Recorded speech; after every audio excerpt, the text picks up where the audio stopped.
Hello, everybody. Welcome to Adobe Live. My name is Hannah Rafter. I work on the community team at Adobe. If you can tell from my accent, I'm based in London, but super excited to be here in Munich. I'm joined by the wonderful Nikki McWilliams. Hi, Nikki. Hi. How are you doing? I'm good, thanks. If you can tell from my accent, I'm not from London. Oh, you're close enough to me, Nikki. I get to see you. Yeah, I get to see you often, which is a it's pleasure. Lovely. Yeah, it's very good. Yeah, I'm based in Scotland. Oh, good to know. Well, on that, for those at home and listening either on Behance or YouTube, and for those who don't know you and your lovely work, why don't you share what you do? Yeah, sure. So I run two online businesses. They both revolve around the things that I'm obsessed with in life, which are, number one, biscuits and a cup of tea. We love a snack. We do. We love a tea break. We do. And then stationery as well, because I'm a maker, I'm a creative person. Like, I love the tools to create stuff. Mm-hmm. And stationery is one of those things. We just spoke about your handwriting. We literally, yes, yeah. Very aligned. Yeah, for sure. A good pencil, a nice tool to write with something. Very good, yes. So I run NikkiMcWilliams.com, which is my homeware business, which is all cushions and biscuit inspired. And then NikkiSupplyStore.com, which is my second business, my stationery store. Amazing. Yeah. It's good fun. Well, based on your expertise and all the wonderful work you make, I know that you're going to be able to share lots of wonderful things with those listening live. I would also love to know, we've shared where we're based, but I'd love to know from people in the chat where they're listening in from. So please use the chat to have a chat, make friends and connections, but also more importantly, if you have any questions for Nikki, please leave them in the chat and I'll do my best to read them out. If there's anyone from Scotland. Oh, we would love that. Please tell us where in Scotland you're from. Yeah. Yeah. You never know who you might meet in real life. You never know. I mean, they might just be down the road from me. Scotland is not a big place. It's not. Okay, Nikki, what are we doing today? Okay, Let's get started. Today, I thought it would be a fun idea to make some Christmas cards because we're into December now. We are. And I mean, you just got a Christmas card from me and I was telling you it was last year's Christmas card. So I was like, why not design a Christmas card for this year? I know it's midway through December, but it's never too late to give a Christmas card. You saw the joy on my face. Yeah. And I want to replicate that for more people with some more Christmas cards.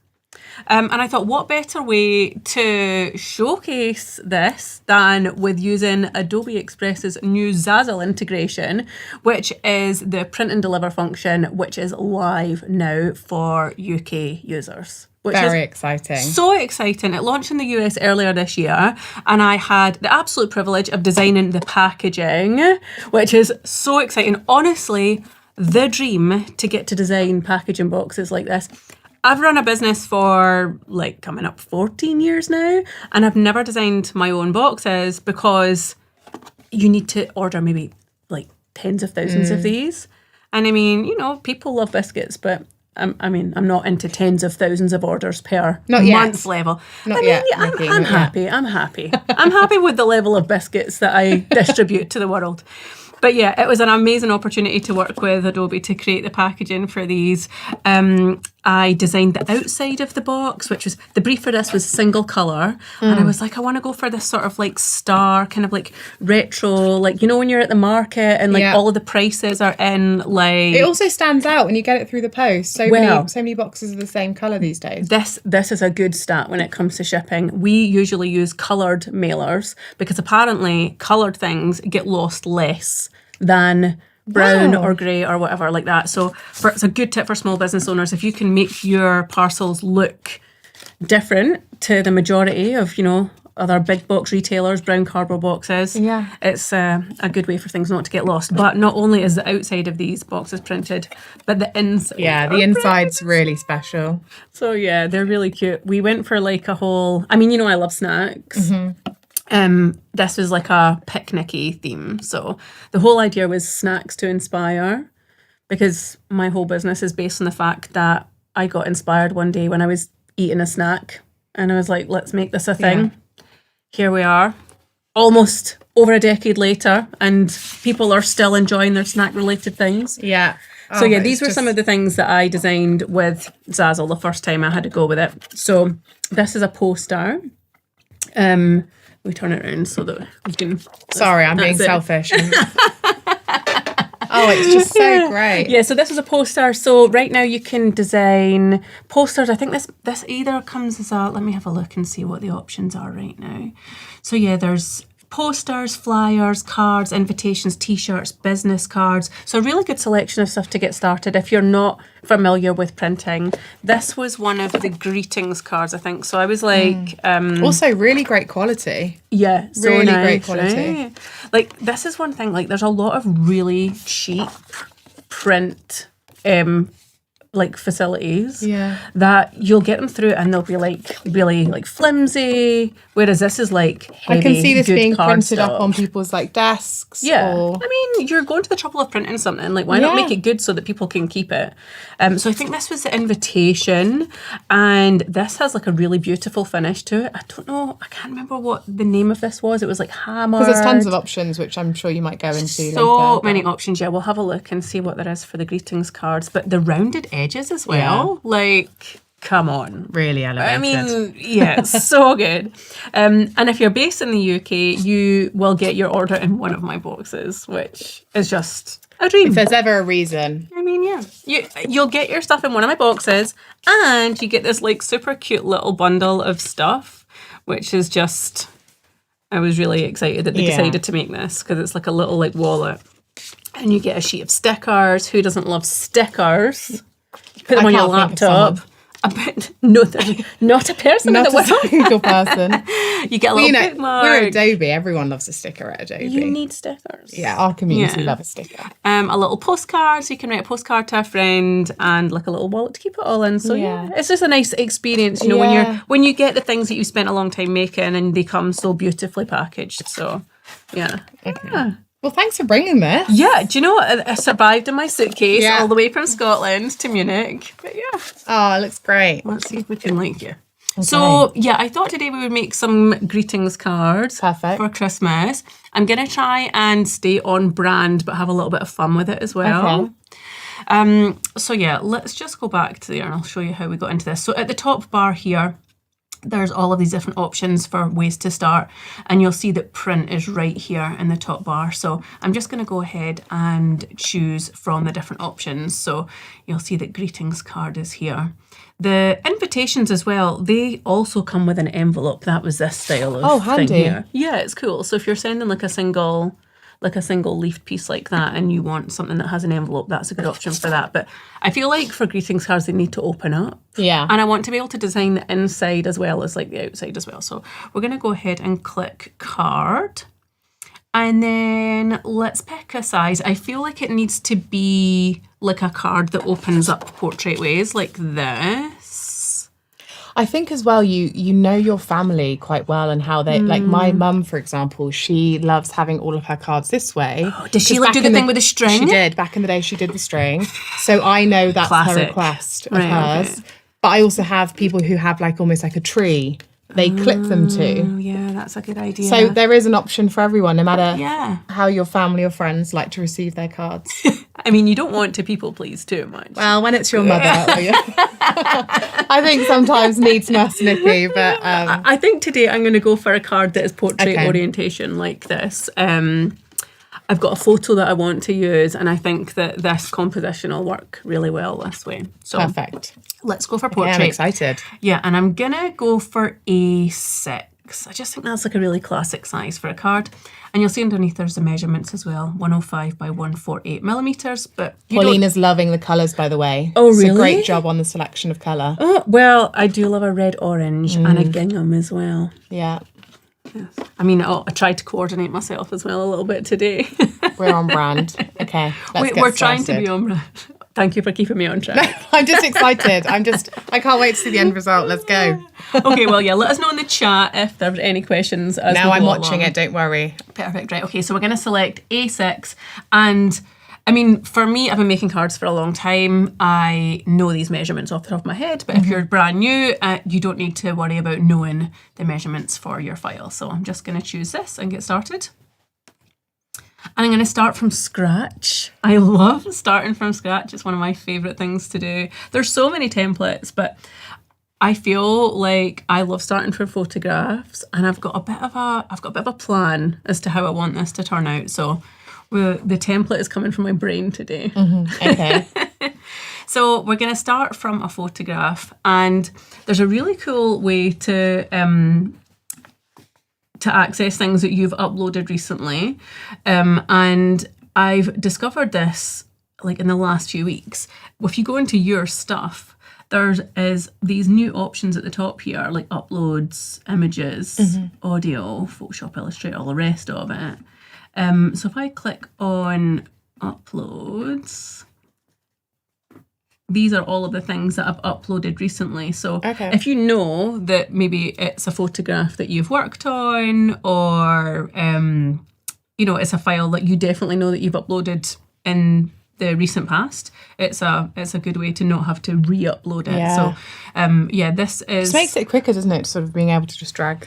Yeah, it's nice just to see, like, what you worked on recently. A bunch of these things are from my other business, my supply store, and there's some biscuit stuff in here as well. But yeah, the picture that I want is in uploads. But the other thing that I've been loving using right now is accessing from Lightroom. So if I click here, I can actually access the photos that I've been working on in Lightroom, which is a super cool integration.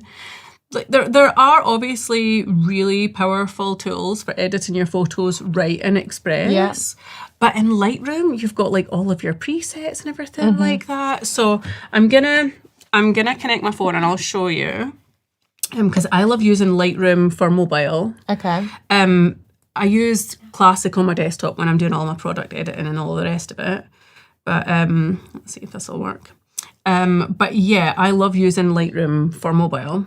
And I recently set up some presets that like mimic some of the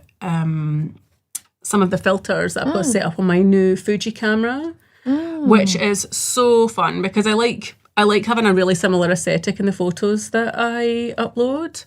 And creating one that looks like the photos that comes out of my Fuji, or as close as I can get it to, is really cool. So I'm just going to go into my Lightroom app, and I had my photo of Frankie here. This is Frankie. This is my son. How long have you had Frankie? He's 10 years old. And, he was kind of sick last week. He had to have some teeth taken out. He apparently the vet thinks he chomped on a rock. Sad story. Wow. We don't know why he did that. But Frankie's okay now. He's good. Okay. He is more than good. He is. Yeah, he's doing really, really well. But he's. This was a picture of him just sitting on the couch last week, and I wanted to use this because it's not a particularly amazing photograph. But I was like, let's start from this and see how far we can take it, right? So if I was to go in here and create edits, let's say that I wanted to make it a little bit warmer here. Bring up the yellow, bring up a little bit of the magenta, or I could even go in and use one of the presets that I've created. This is the one, McCurry Kodachrome, which I've set up, that looks exactly like one of the filters that I've got. The film recipes are called in my Fuji X100V. Love it. It's such a fun camera. But yeah, I've set this up so that it looks exactly like the photographs that come out of the camera. But I think today, let's see, my grainy Glasgow filter. Love using this for pictures on the tube, but it's not quite right for Frankie. Maybe a little bright and crisp. Let's go for that. And do some little small tweaks here as well. Maybe the shadows. Make Frankie's eyes really pop. Yeah, making the eyes pop. Let's see. They are popping. Yeah, they are. The other cool thing in here, let's have a look. The blur for background blur in this version of Lightroom is so fun. So it automatically detects the focus range, right? So I can move this around and make it a wider focus range. But what we want to do is we want to keep it nice and tight like this. So we've got that nice blurry background. Let's apply that. Refining depth. And there's all these different modes as well for very subtle, but depending on the photo, obviously, you see slight changes there. Yeah. It's sort of changing how the blur looks. Yeah. Such a handy tool. Let's bring it down a little bit as well, so we've got a little bit of the background still showing. Because obviously you can't do this in Express right now, but because we can access our Lightroom files in Express, it's a really good. That, yeah, exactly. It's a good way to get the features from this tool in Express as well. So I think that's good. I think maybe I know that my living room walls are not as orange as that. Let's bring the magenta up a little bit. Okay. And I've obviously got my Christmas decorations up in the background already as well. Bit festive. Okay, so I'm quite happy. You've done more than I have. I've got no Christmas decorations. No. I'm moving house soon, so me and my partner are just sort of rejecting the idea of putting Christmas but the Christmas card you gave me earlier, that'll be on the mantelpiece. That can be your one Christmas decoration. Yeah, I'm going to save this just so I've got a copy on my camera roll, but it should update in my Express as well. So let's disconnect the phone and we will go back into Express. Are we stopping mirroring? No. There we go. We're back.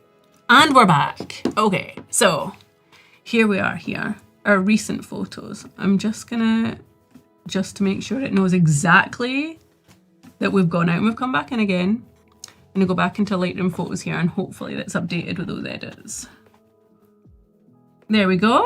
What do you think? Oh. Yeah, so good. Really, really, it looks like it's still downloading here. Sometimes when you bring it in at first, like the quality takes a little bit of time just to download. We were pretty speedy getting back to Express. So. We were, yeah. But we can start working on it and and it'll do its updates in the background. So what we're going to do first here is we're going to work on the front cover. And you'll see that on the right-hand side here, it's all laid out for you. So you don't need to worry about knowing which part of the card you're working on.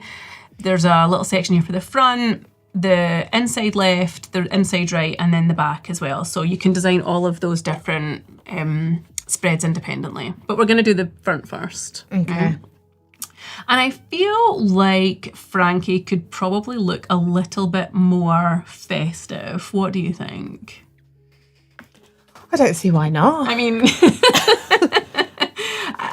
I have tried to get him to wear clothes, but he's not a clothes wearer. So I don't have any animals, but I do know that you either have a pet that is on board. That is a clothes wearer or is not. It sort of rejects the notion. Yeah, I don't know. I've suggested it to him. I've presented him with some little hats and stuff, and he's just like, no, this is not for me. So I don't want to force him into wearing Christmas clothes, but we could insert some Christmas clothes using the generative tools. What do you reckon? A little Santa hat, maybe? Yeah, go on then. Okay, right. So we're just going to type in here. Santa hat. Red Santa hat. Let's make sure it knows. Okay. Red Santa hat. And I'm going to select my brush size. And let's just very roughly... I mean, that kind of looks like a party hat. Let's try this and see what it comes up with. You've got a steady hand though. You said roughly, but that's pretty smooth. That's because I'm a professional. Sorry. Right, okay, so we've done our little like blobby triangle, right? If we wanted to redraw that, we could like click reset and start again. But let's just go for this sort of little blobby hat shape and then just click insert and we'll see what happens. Ooh. I like when it does like the little like holographic it's cool, ombre loading. Quite exciting to see what it's going to come up with.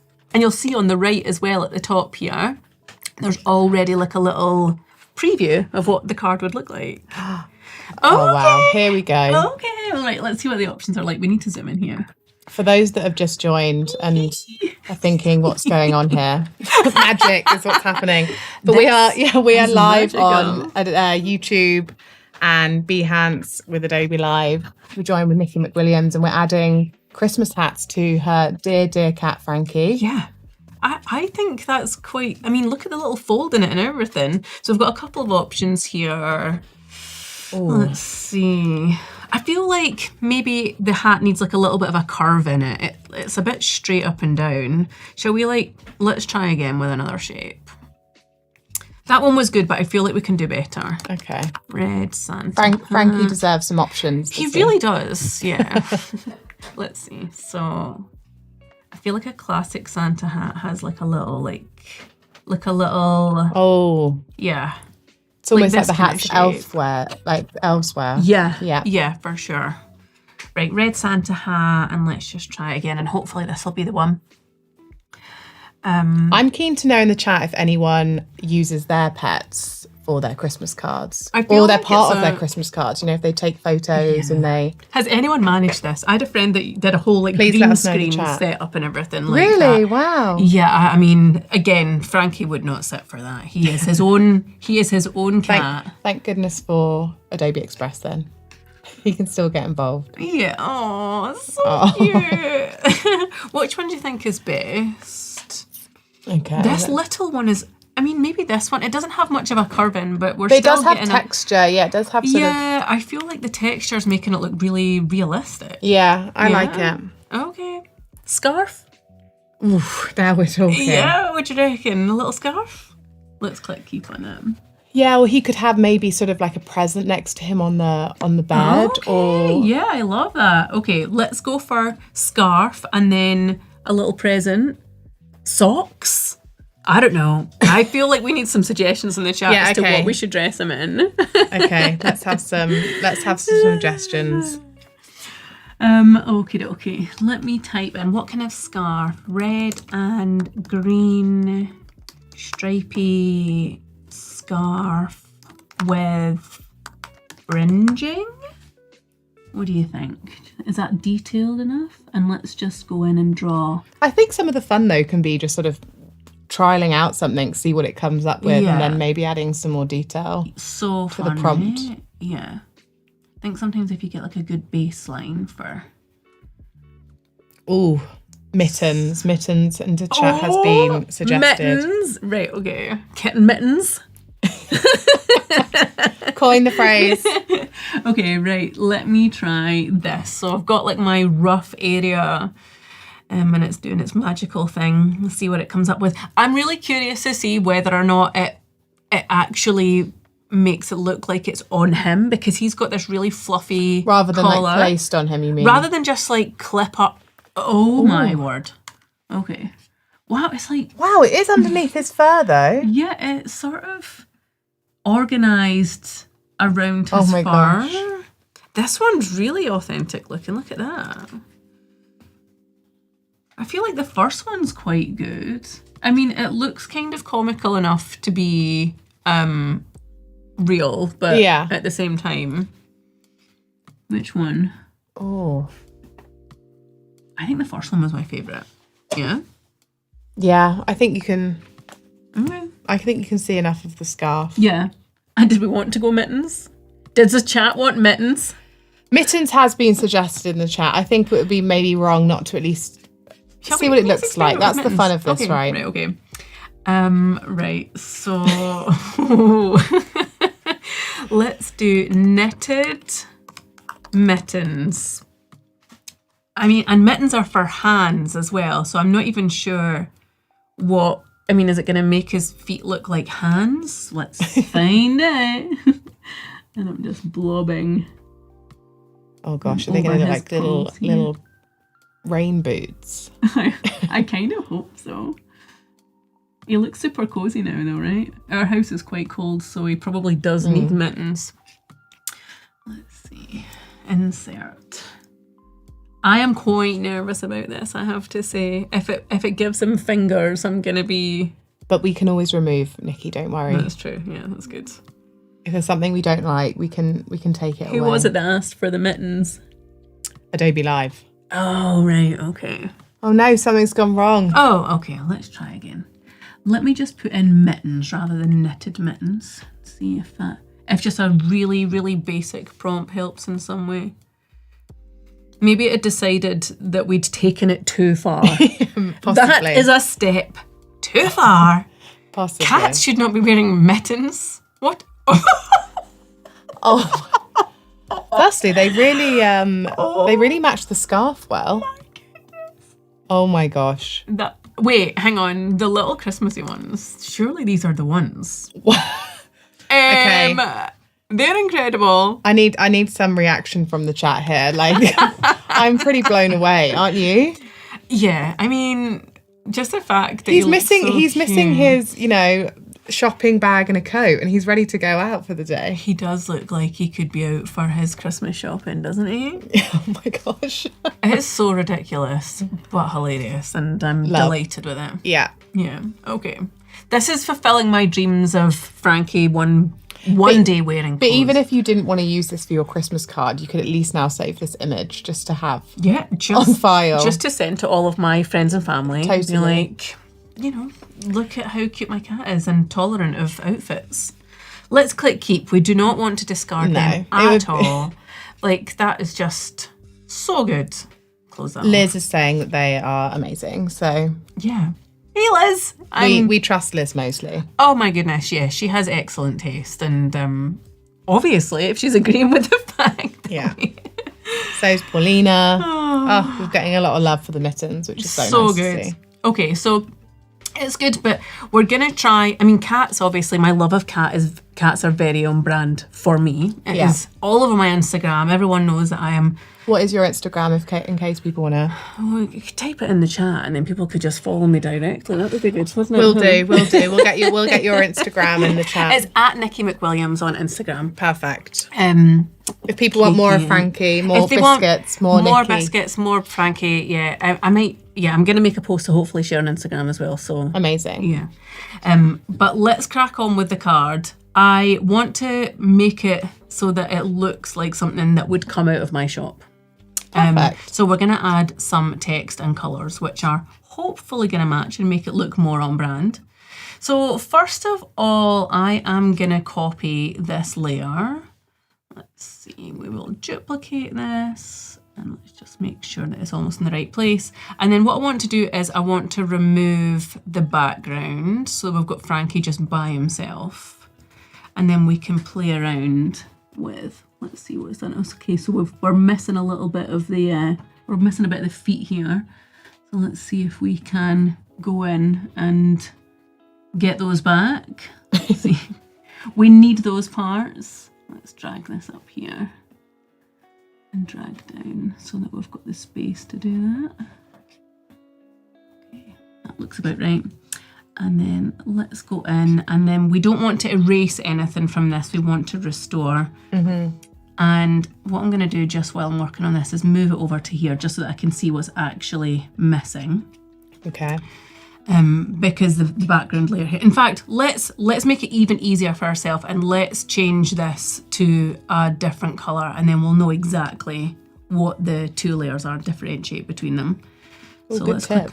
Yeah, especially when you're working with layers, it's sometimes nice just to do a little temporary edit on something just to make sure that you know where you are with things. So let's click on adjustments, and what I'm looking for is effects, and let's go for a little duotone, this little green. And I use a lot of this mint colour in my Nikki McWilliams store branding, and it's a little bit punchier than I would usually. I mean, I could go in and select my exact brand colours if I wanted, like this green and then this mint, for example. That's quite cute actually. Let's just stick with that. And then we've used exactly the colours from my brand palette. And then we've got our two different that's really layers important, here. isn't it? To sort of, when building whether it's you're starting out a small business or you're growing your brand, just to keep really consistent. And I guess having those brand colours constantly there helps you stay consistent with that. It really does, yeah. Because back in the day, before Adobe Express was a thing, I had all of the hex codes memorised. At first I had a little notebook to write them all down, and I would just be like, just had them off the top of my head. Yeah. But you don't need to do that anymore. You've got all of your brand colours, and even things like, let's just go in and have a look at this here. I've got all my colours, all of the fonts that I am currently using, my logos, any assets that I come back to time and again, they're all just saved here. So it's a really straightforward way to keep everything on brand. And I'm going to send this out to some of my clients. So it's a good way to do that. So let's fix Frankie really quickly, because we can't have his hat disappearing. That will not do. Not when we spent so long dressing him in his small mittens and hat.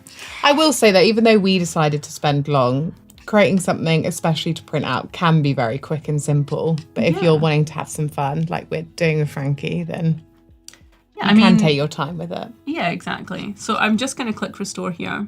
And then you can either just use a circle brush, but I'm going to use a quick selection brush here because hopefully if I click here, that'll recognize that this is, that's just what I want.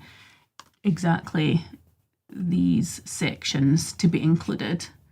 Sometimes it can miss little parts out if the contrast isn't super high. Click here on the rest of his mittens, his kitten mittens, make sure that they're included. Maybe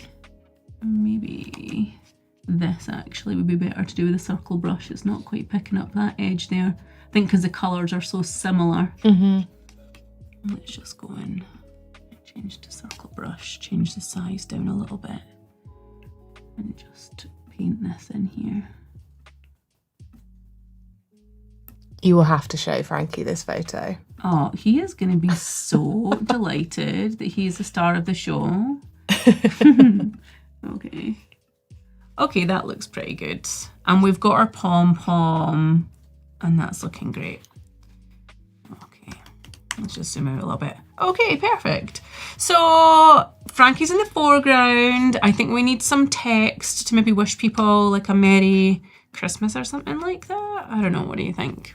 Season greetings, I think. Season's greetings. That's I like that because it's not specifically Christmas, so we could go for Catmas. Oh, what do you think? I mean, I guess that's a cat-specific holiday.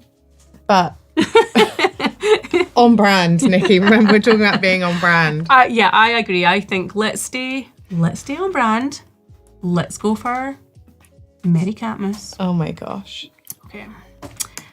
Let's see. Merry Catmas. Let's do it over 2 lines. And for my font, so I'm going to select from my brand fonts for my Nikki McWilliams brand here. I've used Futura and Century Gothic for years. That's like the font that I use for my logo. But recently I've started using this for like some fun social stuff and some of our flyers. It's like super retro. How fun is that? Yeah, very cool. And I'm gonna just select this dynamic layout here just so that our Mary and Catmas are in a nice like block here. And let's make this a little bit bigger and maybe bring it down a little bit like this. What do you think? Oh, yeah. I accidentally changed the size there. And I think also as well, we could take the text behind Frankie's hat, just because Frankie's the star of the show here. We want to make sure that that is front and center. So I'm just gonna drag this layer to underneath Frankie's cutout layer here. Just so that the text stays in the background. What do you think? It's so nice that you can just sort of drag it in place rather than having to click on anything. Yeah, it's good. And I think visually as well, you can see that this is like the stack. So you've got like your background, your text, and then this is the top layer here. So yeah, all super, super easy. And I feel like black is a little bit harsh. Let's go back into brand colors. I don't know if there's enough contrast in the yellow. Maybe the pale yellow works, or we could just fully go for white. I think the white's quite nice. I like a bit of contrast. What do you think? Oh gosh, I kind of like them all. I'm not really. If anyone in the chat has any colour preferences or suggestions that we can try out, please share. This green is definitely too close because we've used the same green in the duotone in the background. Right, exactly, yeah. So I think one of the lighter colours for contrast definitely has to be the one. I do quite like the yellow. If anyone has any preference, then yeah, do let us know. Let's stick for the yellow for now, right? And then... well, we can always go back and edit. Yeah, we can totally go back and edit. if anyone has a real strong preference in the chat. I think the yellow looks good, though. I think it's nice, and there's enough contrast, isn't there? Totally. Yeah.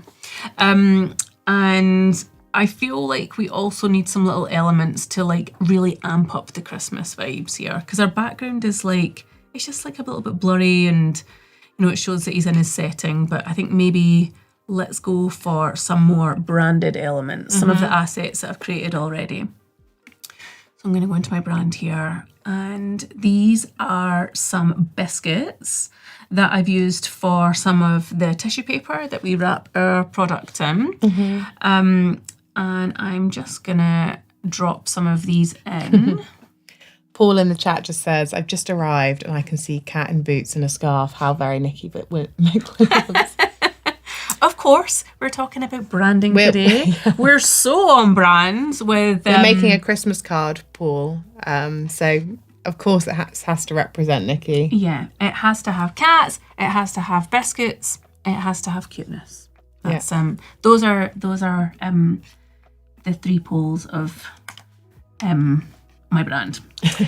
Okay, so this is black right now, and I think maybe if it was white, we could maybe make them look like little snowflake Christmas biscuits, like little festive. Let's see. So I love using this trick, just duotoning both selections to white. And then maybe we could add some actual snowflakes as well. Just copy and paste. Because where his eyeline is, it's almost like he could be staring at the snow. Oh, I love that. Okay. I remember the first time he saw snow, he was so confused. He's like, what is this stuff? Falling from the sky. And he's not like a pedigree cat or anything like that. He's a Norwegian forest cat blend. Wow. So he is technically from the cold forests of Norway, and he loves the snow. Okay, I'm going to add some elements, some little snowflakes, because I don't have any of those in my brand assets. I don't usually use snowflakes. So I'm just going to go into elements and then icons, and let's search for snowflake. And there are so many to choose from. Oh my word! But wow, yeah, I mean, what a great range. Cool, eh? There's so many. Also, some at different angles, so you can always. Oh, wait, did you see that one there? This like yeah. kind of. It's like a frisbee flying through the air. It really is. It's so nice to have so many options though, because sometimes it's like there's 3 options, you really don't have a lot of choice. But this one you can really. Yeah. I remember the shapes back in the day in Photoshop. There was like 4 or 5 different snowflake shapes. Yeah. And I definitely had my favourite, but it's much harder to pick a favourite now because there's so many. But you can favourite the ones that you love by just clicking the little heart icon here. And I think there's so many different styles, but I'm going to pick something that's got kind of like rounded edges because the font is like quite bubbly. Yeah. So we wanted to have like a similar sort of vibe. So maybe this guy. And we can just change that to white as well. And then maybe we'll pick like 2 or 3 different styles. What about this one? I did heart that one, so maybe we do go for this one. Sometimes you got to trust your first instinct, don't you? Yeah, 100%. I really live by that. Like, because you end up you sometimes just come back to it anyway. So yeah. How many different styles? Maybe one more? I feel like along with the biscuits, that's quite a lot of styles already. Let's try and pick something really different. Oh, I could be here looking at snowflakes all day, but we're not going to do that. What about this one with the circle in the middle? I feel like that one has sort of a different vibe. Oh, it's not a circle. It's more like not a hexagon.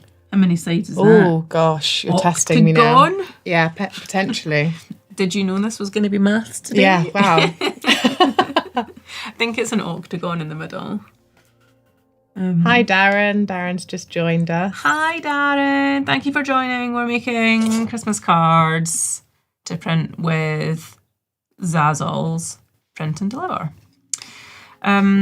Okay, let's see. Let's scale some of these down. I'm just going to copy and paste. I'll have a little keyboard shortcut. Do you use a little copy and paste? I do. Yeah. I do. I'm not the best with keyboard shortcuts, which I'm sure slows me down. But I have my go-tos. Yeah. Copy if and you've got paste the ones one. that you use all over and over again. Let's see. Let's just arrange these somewhat artfully. And we didn't get. I mean, let's see. If his eye line is pointing up to the top right here, that would make. Where would that make the snowflake be? Like here? I feel like that sort of Potentially. interferes a little bit.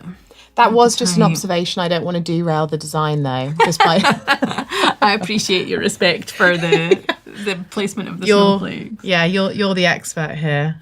Okay. Although we do have a colour suggestion for Merry Catmas if you wanted just to see. Okay. Paulina's just sort of suggested classic red. Okay. I mean, the hat is red. So it might not be able to pop out the. Yeah, it might end up. But I think that's what's fun though. You can just experiment. Yeah.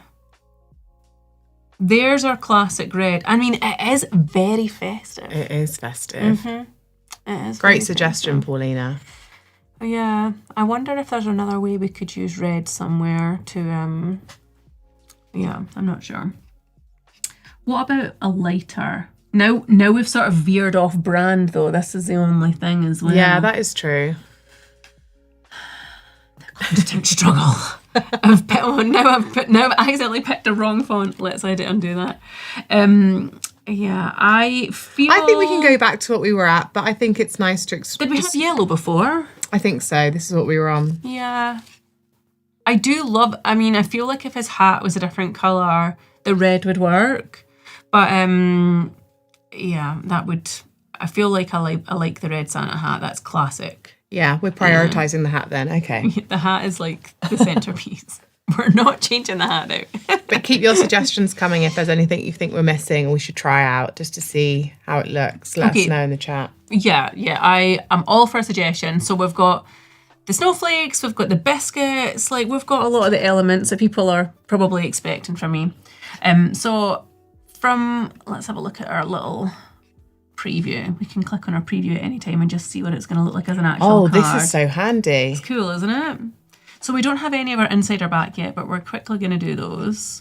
So we can do a little mock-up and see the whole thing. So let's just go ahead and add a page that is... I wonder if we can duplicate. Let's duplicate that, and then it gives us like a good base for our second page. And let's just do exactly the same again.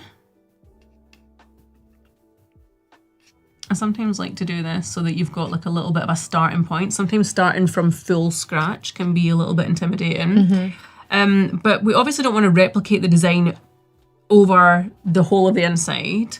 So I think let's get rid of Frankie in full colour like that and maybe do like a little ghost print inside. Ooh. What do you think? Like maybe, let's see, get rid of the snowflakes.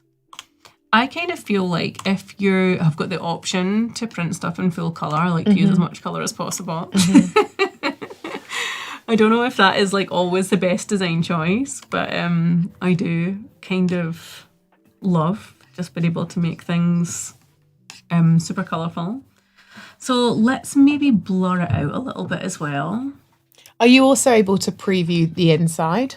Yes, so you'll get to see... Paul wants to see how we get to preview again. I think I found that super helpful. So are we able to... Yeah, let's do that. Okay. So I actually quite like that as sort of like... It's like a little bit pattern. You can see like a remnant of the image, like Yeah. a ghost of the image. Let's turn the saturation down as well. Because the inside of the card is somewhere that you usually write as well. So you want to make sure that it's not like super distracting intense from and what, distracting, yeah. Okay, so let's duplicate this. So we've got our first page here, which is going to be the outside, and then these two are going to act as our inside here. So to assign those to the different parts of the card, we just want to go into this section on the right here. It says inside top left, and I'm just going to select page 2 here. And then for inside right, we're going to select page 3, just so that it knows exactly where each of the images are going. And we've still got our back page design as well. So if we click on the preview here, right now, we've got like this, like, Ooh. I mean, now that I'm seeing it like that, it sort of makes me think maybe we shouldn't have 2 of those. I think that's what's helpful about the preview function, right? Yeah. You get to really see it in real life. Because before this, I would have like maybe printed out a mock-up on my printer. Because when you're ordering something, you usually order them in like huge numbers. Yeah. So I might print something out at home, but this is really handy. But yeah, I feel like maybe let's get rid of one of those because we don't need both of them. Let's just go into this one here and let's just fully delete that. Maybe we just want the inside page to be fully white and blank. Yeah. And let's repeat our message inside as well. Let's say Merry Catmas and a biscuity New Year. Oh, gosh, you really can come up with these so fast. And a biscuity New Year. And that colour is obviously not working at all.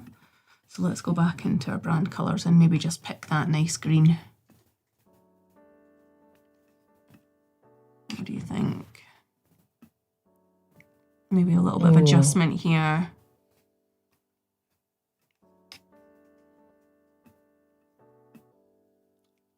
Yeah, Let's really. look, yeah? Yeah, And then really we've got space above for you to write who it's to, space below, and still like a little bit of colour on the inside as well. So I guess it's just the back cover to do now. You're gonna make sure that they know exactly the creator behind this wonderful Christmas card. I feel like we need to do that. Let's get rid of Merry Catmas because we don't need that 3 times on our card. Hopefully they've received the message. Hopefully they know that it's from me. But yeah, let's put my brand logo in, and then folks will know that it's a Nikki McWilliams creation. Let's see. Can never, as a small business or any business in general, can never not put your logo Oh yeah. on things. And I mean, my logo is just my name. So let's see. I feel like maybe, you know, when you get a greetings card and at the back, it's like just nice and like small and subtle at the bottom. Let's maybe see. I wonder if there's a way we could fit that down here. I'm just thinking out loud now. Maybe if, let's see what this would look like if Frankie was not colourful on the back. I feel like the front page needs to be where Frankie is colourful. Okay, yeah, I think down at the bottom here is good. Let's rejig some of our snowflakes. And make this a little bit smaller. I feel like it needs like a little bit of contrast in the background. Maybe I'll have a look for a shape or something like that. And also I want to make this white just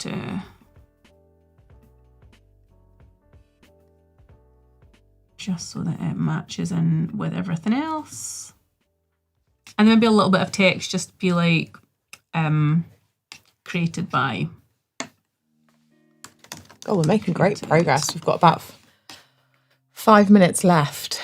Plenty of time. Plenty of time. And we've had so much fun experimenting as well. But as I said, you could do this really in 10 minutes flat. Yeah. Especially if you wanted to utilise any of the great templates or... For sure, yeah. You could start from a template and not have to like build this whole thing from scratch. So But it's always nice to experiment and just have fun while creating, isn't it? Yeah.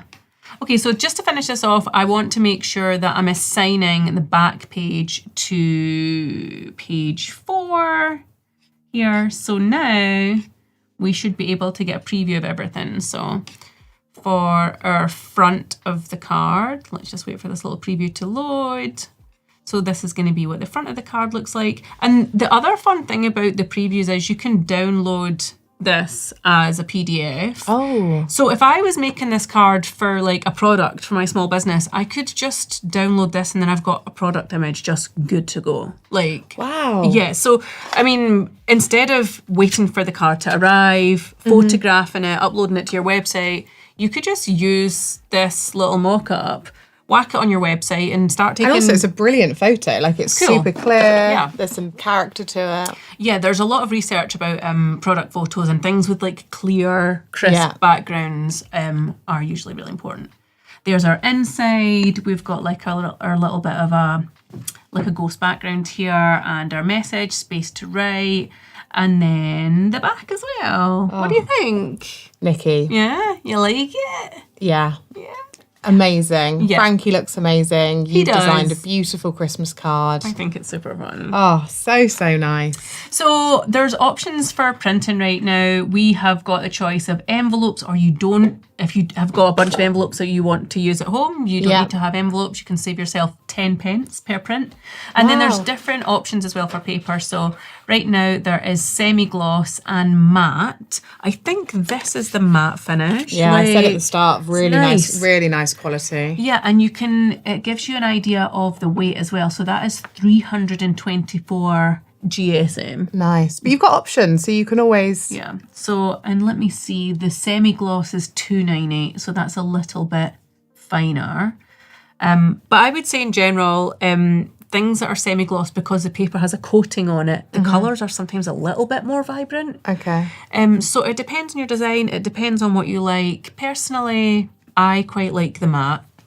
It might mean the colours are a little bit duller, but it's all good. It's nice to have so many options, isn't it? It's great, yeah. And these are obviously A6, and we can choose how many we want to print as well. So the other great thing about this is if you are just testing a new product, you can order one of them. Yeah. Like, you don't need to order 100 of them. It doesn't have to be a bulk buy. No, 100%. So yeah, you can select your number and then just add them to cart. And I'm not going to do that right now because I'm not going to put my bank details on Adobe Live. But we wouldn't want you to, Nikki. We wouldn't want to. Oh, well, thank you so much. You're very welcome. Firstly, I don't think I'd really remembered Frankie, so this has been such a treat to stare at him. A reintroduction. And for everyone else joining us live. For a whole hour. Yeah. Oh, well, we've got a lot of streams happening today. Lots of fun. So many. It was so fun kicking things off with you. But yeah, stay tuned for the next stream. We'll be back with Stephy Fung, and they'll be creating Instagram posts in Express and Illustrator. So another Adobe tool to also explore. I'm excited to see Stephy's. Yeah, it's gonna be fab. Hopefully you all can stick around. But yeah, thanks so much for joining, everyone. Thank you, Nikki. Please, Thank you. Everyone go check out Nikki McWilliams and see what Frankie's up to this Christmas period. He is going to be fully chilling out. Clearly. Look, he's all ready to go. He is ready to go. Thank you so much. That all was right, so fun. thanks, everyone. Thanks. Bye. Bye.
Hello, welcome back. My name is Lucy Street. I'm the Adobe Express evangelist, and I'm joined by the wonderful Steffi today.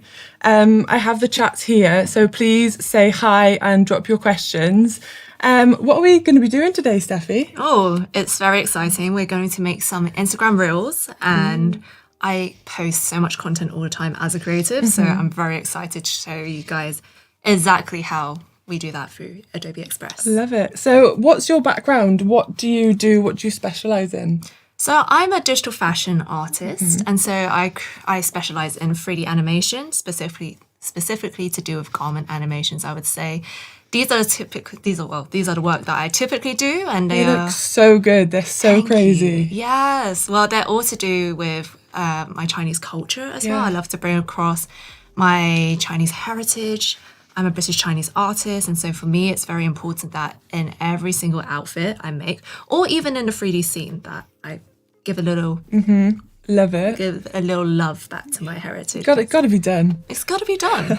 Yeah, and I guess in terms of what I actually do, it is I work with digital, and then I move my designs into the physical realm as well, and also into gaming skins. So you guys, if you have no idea what a digital fashion artist is, this is exactly what I do. So it's very exciting. It is a new space, but I hope that you guys can see what it can turn into. I hope that piques your interest in this space. Wow, I love the digital, the metaverse and the physical. Oh yeah. That is so cool. Yes, that's the dream. I love seeing things in real life. Like, so I'm a brand designer, and when I am doing all the designs, and then when I actually see it out in the wild, it's just next level, isn't it? Absolutely. I feel like having that digital to physical connection is just so powerful.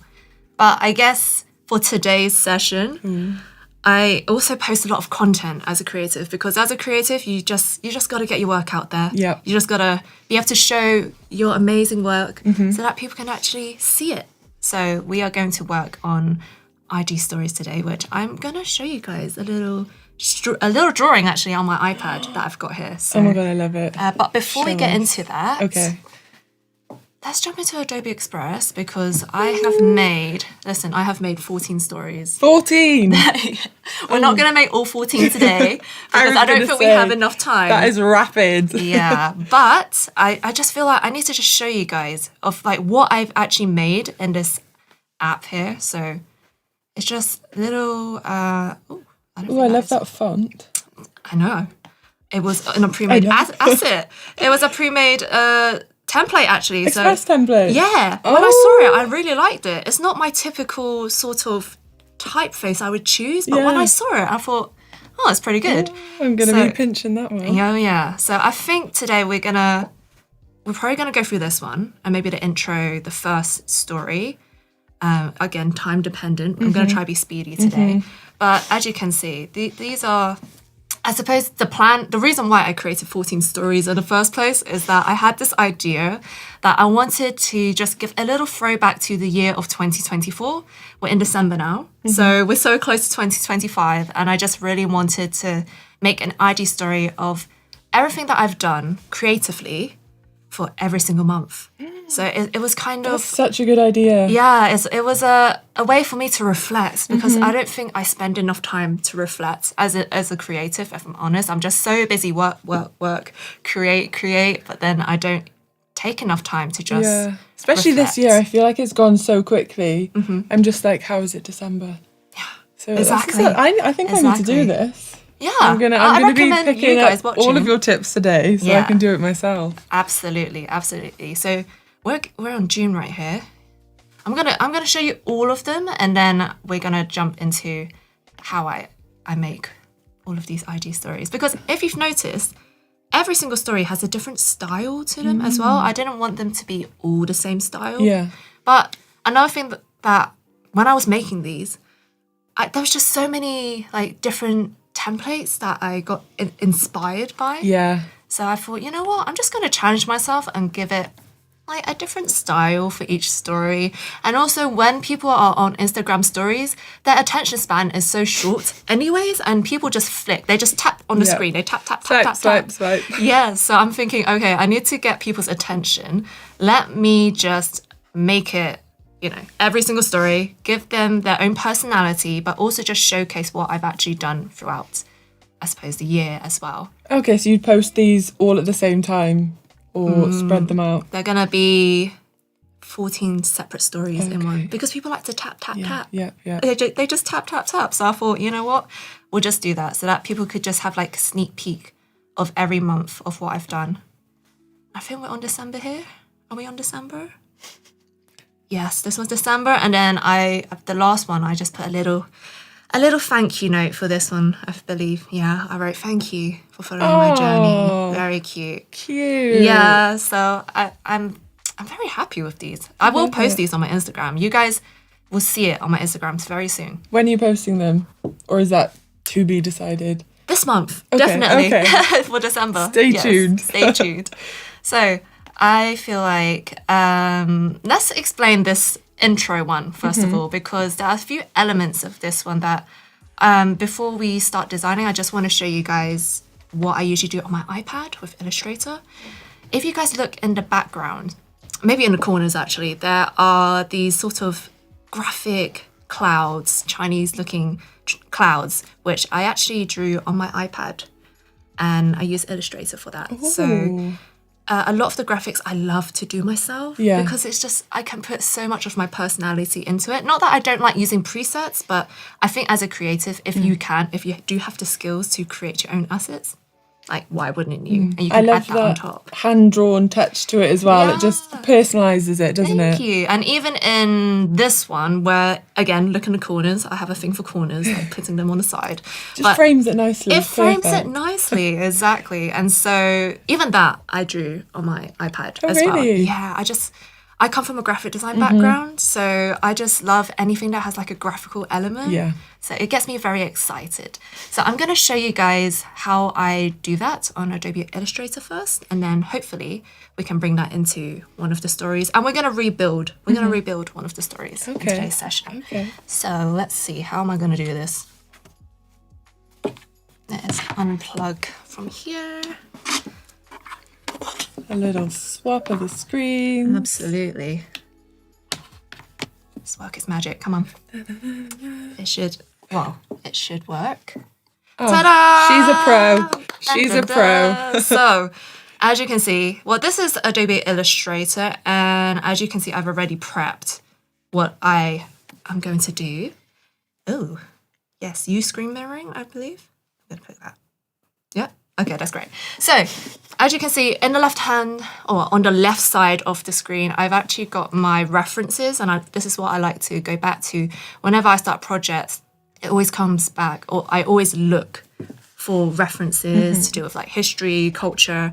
And so when it comes to, if you guys ever look at traditional Chinese paintings, they have this sort of flowy style to them, and I absolutely love that.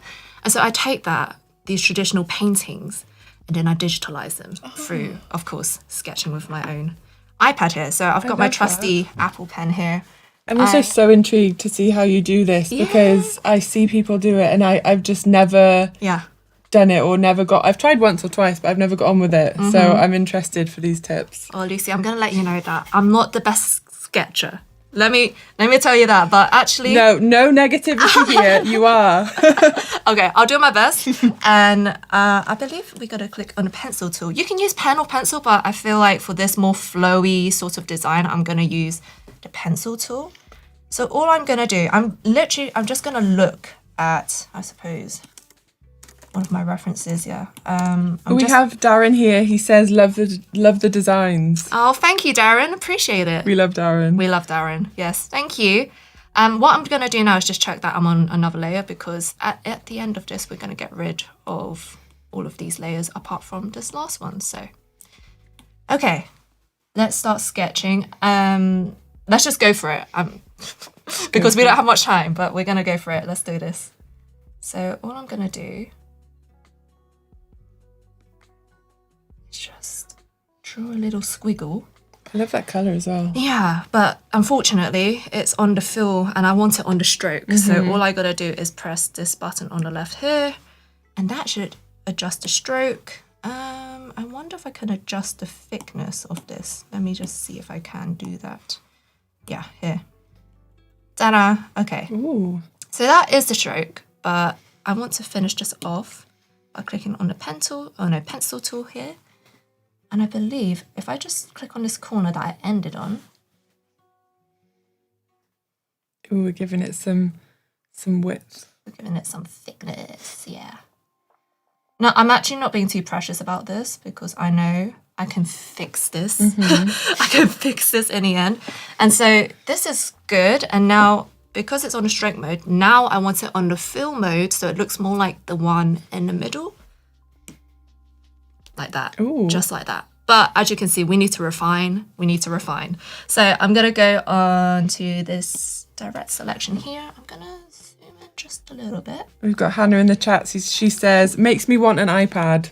Oh yeah. Listen, I'm not a fully Apple person. I love Windows, but when it comes to like sketching and just for creative stuff like this and sketching on a digital screen, hands down, I love using Illustrator on iPad much more than I use it on a computer. Actually. Oh, really? Yeah, for like sketching. Yeah, so that's my iPad is predominantly used for that.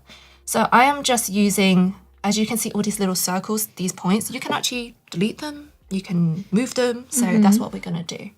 Just to refine a little bit, because I just feel like some of the points may be a bit sharp, and I don't want any sharpness in this. I want it to be flowy. Grab this here. Oh, let me see. Can't actually see what's happening there. There's a point here, which, there we go. So because that's like an extra point, I can always press this X button down here, get rid of it. Like if there's too many points, you don't actually need that many points. So as you can see, we can just like refine the curve a little bit here. Maybe I want here to be a little bit thinner. You can even grab this. I want it a little bit tapered. You make it look so easy, just dragging all those anchor points. I feel like I could actually spend a whole hour just refining this. So, but we won't, because we got other things to do. It's when you start to zoom in, and then you're like, and then I realise I'm just so zoomed in that realistically it doesn't matter, but the perfectionist in me is like, no, it needs to be right. Exactly. I'm a little bit like that too, because as I said, I could spend hours just I feel like most designers are, aren't they? It could always be better. Yeah. But as they say, like having your work done well is better than it being perfect and not posted or not shown or not finished. Yeah, I agree. Okay, let's see here. Okay. I can actually see there's a little point here which is irritating me. So let me just curve that out. Just make it a little bit more curvy. Okay, now we move to this other side. I just find this very therapeutic. I love sketching. I don't do it a lot because I work a lot with 3D animations. But for anything that is 2D and graphics, I love using this technique. Yeah. So there's an extra point here. I'm going to get rid of that. I don't need that. Here we go. I'm actually going to get my iPad out after this and do some drawing. Yes. I would love to see it. Maybe I've got too many points here. I might get rid of this one. Again, this is personal preference at the end of the day, really. And this color that we've chosen, I think I'm not going to keep it pink. It depends. It depends on the color scheme of the story. So we'll see, actually. We'll see when we get to the color palette. Let's see. I feel like everything I make is just naturally, I'm like pink. And then I'm just like, maybe every now and again I'm like, I'll change it. Maybe we'll go for blue today. Oh, really? And then I'm like, nah, back to pink. I'm the opposite. Everything for me has to be blue. Oh, really? I love blue. It's my favorite color. I absolutely love it. But I've realized that everything can't be blue all the time. Unless it's one of your brand colours. But I'm awful. When a client changes their brand colours, I'm like, what have you done? And then me, I'm just like, let's go with this colour today. Yeah. It's okay. It's different when it's your own brand, for sure. It is. Yeah. It is. Okay, we're slowly getting there. And we've got Vandal in the chat checking in from Brooklyn. oh, wow. Yeah. Oh, hello. Welcome to the stream. Barbara from Music City. Hello. USA. Good to see you. Glad you guys are tuning in. Very international. We do. We have to see it. a wide range in the chat today.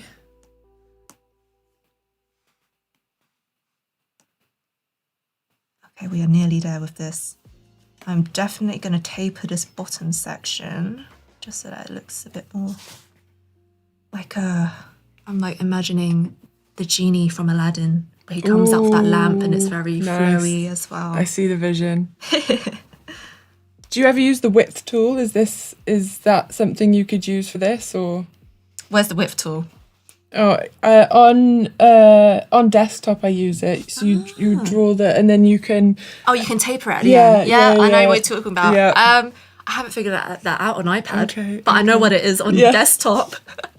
But to be honest, manually moving it actually doesn't take too long, and I feel like I have a lot of control because with each point I get to art direct exactly how it curves, and I like that. We love it. Okay, so let's just zoom out for a second. Wow. Let's just take a moment just to like look at it. What do you guys think? What do we think? I think for me, now that I've just like, sometimes you need to take a step back. I think I just want to refine the bottom section just a little bit, and then we can bring it into. I like it. I love the way it tapers at the bottom. That little curve is so satisfying. Yeah, great. Good. That we are getting there. It's doing its thing. It's doing its job, isn't it? Good. We got Mariam in the chat, says, hello, Steffi, so proud of you. Hi, Mariam. Good to see you in the chat. Yes, some of my community has come through. I love to see that. I love it. Okay, we are nearly there. Trying to speed up so we can go straight into Adobe Express. Okay, let's zoom out. Let me see. What do we think? Oh, no, I've got to take it off that mode. Let's see. I like it. We'll roll with that. We'll roll with it. That'll do. That will do for today. But before we bring this into Adobe Express, I want to get rid of the other stuff, like the imagery on the left and one in the middle. We don't really need that. So I'm just going to delete them, if I'm honest. Or let me see. We could just turn off the eye icon. I don't think they will show if I bring that in. Will it? I'm just thinking. No, I think they will actually. Let's delete them. Yeah. Let's delete them. Get rid of them once and for all. Let's be sure, is what I'm saying. Call them, get them out. Yeah, just get them out. Okay, so we are just left with this swirl up here. Okay. I am going to scale this up. Just scale it up. Something like that. We'll do. Great. Okay. Great. That should be it for now. I believe so. Nice. Let's I like move it. to Adobe Express. Yeah. Let's do it. Okay, let's change the screens. Again with the magic. I love how easily it is to use Express within like Photoshop, Illustrator, even Lightroom, as Nikki was showing. Yes. It's so great that it's part of the ecosystem. We love it. All right, we are back. We are definitely back with Adobe Express. So let me just put my iPad to the side. Great. And we're back. We are definitely back. So as you can see, actually, in my files here, you can see it. Oh, I scrolled too far. No. Got too excited. Here we go. Oh my God, it's already there. Already? It's already connected on the cloud. That's so quick. My designer's already here. So I'm very happy to see that. So I feel like what we could do today, maybe we can recreate this, I suppose, this one here. Here we go. We can recreate this. I like it. And we can bring that in. Or we can recreate this. I'm giving you guys a choice, really. Ooh. In the chat, what do we think? Blue or purple? Which template? To be honest, we could do both. If they like both of them, we could definitely do both. Yeah, okay. For sure. Which one are we feeling? What do you think, Lucy? What do you want to do? I really like the font on the first one. Ooh. Okay. But I do like that one. But I love the layering and the transparency on the other one. Okay. I like both, so I can't. I'm biased. Blue. Okay, Darren says blue. It's decided. Darren says blue. Darren okay, says well, blue. to be honest, Oh, Mariam says both. Oh. Yeah, I feel like you can't go wrong with either of them. Okay. all Blue. right. Oh, we've got another one for blue. Okay. Then we'll start off with blue, which, to be honest, guys, I kid you not, it is very, very easy to do this. And maybe because I did it, I know what I'm doing. But like, if I were to compare it to this one, where you add a little bit more video and a transparency, this one takes longer. But if we got time for both, we'll try to do both. Okay. So let's see. With this one, I actually got this from a template. And I believe the templates are here on the left-hand side.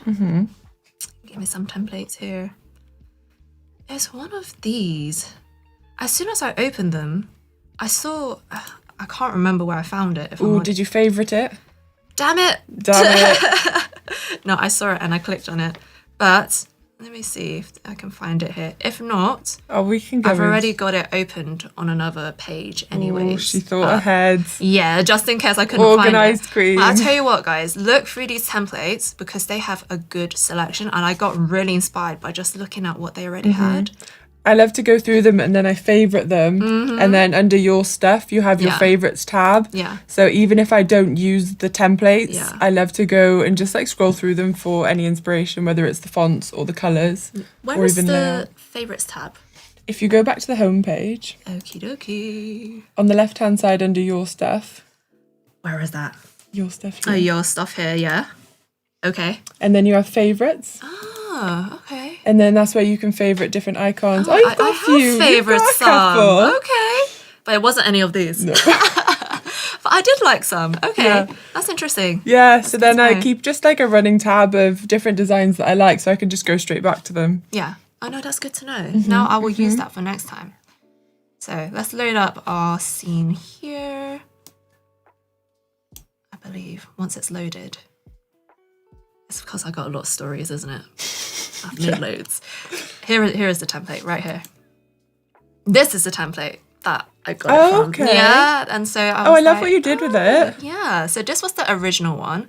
I thought, okay, how am I gonna snazz this up into my style? Because I feel like if you're gonna choose a template, take it and then just add your style on top. So I feel like if I go to my stuff, let's see if I have that image. I have my graphics here, but we're not gonna use that one. We're gonna use that one I drew on my iPad. Let's go to uploads, which I have a lot because I was definitely adding quite a few. Or you could just drag and drop. You could just drag and drop from your file explorer. It does the same thing. But this is my headshot that I took last year, so I'm pretty proud of this one because it's blue. It's my favorite color. So I'm just gonna click on it. Here we go. Okay, I am gonna zoom in. I feel like maybe we just press Control Plus. There we go. So all I'm gonna do with this, I'm gonna click on an image, and let's see. I am gonna remove the background. So I don't want the background of this. I just need me. Just That is still one of my right. favourite tools. It's just Yeah. always so satisfying. And then ta-da! It is here. And so on the left-hand side, on the right-hand side, sorry about this. I wonder if I can get rid of that. I always get my lefts and my rights mixed up. Yeah. I'm awful at it. And then when I'm Yeah. doing demos, then I'm like, on the Yeah. right-hand side. I'm Takes sorry me a about minute. this icon on the right. That shouldn't be there. Let me just see. On this right-hand side here, we should have the menus here of all the layers, I would say. I'm not going to use that imagery of the girl there, so I'm literally just going to delete it. There. And then with this, let me see. I'm just going to drag this down right to the end there. Ooh, Yeah. that is a good headshot. That It is a very good headshot. And then I'm going to get rid of these. These are very cute, these little ovals. Actually, if I play the timeline for you, actually from the beginning, if we click on edit timeline, let's go right to the beginning here. You can see they pop up like, boop, Ooh. boop, boop. Oh, Very they're cute. Very nice. So, but I'm not using those. So again, you take the template, you keep what you want, and you get rid of what you don't want. So for me, I don't want to keep those little circles. So all I'm going to do is just press delete. Although they are very... Get them out of here. Yeah, you're not needed in this one, unfortunately. And then I want to get to this green background, and I think I changed it into... Well, I'll go to the fill here. I changed it into a blue color because, of course, my favorite color is blue. Of course. You can swatch it if you want to, but we could choose something like this, or we can go to custom and choose your own sort of color here. Yeah, that would do. Ooh, And then that's a nice colour. I believe I changed the corner roundness here, so you can, you know, change it. Looks very cute. I love a corner roundness. Got to be too. round. Can't have the sharp corners. Exactly. So that's what I've done for this side. And then I believe my headshot was a little bit bigger. So I'm just going to scale that up just a bit. But now it's too big. Now it doesn't fit in that blue square, that rectangle that we had. But all we got to do is just shimmy in the sides here. And it will naturally crop Nice. it, which I love. It's good. Okay, so I am just going to go back to pages here so we can see everything.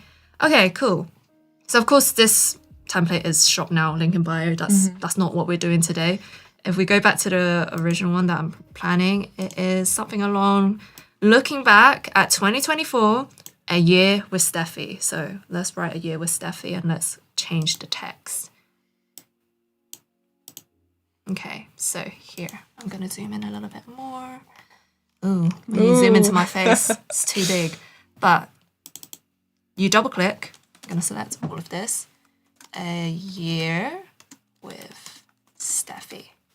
So that's already done. Nice. Okay, and then if we zoom out a little bit, yeah, let's zoom out. Let's go up to the top and let's click up here. I believe this is grouped. So if you have a grouped selection, just double click and I can't see it now because of this pop-up. I wonder if there's a way we can move it. No, I'm sorry guys. You can click into the group as well there to change it and then click again on the text. There you go. Double There you click. Good one. Getting all the tips in Yeah. today. So we're right, looking back. New Okay. Spirit is the font as well. I like this Goodness. font. It's really nice. I'm going to steal it. Looking back at 2024. Now with this, I want it centered, so I'm just going to press Control A. Luxurious script. Oh yeah, It is luxurious, isn't it? yeah. Oh, I think it is already in the center. I think maybe what we need to do is just shift it manually ourselves. Something like that. Yep. Yes. Love the grid lines. Mm-hmm. Comes Yeah. in clutch. Exactly. And then with this P logo on top, I think I got rid of that. I didn't want any of that, so I'm gonna get rid of that.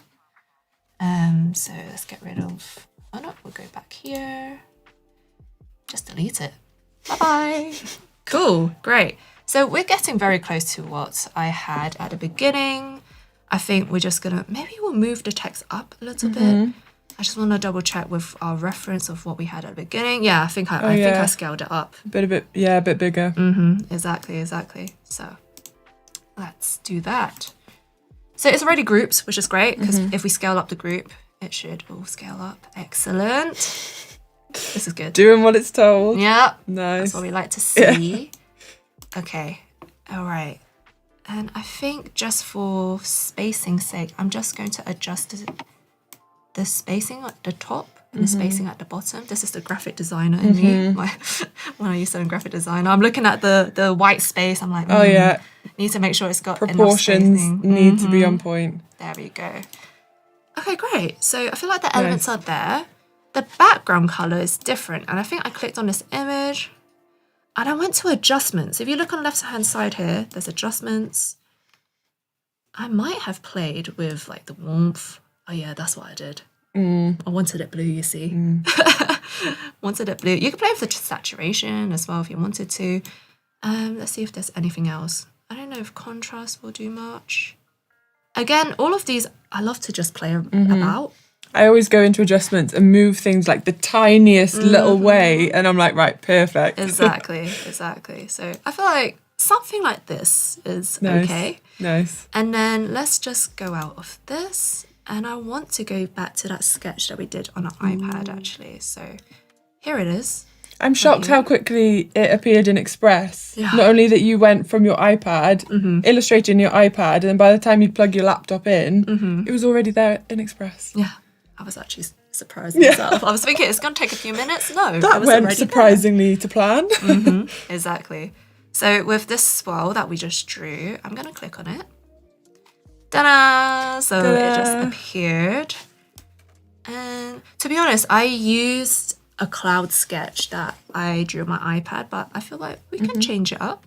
So I'm just going to rotate it. I'm going to scale this up a little bit.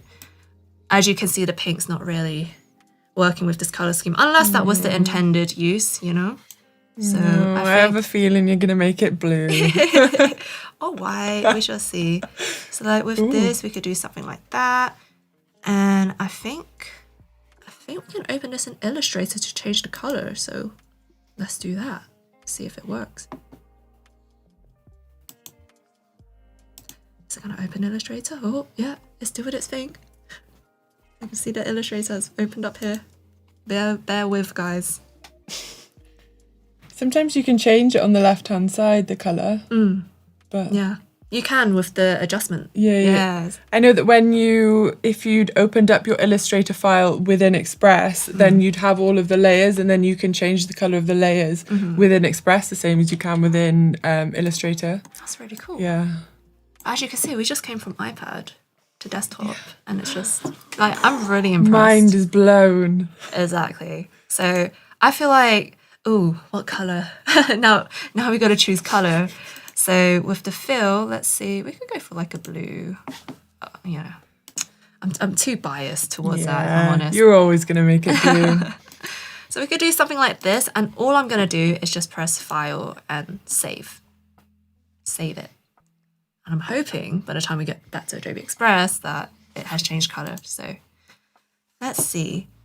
It should say something like there's an updated version, but sometimes we might have to wait a little bit. The joys of live streaming. Don't do that. Please don't freeze. Not today. Not today.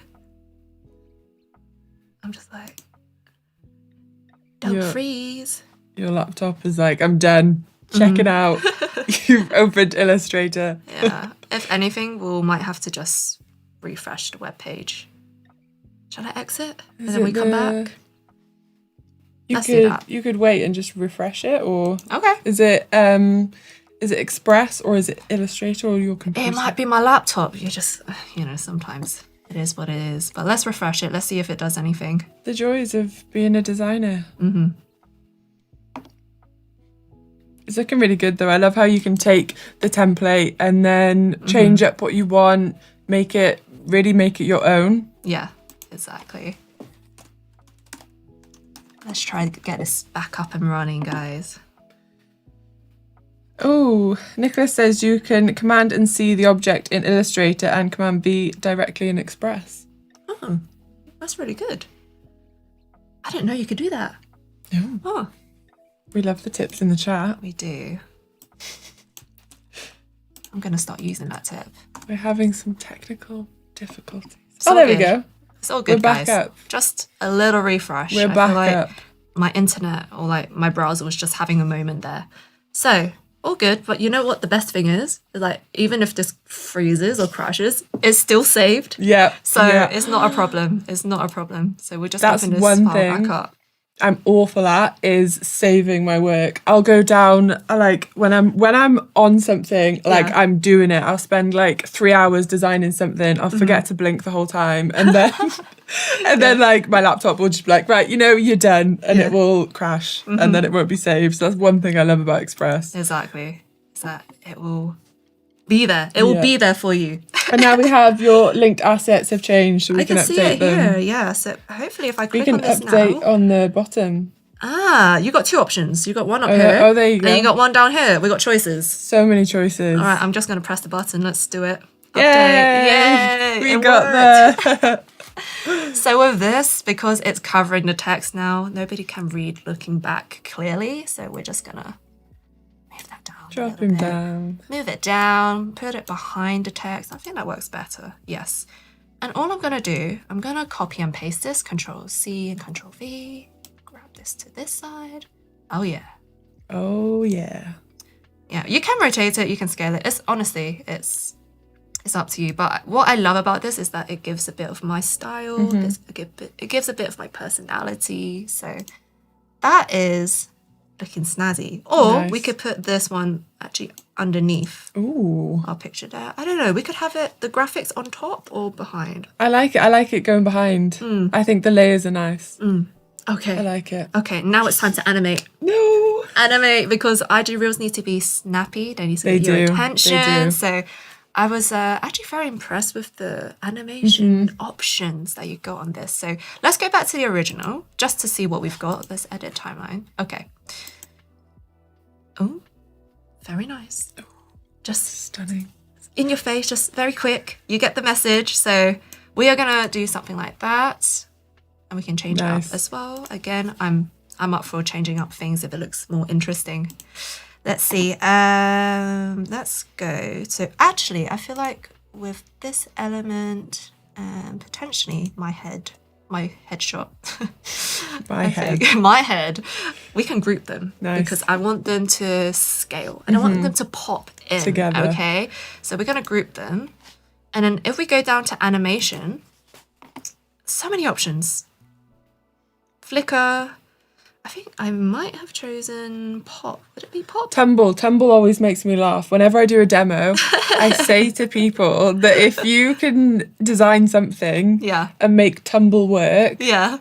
then I want to see it. I used Tumble in one of my stories. you? Yeah. Oh my God. I will show you later. Maybe but it's just the stuff that I do, but whenever I see tumble, I'm just Yeah. like, no. it just makes you giggle. Yeah. It just makes you happy, you know? I guess you could do it if you had like a beach scene or like a basketball scene, and you could have the ball like Yeah. it'll look like it's bouncing in. That would Maybe. make sense. Maybe. Yeah. I could see that. Yeah, maybe I'll try it. Yeah. So I'm going to choose pop here. And what is really cool is that you can click on this menu option here. We can make the duration, it's 0.4 seconds right now, but maybe we could make it, oh, I guess you could type it in as well. Maybe we can make it 0.2. And I like the personality. That always makes me laugh. Do you want it pop in. soft or loud? I don't know. I just want to see a difference. Soft is like that. Loud. And to be honest, I think because the duration we've made it quite short, you can't really see the difference. But maybe if we turn it up, let's go back to soft. Oh, there we go. Now you can see the difference. We don't want to alarm people. Yes, we do. We do. We want to get their attention. We want to make them go, whoa, what's that? Okay, we do What's want there? to alarm people. Okay. Okay, oh no, I want 0.3. Let's go to 0.3 seconds. Yes. And I think personality as strong is fine, intensity is fine. Okay, great. Let's go back and let's go to, I think, oh, where has the text gone here? Did I delete that? No, it is here. Oh, there it is. It just like disappeared for a second. So that year with Steffi needs to go up so that we can read it. Okay, with this one, I want it to animate. Okay, it's already got, because we chose the preset, Yeah, that's it's probably already why. got the typewriter on, which I believe, where's the typewriter option? Here. Should be at the Here. top, yeah. So again, depending how fast you want it to be, it's 1.8 seconds now. What I like to do is just review it and see if I'm happy with the speed. So Oh yeah, go so back. it comes in later, so that's why it wasn't appearing at the start. that makes sense. So let's just wait. I feel like, listen, this is an Instagram story. It's too slow. It's too slow. We need it within 1 to 2 seconds, okay? So I feel like when you drag on a timeline like this, you can see how many seconds it is. And even when I was just reviewing it now, it comes in about 2 seconds. Let's make it come in at 1 second. Yeah. Yeah. I want People aren't going to still be there 2 seconds in. This is social They're gone. media, everyone. Yeah. So I'm going to drag it so that it comes in at 1 second. A year with Steffi. Okay. Nice. Even the speed of that, I'm not happy with. I want it to be faster. We need to give us So- more coffee. Yeah. Come It on. needs more energy. So I think let's make it 1 second, maybe. Let's try and review. Oh, that's Okay. a bit speedier. Speedy. That's what we want. Okay, let's have a look. Yeah, that's better. Much better. Great. Right, let's go back. And what else do we need to animate? Looking back at 2024. Now, I can't remember if I animated looking back first and then at 2024 second. So we just need to look at a reference image here. Let's see. Bring it to the beginning.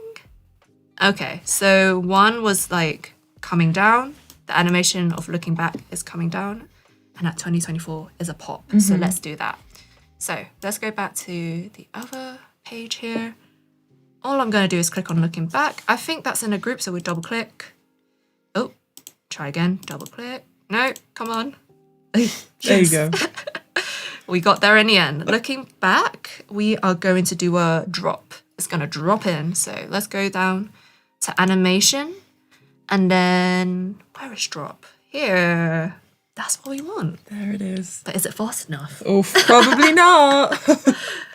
I like things fast, so Yeah. I guess it's 0.5 seconds right now. We can make it 0.3 and see how that goes. So let's edit timeline. Just bring it back to the beginning. Oh, maybe that's too fast. Too fast. Hold on. Yep, no, too fast. I take it back. Oh, there is such a thing as too fast. So this is why I spend so much time just like reviewing things, because you gotta put yourself in the shoes of your audience and your viewers, and if they're actually gonna enjoy something being really fast or really slow. So let's have a look. It's good that you can easily go back to the timeline and check it 100%. and just make those quick edits. Yeah, and I like the fact that I can just see it straight away. Like it doesn't take a long time to load. Yeah. Okay, I think that's it's a good speed. 0.5 was right. Let's go to at 2024 and let's go to animation. We're gonna have a little pop situation, which if we go to the bottom, pop, it's one of my favorite ones, to be honest. Is it? Yeah. Okay. Okay, so 2024, let's see. I like spin. I quite like things to spin Ooh, in. really? Yeah. Okay, that looks good. Let's play it one more time. I just want to see it. Maybe we could have the 2024 or at 2024, just like a few seconds after. So if I slide, just timeline here. I love how you have like the main timeline, but then you can click on each different element and then Exactly. change when they come in. Yeah, I love that because then you know what you're editing. Yeah. Okay. Yeah, I like that. I feel like, let me just zoom in. I feel like I need to see it a bit bigger. Okay, ready? Yes, looking Yes. back at 2024. Good. And then, if we zoom out, looking back at 2024, a year with Steffi, it all goes in order. We love that. Love it. Now, the last thing we need to animate is our little sketch that we did on Ooh. Illustrator, which, again, I can't remember what I did. We need to look back at our reference and let's just have a little look at what we've got here. So we go to edit timeline, bring it back to the beginning. They kind of slide in. We haven't done a slide. Let's do it. Okay. I think one slides from top, one slides from the bottom. Let's do that. So let's go back to the one that we want to make. Okay, so let's click on this. No, not you. I don't want you. Not We're you. done with looking back. You've had your moment. Exactly. So let's go down here and click on animation. Is it a drop? I think it's a drop, or it could be a slide. Could be a slide. Let's do a slide. Yeah. And let's click on the menu options here to adjust. And I want can it change the sliding direction. down. Yeah. So, yeah, let's try that. I just want to click on a timeline. Maybe it even slides too fast. Let me see again. Oh no, I think it's good. I think once we see the whole thing together, Yeah. then we can really adjust. But I think it's an okay speed right now. So let's go back. Let's click on this graphic, animation, and we're gonna slide, but this time we're gonna go up. Okay, click on a menu button here, go up. Looking good. Yeah. Right, let's go back to the edit timeline, bring it down here. Okay, ready? Wow. Yay. Good. It's looking good. Great. So, yeah, I'm happy with Nice. that. A year with Steffi.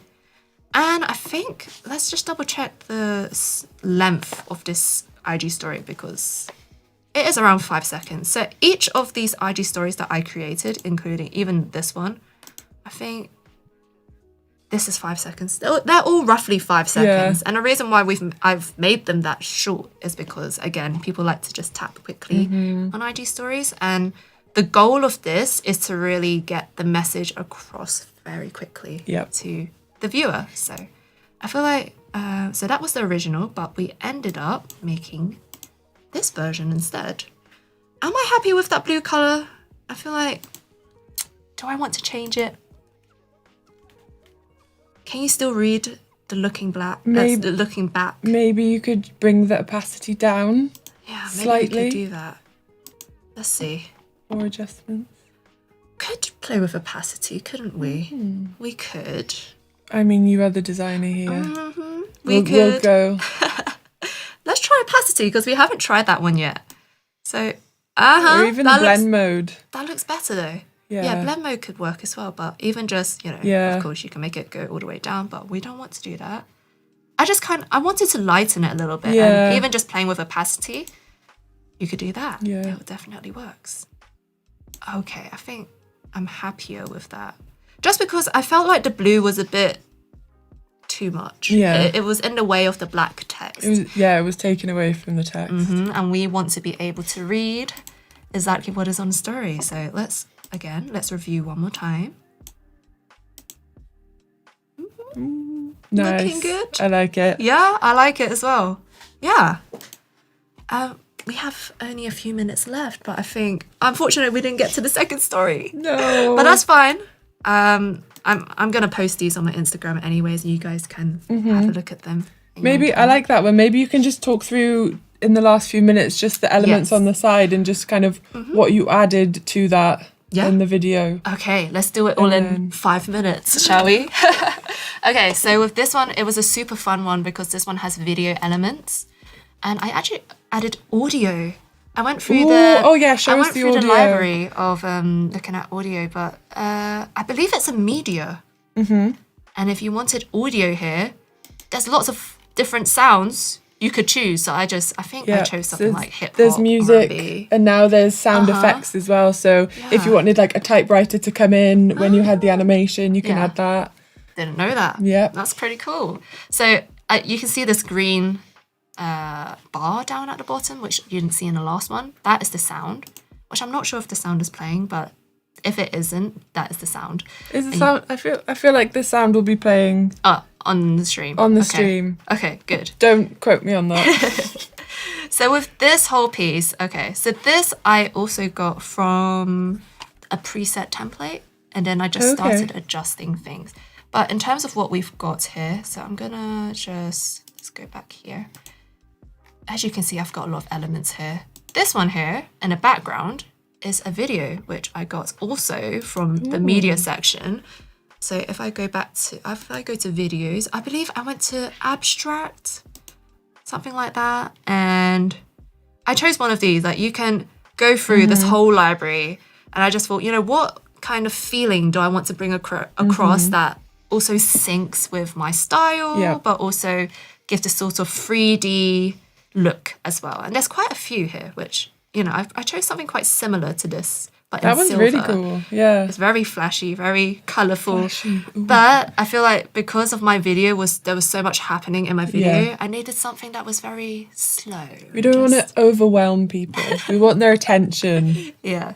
But we don't want to overwhelm. So if I play this, you will see in the background, there's like some sort of soft undulating waves of this silver material, which is pretty nice. And then the video is just a video I dragged and dropped, which I believe is probably in my stuff. Here we go. Probably in the uploads. So it's just a video I dragged and dropped, which you guys can do very easily.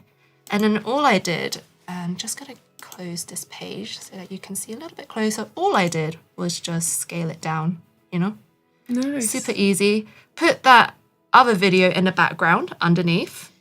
And then with the type, I just kind of sliced it in half. Nice. Well, I didn't slice it, I just pushed it up to the top. So as you can see here, it is literally just this type. Yeah. But then I just shimmied it up a little bit there. And then you can see at the bottom here as well. That's just a stylistic choice. And then with all of these graphics, these little stars here are from Okay. the elements. So is which are the down here. flowy ones, is that the same that you've drawn those and then brought them into Express, but then you've also used the shapes on Express? Yes. Nice. So these flowy ones I drew on Illustrator and then I brought into Express. But the circles and the stars are from Express. They're in the elements section here. You can go to the shapes. Got circles, which this is what I clicked on. You've got stars here, which I believe is one of these. Yeah. And then all I did to get this effect, especially with the circle one, is play with the opacity. So I believe you can see here it's at 41%. This is at 100%. So let's bring it back to what it was before. And then I just had fun placing it on the sides, framing it. And the last little, I suppose, Easter egg that I've got is just my 3D render here. I like which it. I just wanted to show, again, this connection between digital to then physical. Yeah. Because this whole piece, if I play the story again from the beginning. I love how you've laid everything. Yeah. Looks so good on the sides. There we go. And I was love it. And then I It drops in. just animated every element to just like have a pop in or just a slide in. And so much fun and so quick. It's just easy to do. Yeah. Yeah. I love it. Wow. Thank you very much for showing us all that. And I think everyone in the chat, and myself included, you've made us all want to either go and get an iPad or pick our iPads back up. So thank you. Thank you. Do you want to plug your Instagram one last time just before we say goodbye? I've absolutely forgotten that we needed to do that. But yes, if you guys are interested in seeing my works or you want to see these Instagram stories posted, you will be able to follow me on @Stephy Fung, STEPHYFUNG. Nice. Well, thank you very much. We will be back in about 5 to 10 minutes with another stream with me. So make sure you stick around to see that. And we'll see you soon. Thank you. Thank you. Bye.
Hello, everyone. Welcome back to Adobe Live.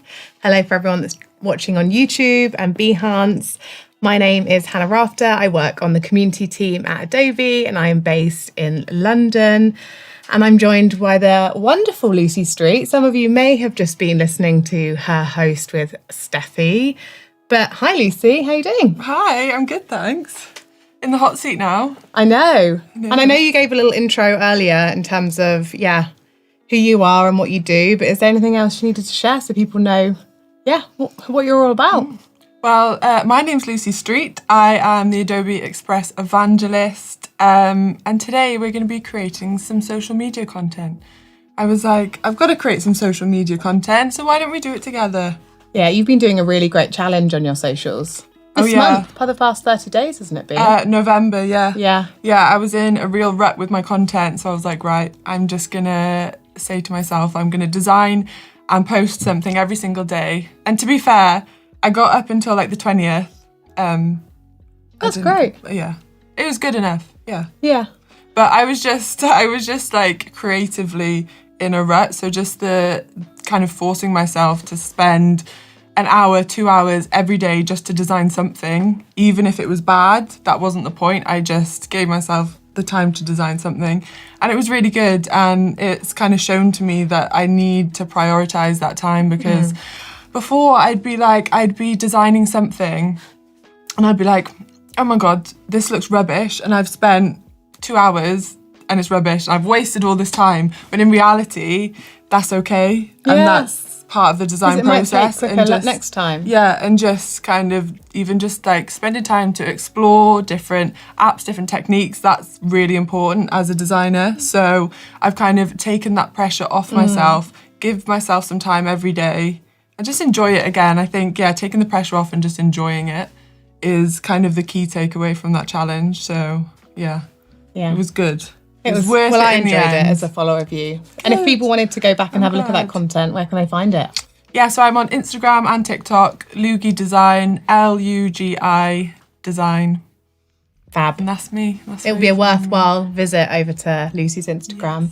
Yes, but let's dive in, shall we? I know you mentioned social media, but what are we going to do today? So we're going to be creating some posts.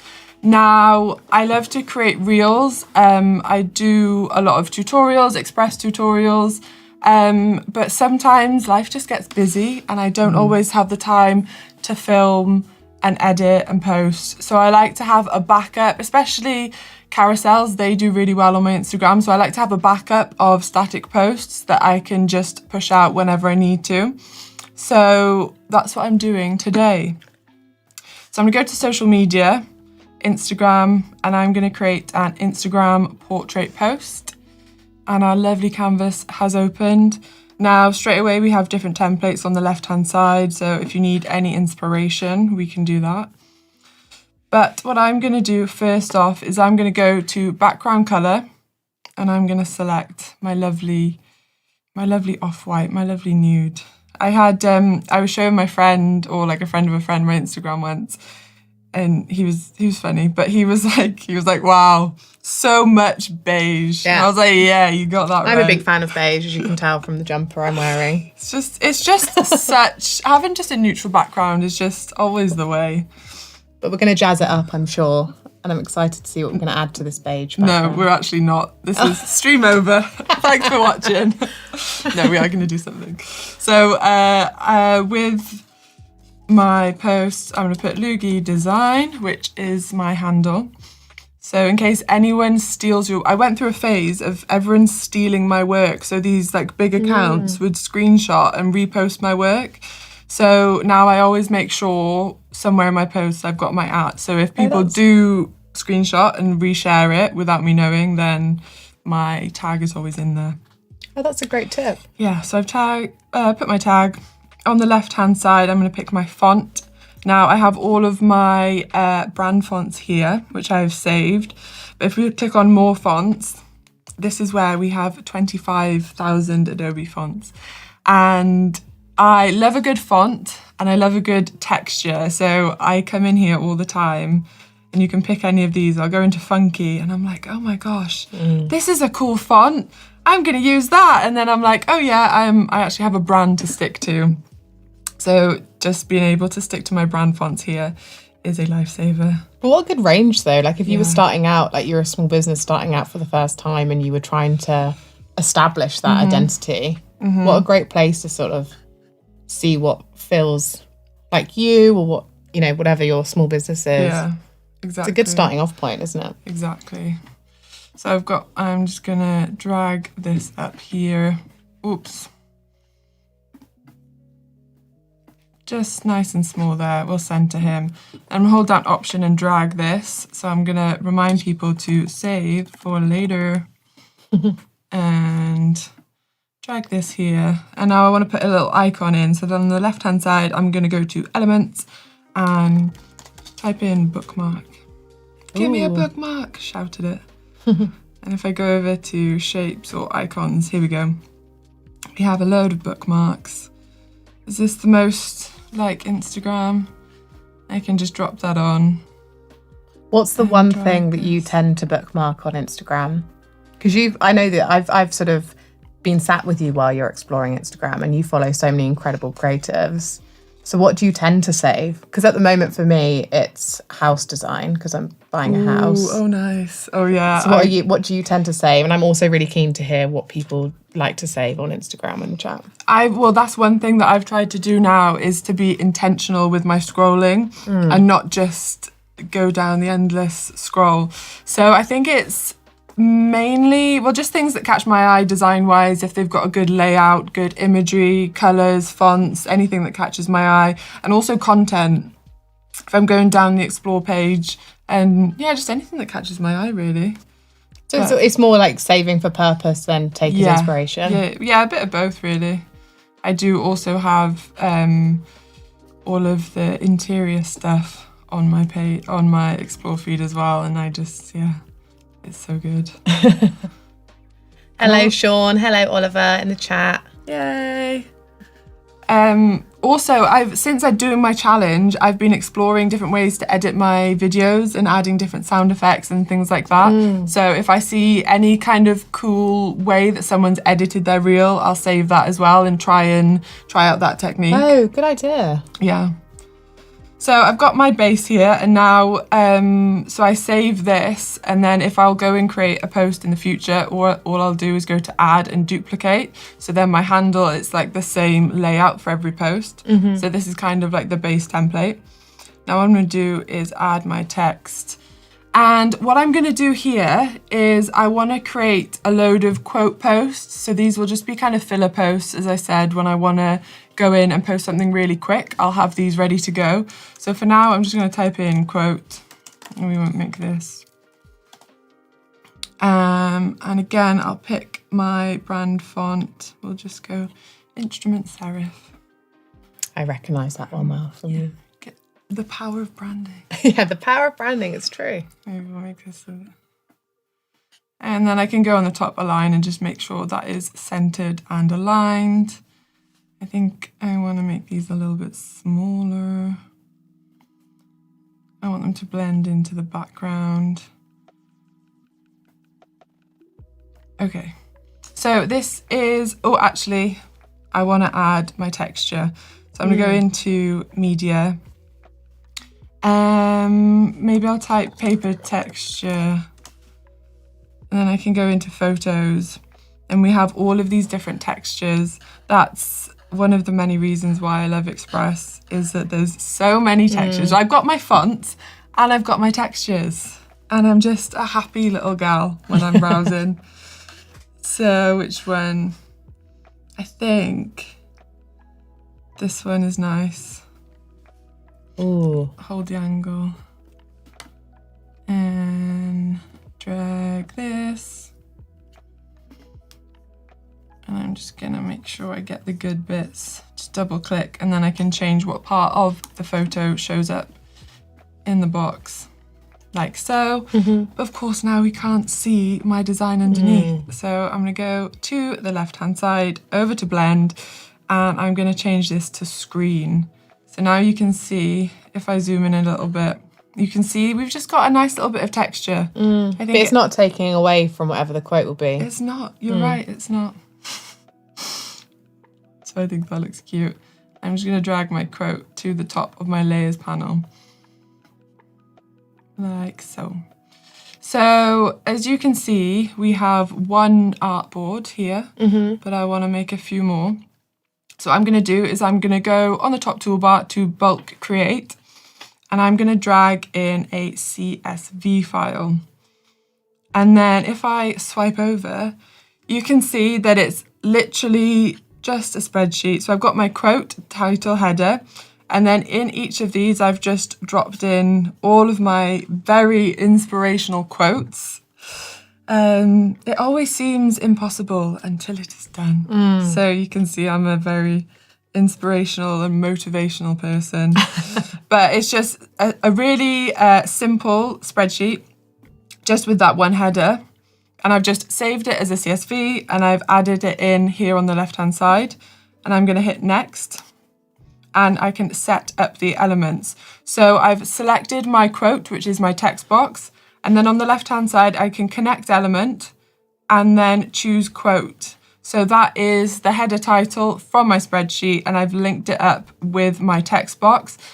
Now, for the sake of this, I've just got the one column, but you can add different columns and, you know, use whatever you want.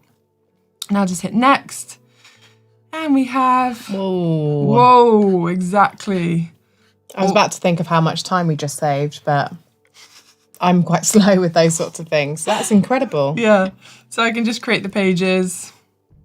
Wow. And we have so many there. It's almost like I can imagine anyone who is like really time strapped just having like a massive like out breath of relief when they can just see it all done and happen for you, and also like all aligned. It all looks the same. Yeah. So I've just made the text a little bit bigger, and I'm going to center it, and I think I want to scooch up the line spacing just a little bit. Maybe we'll go here. And then I'm going to align, center, and middle. And I think that looks cute. Do we like it black, or should we change the colour? From Steffi, she made everything blue. I make everything pink. I think that's part of the fun though, right? Is just trying things out. Yeah. I do like that pink. We can have the text pink, or shall I have the background colour pink? Ooh. Ooh. Is that a good ooh or a bad ooh? And then we can change the... Well, I think it looks great, but I know that you like to stick with your brand, so... You don't like it pink? No, I do like it. I want to make sure it's all on brand for you. Which one? Maybe... I now miss the pink, kind of. No. We'll have the text pink. Make it a little bit bigger. Align and center. I think that looks cute. But one thing I like to do is add a little bit of a personal touch. So I can go to... no, I can't. If I go to elements and then up to shapes, you can actually draw your own shape. You can pick from circles, rectangles, flowers, or, search for anything. But we can draw our own shape. Now, this is always touchy doing this live, but we can pick from a border style. So if I hit view all, we've got newsprint, Inca, which is my favourite, but we've also got dash, triple, dotted, so you can really get the effect that you want. And we have border thickness. So I think I'm going to move this down to about 5, and I can change the colour to pink. Okay. So you're going to zoom in a little bit to help yourself and now out. I can just add little designs. Yeah, that's not too shabby. Hey. We're going for the hand-drawn effect The best anyway. squiggle line I've ever seen, I think. Too kind, Hannah, too kind. And I can just hit done. And then it's dropped onto my artboard as a shape, so I can move it around. I can change up the sizing. And also on the left-hand side, I can go in and change up the stroke, so whether I want it dotted. Wow. So you can change it. But I think I like the newsprint Inca. You can see if I zoom in a little bit, it gives it a nice little bit of texture, which I think is quite nice. Yeah, that's really nice. But again, It's just adding your like little, as you say, personal touch to things, isn't it? yeah, and I can hold Option and drag and duplicate this, and maybe we can flip it to make it look a bit more different. Maybe we won't. Keep it like that. And yeah, I just like to add those little handwritten. Maybe we can draw. Maybe I'll, again, picking my border style, bringing my thickness down to 5, border, pink, and maybe I'll add a little heart. Have you ever tried to draw like your signature or like your, the sort of how people sign their prints? Have you ever tried it? Or Well, not? yeah, since Express on iPad came out, now the same as Steffi did, I like to go onto Express, and instead of doing this with my mouse, I'll actually draw them with my pen on my iPad, which makes things a lot easier, and you can do them a little bit better then. And I can just turn this post into a cute little, with some little doodles. I like it for now. And we can go in, and maybe I want to make this metallic to get that contrast in there, like so. Hey, and then that looks cute. Looks great. So we've gone from my one post that I made, and we've used bulk create to create 7. And now what I want to do is actually go up to translate. Ooh. Now this is where we can pick from 45 different languages. So should we go, what languages? Maybe Well, we're currently in Germany. So why don't we go German? We should. German. You're Welsh. I'm half Welsh, so maybe we should go Welsh. Are you half Welsh? Yeah, my mum's Welsh. Really? I'm very proud half Welsh. I didn't know that. Let's do, You ever been to the rugby? Yes. I have been to the rugby. Have you? Yeah. You should have posted it to Instagram. Yeah, I'm a big proud Welshie. Oh, gotta be done. So I've chosen Japanese, German and Welsh. But yeah, as you said, there's so many to choose from. Mm-hmm. And then we can even select the tone of voice. So whether you want it formal, informal, or to just not change the tone. Should we just not change the tone? We don't want the quote to be too formal, do we? No. But also we don't want it too informal. Yeah. And we can pick what pages you want to translate. And then if I go into page 2, I can actually select, so maybe I don't want to translate my handle, so I can toggle that off. That's clever. And you can, you have full control over exactly what you want to translate. And then I'll just go to translate. Here it goes. Here's the magic. Here it goes. Hi, Camilla, who's just joined. Oh, cute. Hey, Camilla. Who else is in Darren's the chat? back, and he's also Welsh. Yes, Darren. We love it. So I agree, you're not Welsh if you've not been to the rugby. No. Couldn't agree more. Wow. So we've translated them. You can see. So I should have made these a little bit bigger before I translated. But you can see we have the English version, we have the Japanese version, Very cool.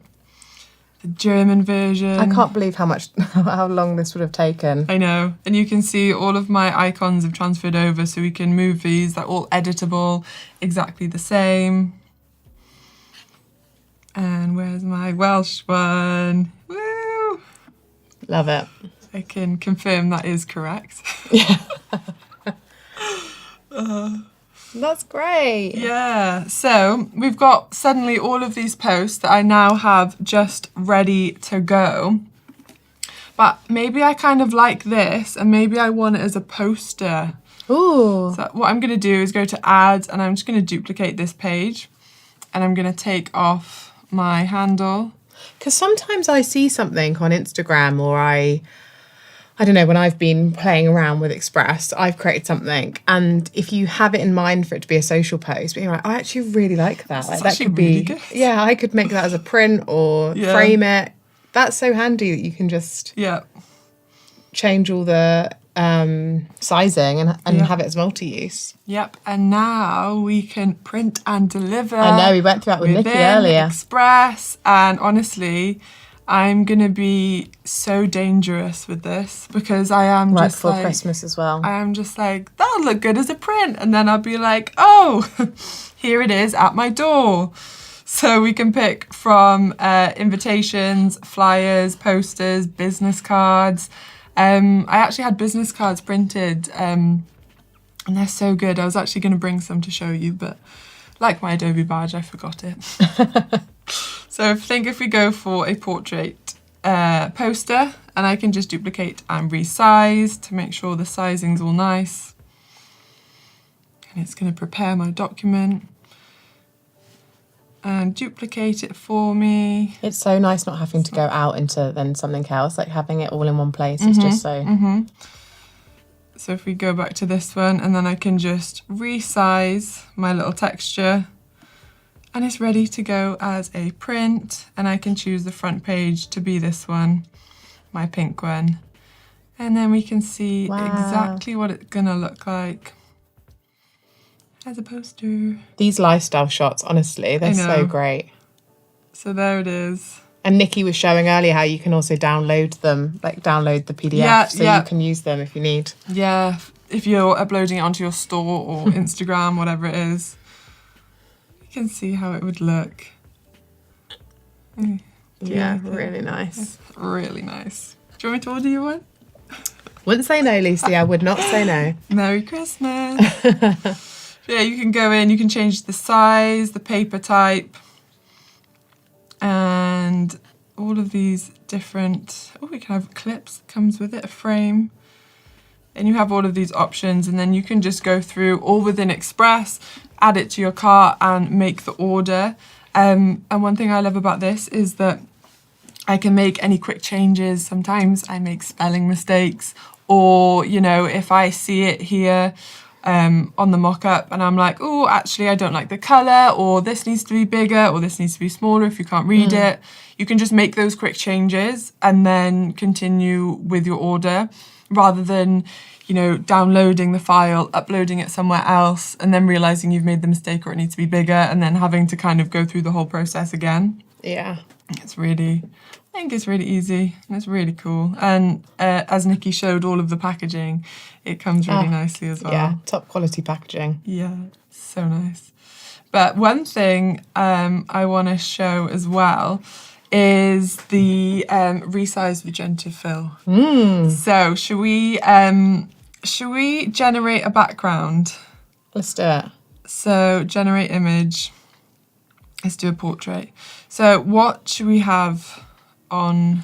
Oh gosh, let's ask the chat. I don't want to just rely on my creative brain. What should we have as the background, everyone? Either on Behance or YouTube. We're live at the moment, so I'm keen to see what everyone else suggests. What is a nice background that would fit my quote vibe? The kind of the motivational kind of serenity of the quotes. Oh, there's so many things we could do. I think that's what makes it so fun, is you can just have a real play and just see. So first up, we can type in the prompt, and then you can add in different reference images. So whether you have a style reference or a composition reference is really good. And then you can change up your content type, whether you want it auto, photo, graphic, or art. I think I'll stick with photo. And then you can do different styles. Now, these are so fun to play around with. I lose so much time generating things. You can have pixel art, you can have hyper-realistic, cartoon, and different techniques and effects. Have you ever used these? Or you use...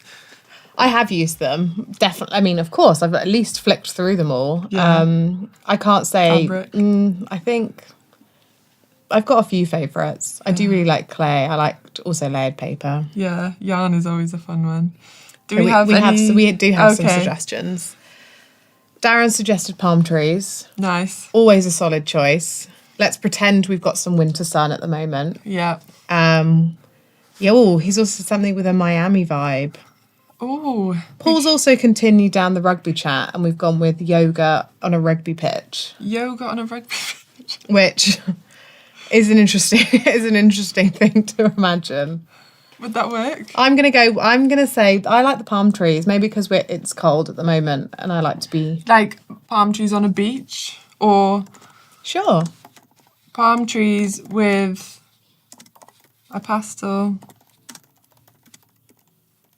How descriptive do you recommend being when we're doing this type of stuff? Be as descriptive as you can, but I often struggle with the first prompt. I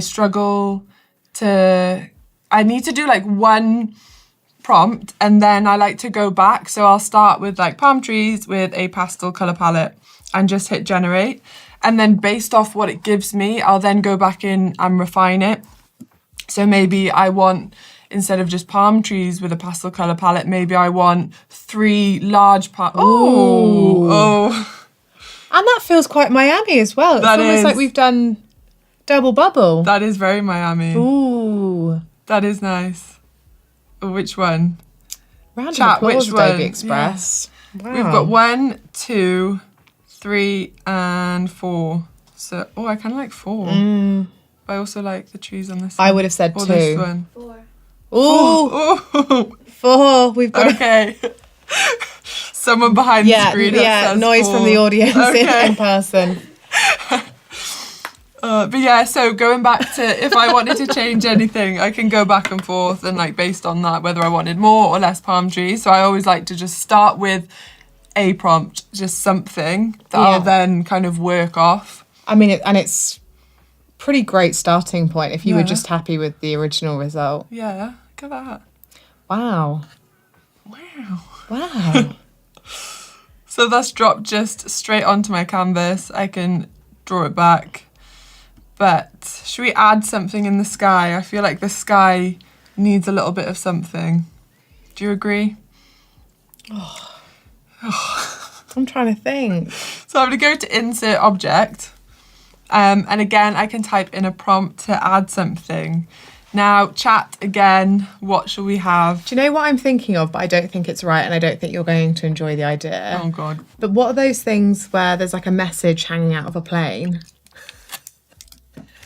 They're called a blimp. No, yes. a blimp? What's No, a but blimp? like the plane that has the sort of, I've seen obviously like, will you marry me? Or Yeah. people having, like, what, I think that's quite distracting. But I like the idea, but what's it called to put it into a I don't prompt? know. That's why I'm sorry. It's been really unhelpful as a suggestion. If anyone knows in the chat, that's going to really. A plane with a But we've also had Darren who says a toucan toucan. or a little bird. I feel like I always add birds to the sky. Yeah. Or Once we can have like a UFO. or a jet. A jet. Well, it's Miami. Yeah. I'm not sure about it. I don't know. We'll see if it gives me a UFO. Oh my goodness. I like to.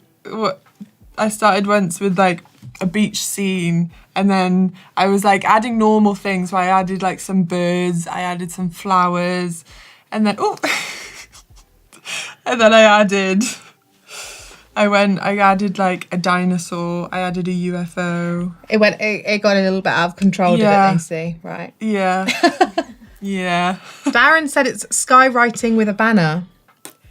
I mean, that is descriptive. Skywriting with a banner. Is it? I feel like that's not. No, it's like when people write, oh, that's kind of a separate thing, but similar, like... with like the clouds.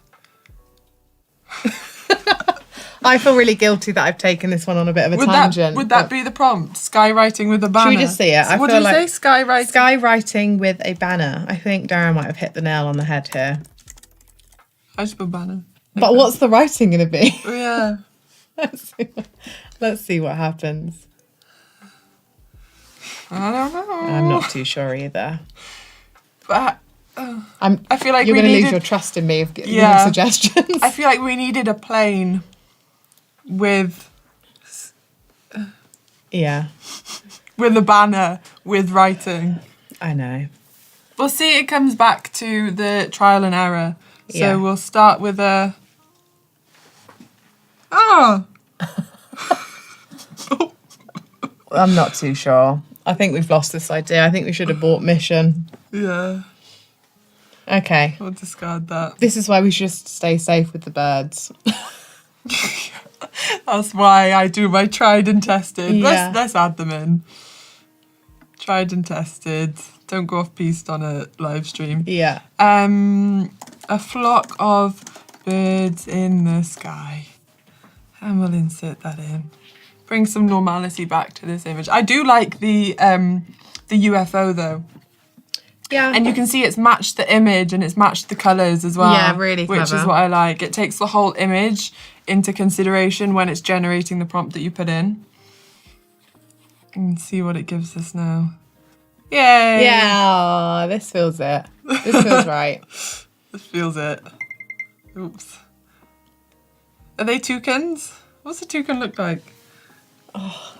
We've established that I shouldn't trust me with my advice here. I really like this one. Toucan's like a parrot, isn't it? Or like Yeah. with the big beak. Mm-hmm. Do they look nice? I like them. Are they seagulls? Not sure. Okay. And we can keep those. And close that down. So now we've generated our lovely palm trees. We've added a UFO and some lovely little birds. This felt like a real collaborative community effort. And Yeah, that's what community's for. So I'm going to drag him to the back. And you can see once I've dragged the image underneath my texture, you can just see that texture even more. yeah, nice. Adds a nice little... It looks like a vintage poster. Yeah, it does. And I actually am going to maybe bring the opacity down a little bit so we can see... So it just gives a little hint of it in the background. Like so. That's cute. So now I'm going to resize it. So I'm just going to delete my texture. And if I go to resize, you can see at the top we have expand. So should we turn it into a YouTube thumbnail? Ooh. We can convert it to a presentation. So I'm going to duplicate and resize. So now what it's doing is the photo that we have generated, it's now going to expand it for me. And when this feature came to Photoshop, I was like, this is so cool, but I need it in Express. So it launched at Max Miami and I was... You've been happy ever since. I really have. And then again, we have the 3 different options. Which one? It's 1, 2, and 3. Ooh. Should we go for 1? No, 2. Yeah, I was about to say. I would have said 2. Yeah. I quite like that you're almost like looking up. Yeah. You can imagine you're like on a sunbed, bathing in the sun. We can all dream. We can all dream. And I can keep that. So you can see all of my artboards here where I started from that one quote. Yeah, really cool. All the different languages, all of the different texts. And now we have our expanded one, which I think is cute. It's perfect, especially as a designer. When I've got clients who come in and they don't necessarily have, or they have photos, but maybe they're not the right size. So to be able just to pop them on and not have to worry about cropping them, you can just, expand them. So I'm going to go and I'm just going to resize this one back to my Instagram post. Where is it?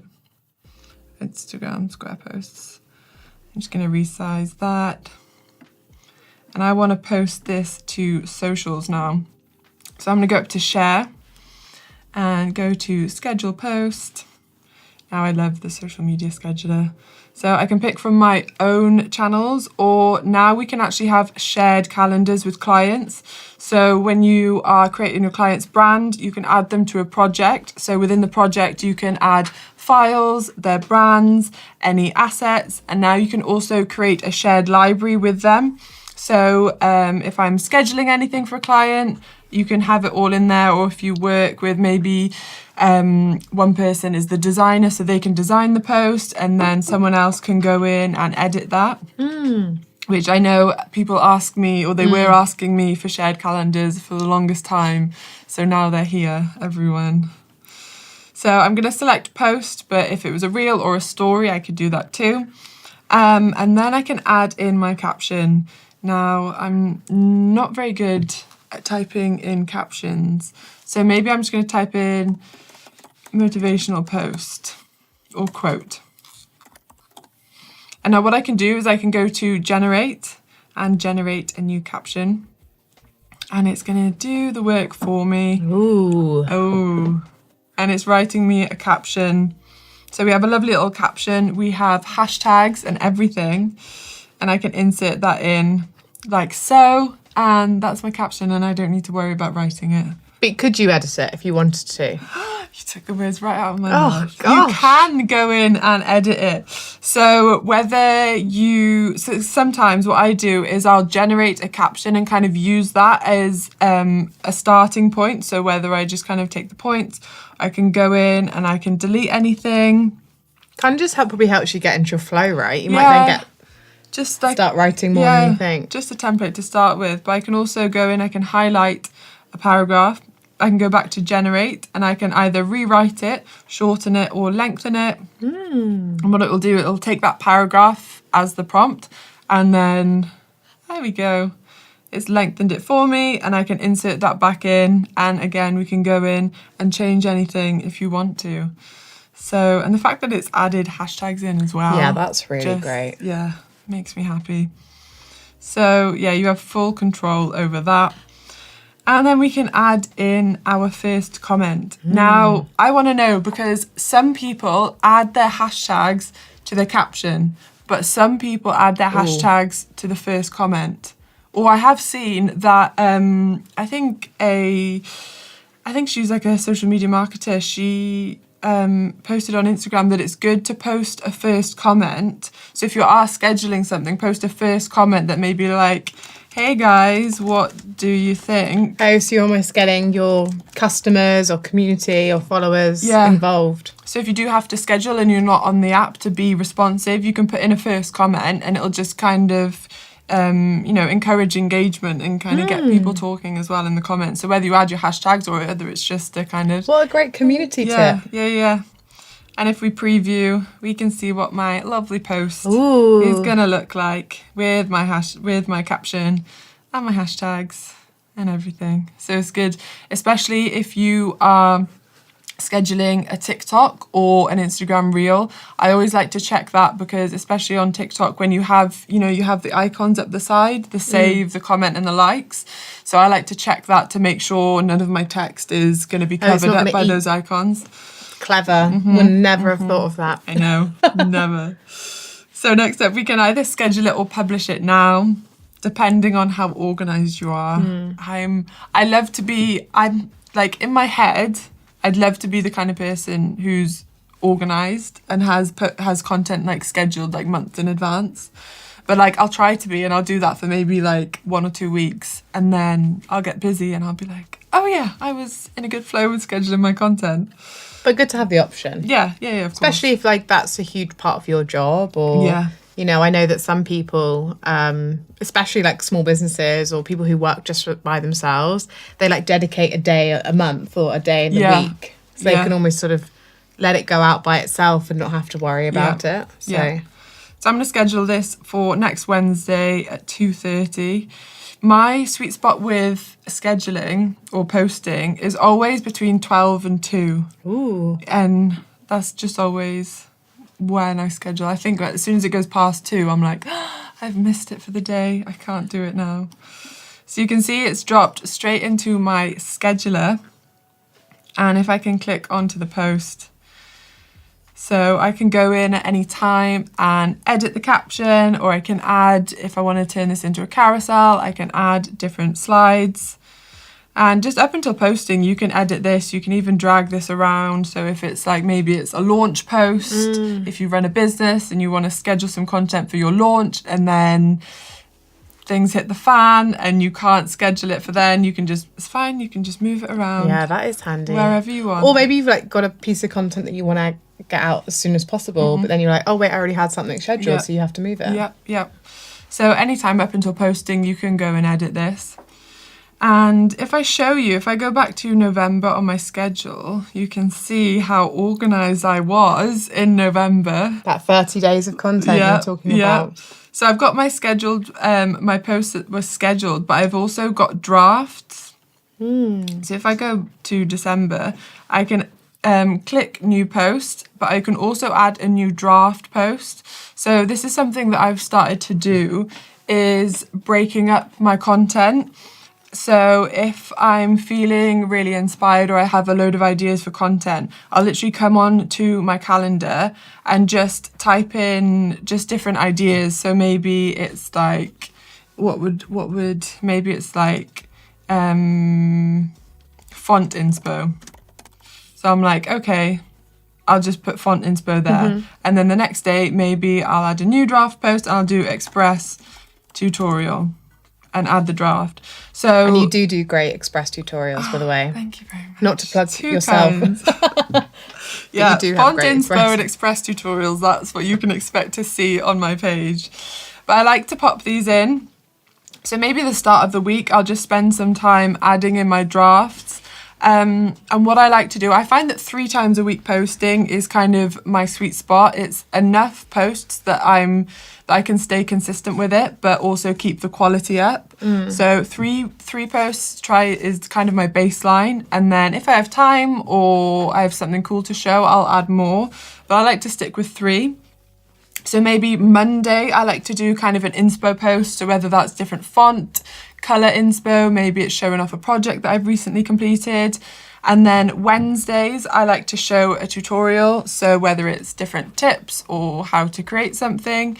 And then Fridays, I like to save for connection posts. So whether it's sharing a little bit more about me, a bit, kind of behind the scenes, or just kind of to build that connection and kind of with my community. So that's kind of the 3 pillars and how I like to look at my content. So then when it comes to creating drafts, so I'm like, okay, on the Monday, I'm going to do font inspo. Then on the Wednesday can be Express tutorial, and then Friday can be my Adobe Express templates.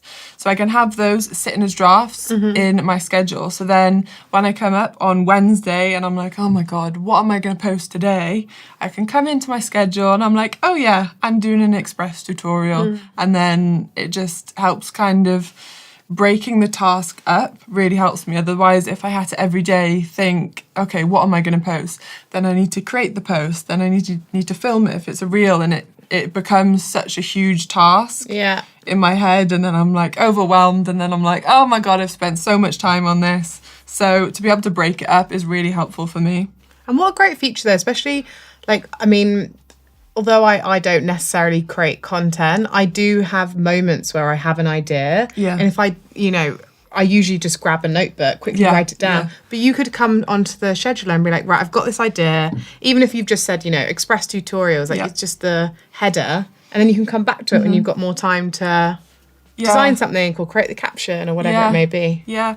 And now we've even added prompts within the scheduler. So if you were really stuck, so we've got, big events like Christmas Day and Christmas Eve, but also different prompts. So progress update, maybe you share a limited one-time offer. And these sort of prompts are really helpful, because I know that with creating content, like half the battle is coming up with the ideas constantly. And these are fun, and maybe you kind of come across a prompt that maybe you wouldn't necessarily make normally, but it might be quite interesting to add, into your content. So I think that's really good. And also, my unscheduled posts is The bank of ideas is this. the idea bank. So what I can do is, if maybe I didn't get round to posting something, I can just drag it into my unscheduled posts, and then I act this as my idea bank. So I can drag anything out of the idea bank and really just drop them in like so. Oh, this is a TikTok. So you never really lose it. You never really... Yeah.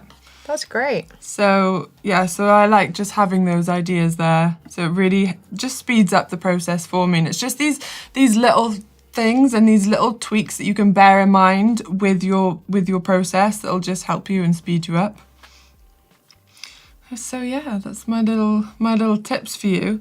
So if you go to your stuff, you can see projects and let them load. So this is where, so if I go into Flare, so this is where you can see that I have my brand, I have my calendar, and I also have my different files. So we have a social media post and a presentation and also a mock-up. So when I'm working with clients, I'll create their brand and add in all of the different elements. So you can add in the logos, the colours, different fonts and templates. But then I'll add it all to a project. So then I can just go and share this with my client. So some clients are really great. They know exactly what to do with their brands once you hand over. But some struggle to kind of put that into practice. They'll have their colours and their fonts and their logos, but then they don't necessarily know what to do with it moving forward. Need a bit of hand-holding. Yeah, just a little bit. Just a little encouragement. Yeah, so I like to set up their files with social media templates. And even if I design these in something like Illustrator, I can then just drop in my Illustrator file straight into Express and add them to the project. So if you are more used to designing in Illustrator, but your clients aren't, then that's, a really good workaround. And you can see then the calendar is there as well. So you can add in anything. The same as I did with my own calendar, I can do that with my clients as well. Ooh. So yeah. It's good. Oh, and I'll show you on the left-hand side if I go again to your stuff and favourites. If you're here in the last... I wish my stuff on Adobe Express looked as good as yours. If you're here for the last stream, I said that I like to favourite my templates. You can see I've got different design assets favourited. So this was before I could draw my own shapes. So you can see I've got some handwritten ones saved, but now I can draw my own. So now I can go full whack. But these are my templates. So these are all my favourite ones that I've seen for whatever reason, whether it's the colours, the fonts or the layout. And I just favourite them. And then I like to think of this as my own personal sort of Pinterest board. Ooh, good idea. Yeah, so it's really everything that I like. And it just like springs up some inspiration. I feel like we all have those days where you just don't know what to create. You're lacking inspiration. So that's when you were on the template library, when you heart it, it'll automatically go here then? Yeah. So if I go to templates. Because this is so helpful. Yeah. So you can see I've favorited them. And we can even search for not only social media templates, but if I wanted to search for like brand guidelines. Mm-hmm. And then we have different ones. So this is the one that I've favorited. So if we if we stick with this one. So it's multi-page. So I've favorited it. And so it's not only the social media templates. And if we can go into customize template. So this is a presentation. So I've opened it up and I can edit anything that I want. I can go in and replace the photo. So whether that is my own upload or something from the Adobe stock library. But then I can also go in straight to present mode and I can flick through. So this is what I do if you've ever come to any of our events and seen me demo. All of my presentations are created within Express. So I can quickly go in, maybe I can change the background colour to orange, make quick changes and then go into present mode. And then straight away you can present and flick through. And it's just making those quick changes because I know, especially again with my spelling mistakes, I'll be like about to present and be like, oh my God, I have a spelling mistake, but I can just go quickly back and change it. Yeah, I feel almost confident if you need to make that change, you can. Yeah. Amazing. I mean, speaking of our events, we had loads of events this year, not only for Oh my God, we've been everywhere. our design community, but also Adobe Express and our community, doing a ton in the UK, which is obviously where we're based. And I know that we'll be doing so much more in 2025, which I'm very excited about. So we would obviously love to see our Behance and Adobe live YouTube community at one of our events sometime soon. And if anyone is based in Cardiff next week, give me a shout. Next week I'm hosting a winter party in Cardiff. And Claudia, I think she had her Leeds one last night, but she has a Manchester event coming up. So anyone based in Cardiff or Manchester, let us know. We'd love to have you. I feel like creatives, especially if you're freelance, I know that I had this, that everyone was going to their Christmas parties, but I worked for myself, so I didn't have a Christmas party, and I got such FOMO from everyone going. So I think that was our kind of thought process behind doing the winter parties, so that all the freelancers can come together and have a lovely little drink. Yeah. So yeah, anyone based in Manchester or Cardiff, let us know, I know. and we will invite you. Close out the year celebrating all the Yeah. great work that came out of 2024. And as I said, we'll be back thick and fast in 2025, meeting as many people, not only in the UK, across Europe as possible. But yeah, this has been really great. Thanks. There's so many things that came out of this. I'm so excited to especially try the drawing one. Yes. The idea of sort of, because you can also just completely edit then a template and just give it your own little spin. That was the real highlight for me that I can't wait to do. Yeah, and since Express on iPad launched not very long ago, so now I was just so excited. So I just got my iPad out straight away and just drawn up those little ones, the little tweaks. I feel like it's nice, especially as like a personal brand, to have your branding it, but then have that little personal touch. I feel is really nice. Yeah. Oh, that's great. Well, I know we've mentioned a few things in terms of the content you create, so I know there's probably some people that have maybe waiting for the next stream with the wonderful Lucy Werner. But if people wanted to follow you along and the great tutorials you do and the great Express community that you're building online, where can they follow you? So Loogie Design on Instagram and TikTok, and I think you can even put it, or maybe I'll do it after if you're not signed in, but put my @ in the chat so you can follow along. But yeah, I post a lot of font inspos, colour palette inspo, and also Express tips and tutorials. Amazing. That's my content, yes. Well, the streaming for the day is not over. We've been, what an afternoon we've had so far. We've got the wonderful, as I said, Lucy Werner up next. But yeah, big thank you, Lucy, for joining us and for everyone who tuned in. We hope you enjoy the next stream, and we'll see you very soon. Thank you, guys. Bye. See ya.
Hi, Adobe Live community. Welcome back to Adobe Live. We're super excited to be here today for our special end of year stream where we're going to be covering a lot of ways to make content in Adobe Express. I'm seeing a lot of familiar faces in the chat, and for those who I haven't met, I'm Clara Galan. I work on the Adobe community team, and I'm joined here today by Lucy Werner. Lucy, how's it going? Hi, Clara. Thanks for having me. I am very excited to be here to help end 2024 in style and get us ready for 2025. Yeah, there's so many content ways that we can post on our different social channels. And I know you're going to be covering today pinned post and animated features. Yeah. I know we were playing around with it a little bit before, so excited to dive in. Yeah. But before we do that, tell us a little bit about yourself, about your business and what you focus on. So I've been with the Adobe Express crew for a couple of years now as the first beta ambassador in the UK. And I used to run a PR and a branding agency, but recently in the last year, I've actually pivoted from agency owner to solopreneur and full-time writer in rural France. And my main job is to basically help people like you how to hype yourself. So for me, PR isn't just getting into a newspaper. It's everything we do to raise our profile in public. And Adobe Express is perfect for that as a tool to help us be able to just get out to our audience what it is that we do so that they know how to work with us. Yeah, and that's such an important piece of all the work you do and making sure the world knows about it and how you can tell your story. So I know that's something, I follow all of your content. I get your newsletter. So if you haven't checked that out, we'll post that in the chat so you can make sure to follow all of Lucy's content. But I know you've also brought some things with us today too. I brought my props on stage. Yeah, just to have it, like very the good, colorful. The good PR matches, girl that I am. But yeah, so book baby 1 was this one, which is Hype Yourself, which is the original how to get yourself out there. Cool. Book number 2 is actually written with Adobe evangelist Adrien Châtelet. He's actually the brain behind this, and I'm the brawn. And then this one is my new one. It's kind of actually a miniature edition of Hype Yourself, and it's like a 10-day class. So if you don't have time, which is probably one of the biggest struggles we have when it comes to hyping ourselves, I know from working with a lot of you, things like confidence, not knowing what to say, how to get ourselves out there, time is also like the biggest thing. So this is like super quick, handheld, put it in your pocket, job done. But This is perfect for on the go too. And I know sometimes I'll see all of the different like courses that are being offered, but this is helpful. I'm on the train, like I just have a little bit of time to read one chapter. It's perfect. Day 1, you can do like day 1, dip in, day 2, next thing to work on. And the things that we're talking through today are kind of what I would consider like the cherry on the cakes, like the little finesse, the little bit of salad garnish that we need just to really chef's kiss that hyping ourselves action that we're doing. Yeah, I love that. And I'm excited to dive in here too onto Adobe Express and kind of see how we can bring that anyone on your social channels. So no matter what kind of business you're running, or if you just have it for fun, like it's nice to have like a wrap of 2024 or looking forward to 2025. So yeah, with that, I'll take a look in the chat here. I see a couple people have joined us. So we have Christy, thanks for joining. Looking forward to seeing you. Hello, Christy, hello. We have, so highly recommend finding Lucy Werner's Substack. So much goodness on DIY PR. Thank you. I'll put your check in the post later. And we are live also on Behance and on YouTube. So I see Dave here in the chat. Sean, great to see you. Oliver, thanks so much for joining. So we are live. So if you have any questions throughout the stream, just go ahead and post them there and we'll get to them with Lucy.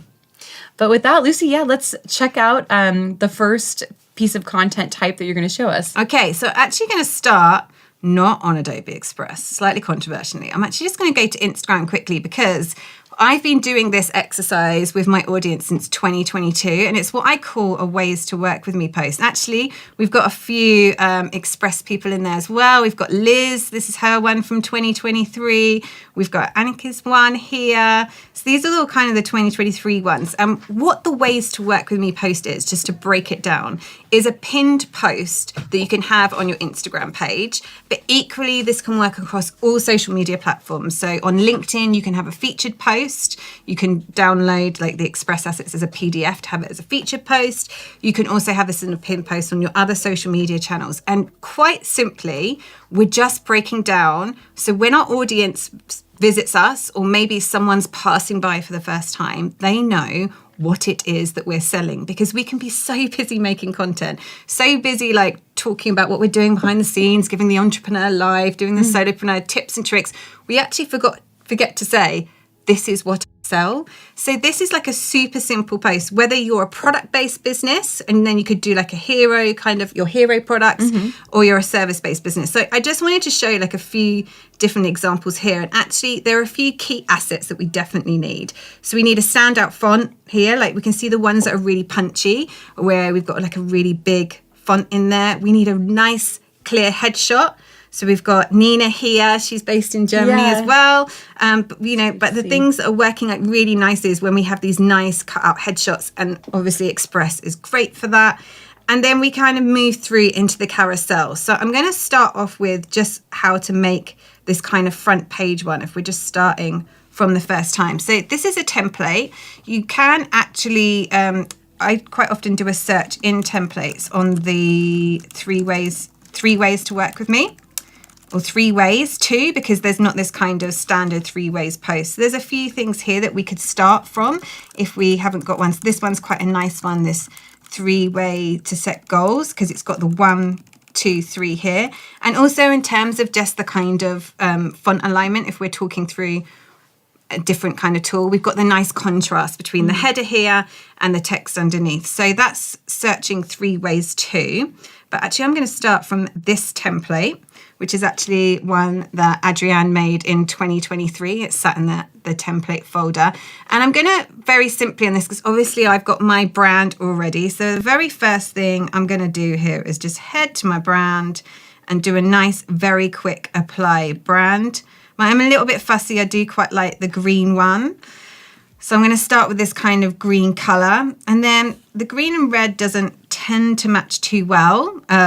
Sometimes, especially if you're colorblind, green and red is not a good pairing.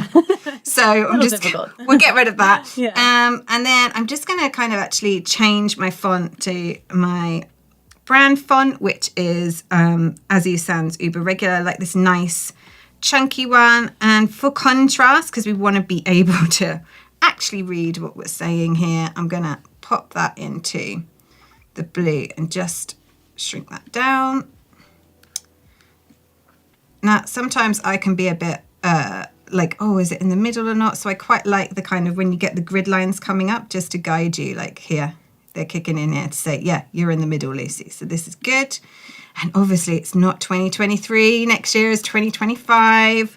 So it goes by so fast. I can't believe it. I know, but also that I've been using these posts for now coming up to like 2 years. And it's another thing as well. I think sometimes we can get hung up when we're creating content of like, are lots of people clicking on this, or are they engaging on it? But actually that's not what this post is about. And I think when we're making pinned posts, it's actually really good to remember that this is actually like content for when someone's coming past. Right. So quite often it's not something that's getting loads of comments or loads of likes, but it quite often gets quite a few saves. And people are coming back to it later. And a lot of my audience have said to me that actually since doing this post, they've had people coming to them to work with them. That's great. So it's important to remember, like, this is not the crowd pleaser going to go viral post. And that's okay. Like, different posts serve different purposes. Absolutely. And it's great because it's to drive like partnerships, drive business. And I can say so many times in-house, like we'll find really interesting creatives online or on different social channels. And it isn't clear, like, how can we work with them? So this is so what do they sell? Exactly. So helpful to know kind of just the different services there. So one of the other things I want to do, so I quite like this arrow, but I feel like maybe I want to change it up, like make it a bit more into my brand. So we can start here by looking in elements. And we've got arrows here that we can kind of look for. So there's loads of sort of different types in the icons and the design assets. Let's have a look through. So like I quite like these big sort of punchy ones. These are quite fun.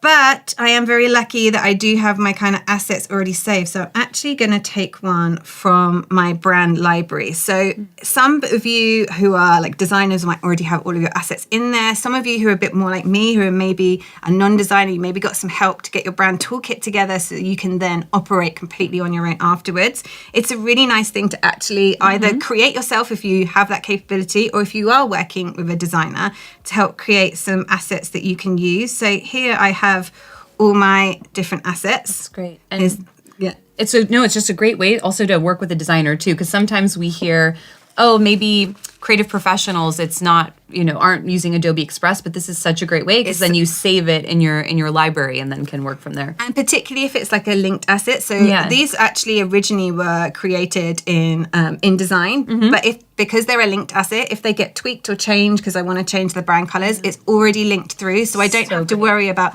changing my brand folder. It's literally like all there. That's so great. I kind of like had this list of like assets that I wanted to be able to have for my social media posts. Obviously I talk about my newsletter, I talk about public speaking. So I've got like different icons to reflect that in my brand. But for today in particular, we're going to go to the arrow, and I'm going to select this one. I don't want to use the green again because we're gonna lose it on the page, but we're just going to have this guy here. We're just going to pop him up.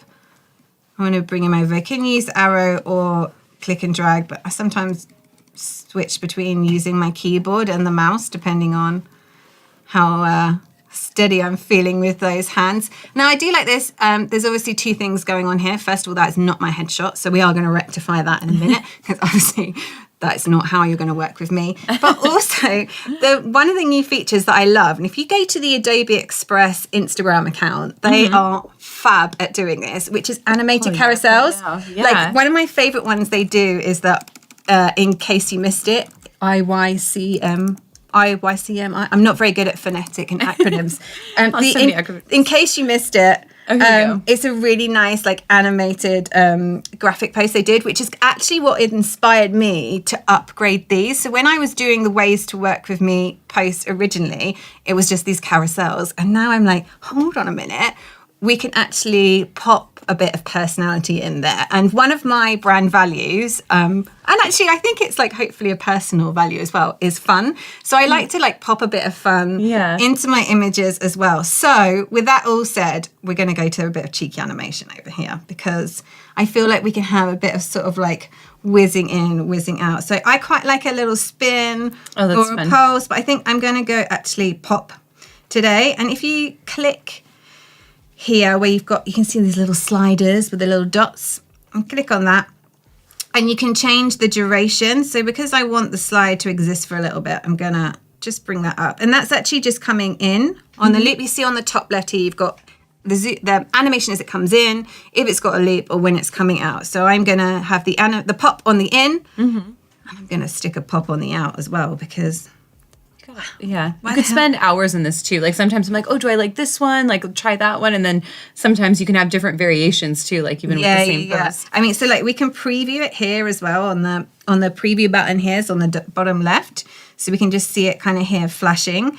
But like, I quite like enjoying a bit of spin. And sometimes I spend quite a lot of time. So maybe we'll have it like spinning in or like spinning out. And what I like on the spin, if we just quickly like show you on that's cool because then it goes down to the CTA. It shows that. But also here on this box you've got end outside page that you can click on, so it means on the in you can get it to come from outside your screen, have it whizzing in, and then on the out you can have it whizzing out. Really good fun to do. So I might actually maybe on the out we'll get it like outside it. There we go, he's going out. Like, come on, come and see how you can work with me. Let's have a look.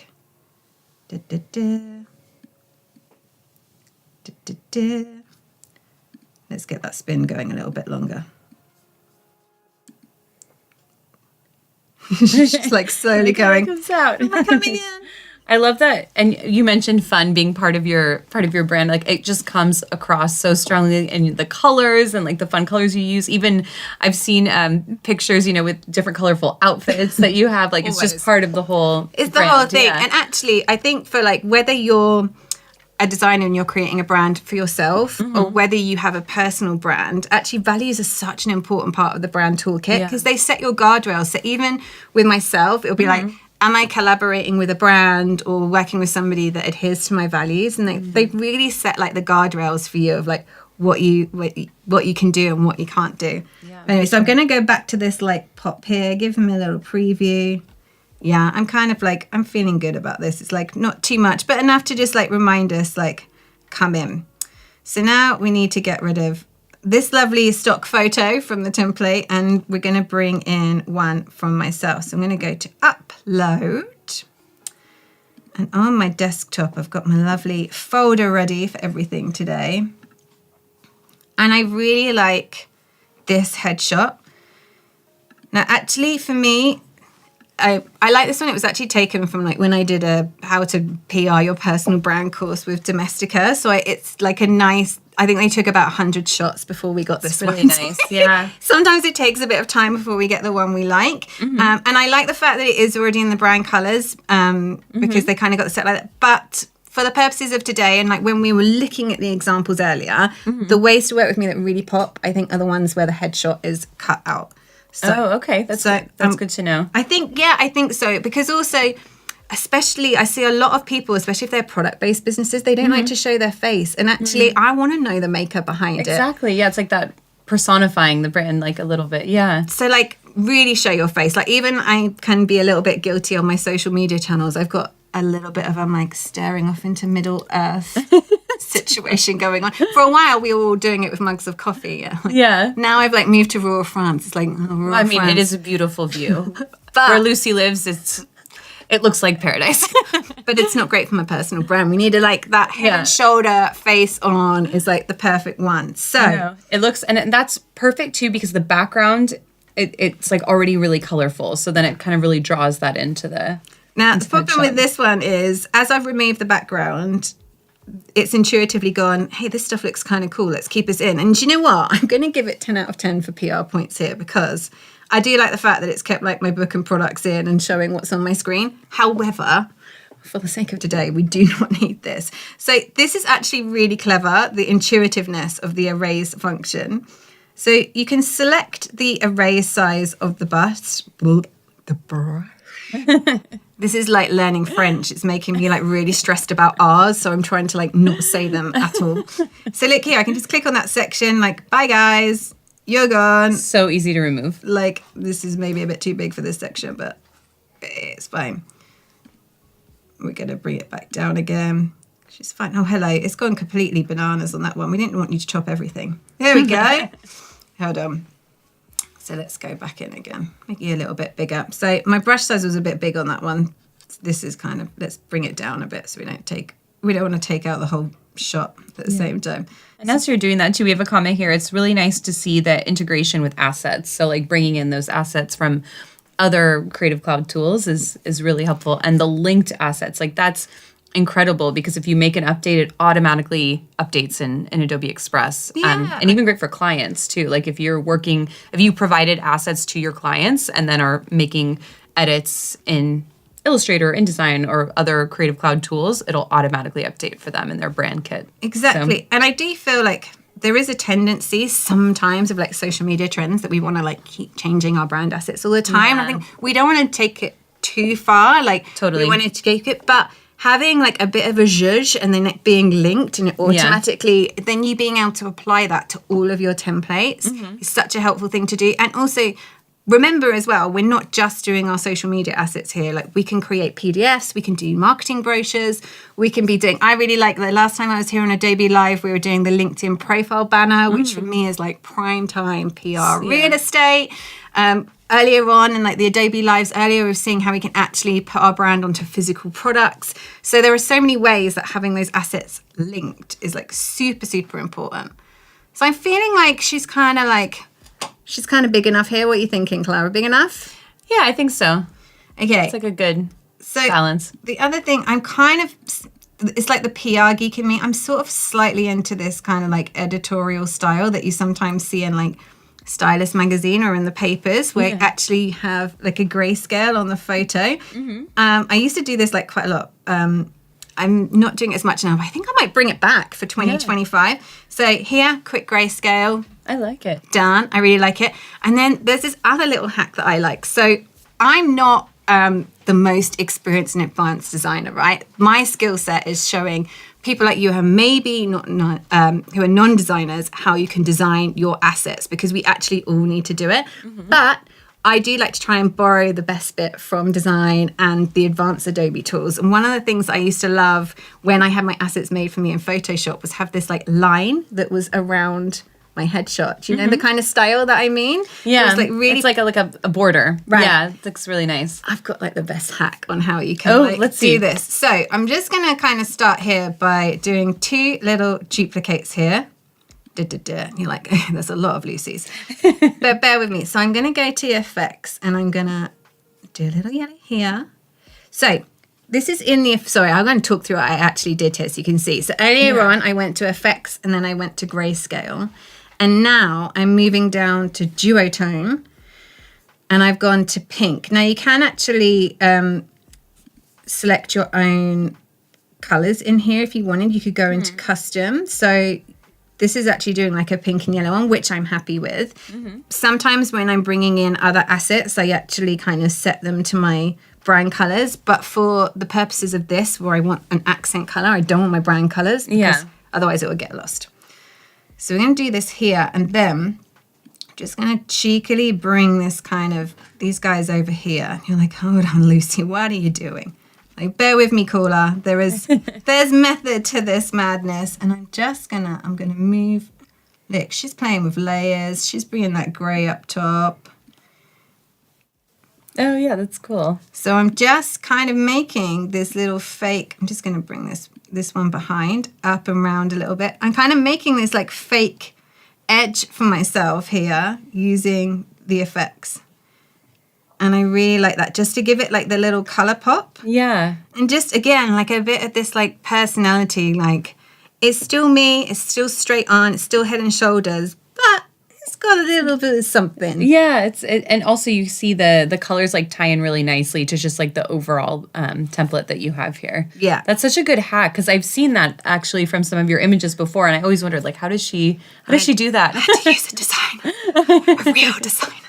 Yeah, it's like very easy to do in Illustrator and Photoshop, but in Express, like I think you can start maybe playing around with this on the iPad if you have the pen function. For me, I'm still kind of like, this for me is like, I'm not a natural drawer, so being able to kind of duplicate the image and then make my own frame around it, like I love it. And really quick too, instead of having to like make sure every little piece is all done there. Yeah. So I'm kind of with that. I feel like I'm sort of kind of happy with that for now. Just sort of feeling that out. And then I'm just going to, because I know on the next slide. We got a comment here. Vezi says, that's genius. Yeah. So we're excited to see how you use it. Thank you. Okay, we're going to just bring this up a bit so we don't have, otherwise I'll have like the designer husband nagging me that the fonts are like in contrast and not the same size. There you go. This is for you. And now I just, I know it's already been shown like 2 or 3 times today, but you know, let's really endorse this message of cutting and pasting. I don't want the top bit. I'm going to just start with these guys, so you know where to find me afterwards. I'm just going to come over here, get rid of these ones which are not on, make sure I just basically have the symmetry from the front cover to the next one. So bring them over. We're going to get rid of this arrow, this badger on the next one. We don't need him anymore. And actually, again, we're going to just, because I've already got the animation that I want on it, so I'm going to come to the arrow here. I'm just going to literally cut and paste him over, straight over here. Easy. Then I've got the symmetry coming all the way through. We're going to be mindful about this green and red situation again. Green and red should never be seen, apart from on a Christmas tree. And then we're going to start talking about the ways to work with me. So my first way to work with me, as we already talked through, are my books. So we're going to just bring that in. So I'm just going to kind of edit. Actually, that's already got the number 1, so that is fine. We're just going to change it to the blue because I like this pop against the green. And then I'm going to bring in my brand font here. again, I have like all my headline font and then my contrast font. So I'm going to have my Uber regular for my main font.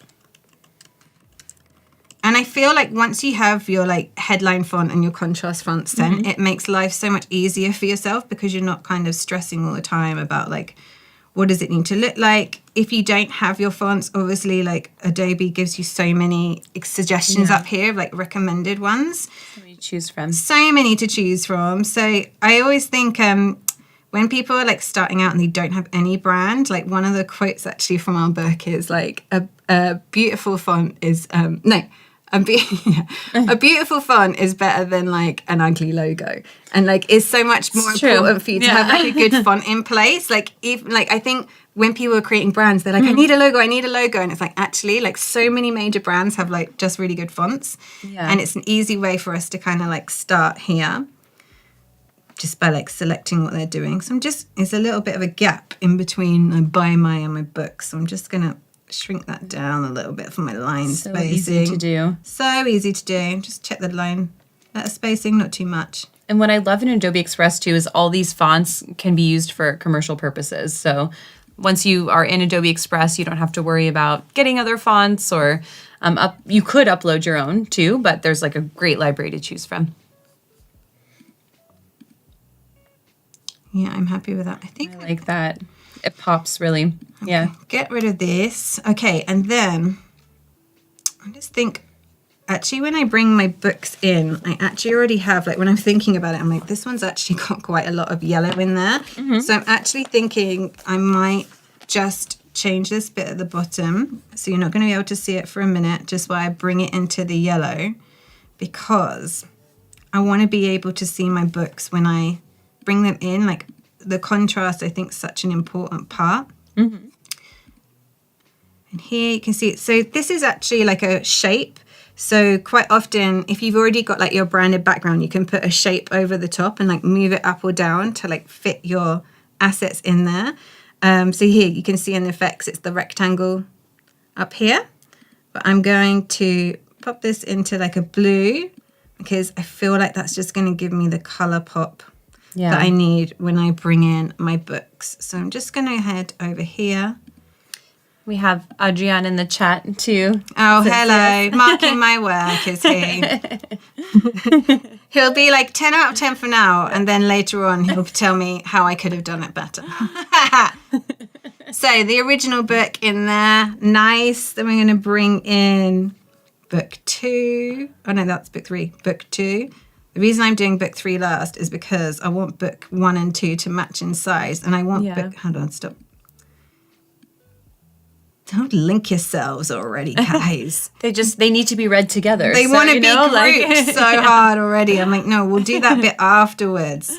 So yeah, I want these guys to be a nice same size. So here you can, again, I was saying earlier, like I don't always have the perfect eyes. So I kind of like the fact that you've got the purple line here just helping me to measure out like if I'm in line or not. Yeah. And then we've got the last one. And I want it to like replicate in true life. The first social media post I did about book 3, I made it exactly the same size. And then when I received the book, I was like, hold on a minute. This is fake news because these guys are not same. They're not same sizes. So I want my social media post to represent that it's a smaller one. Yeah. So we're going to bring her in a little bit smaller.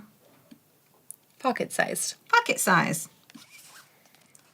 Just do a little bit smaller over here so we can kind of see that. Where did this one go? Oh, this guy's hidden himself over here for some reason. The books are playing funny business today on the bookshelf. They're like, maybe you want to buy me, maybe you want to buy me. Who knows? Okay, so we got the kind of the books in, and I like it.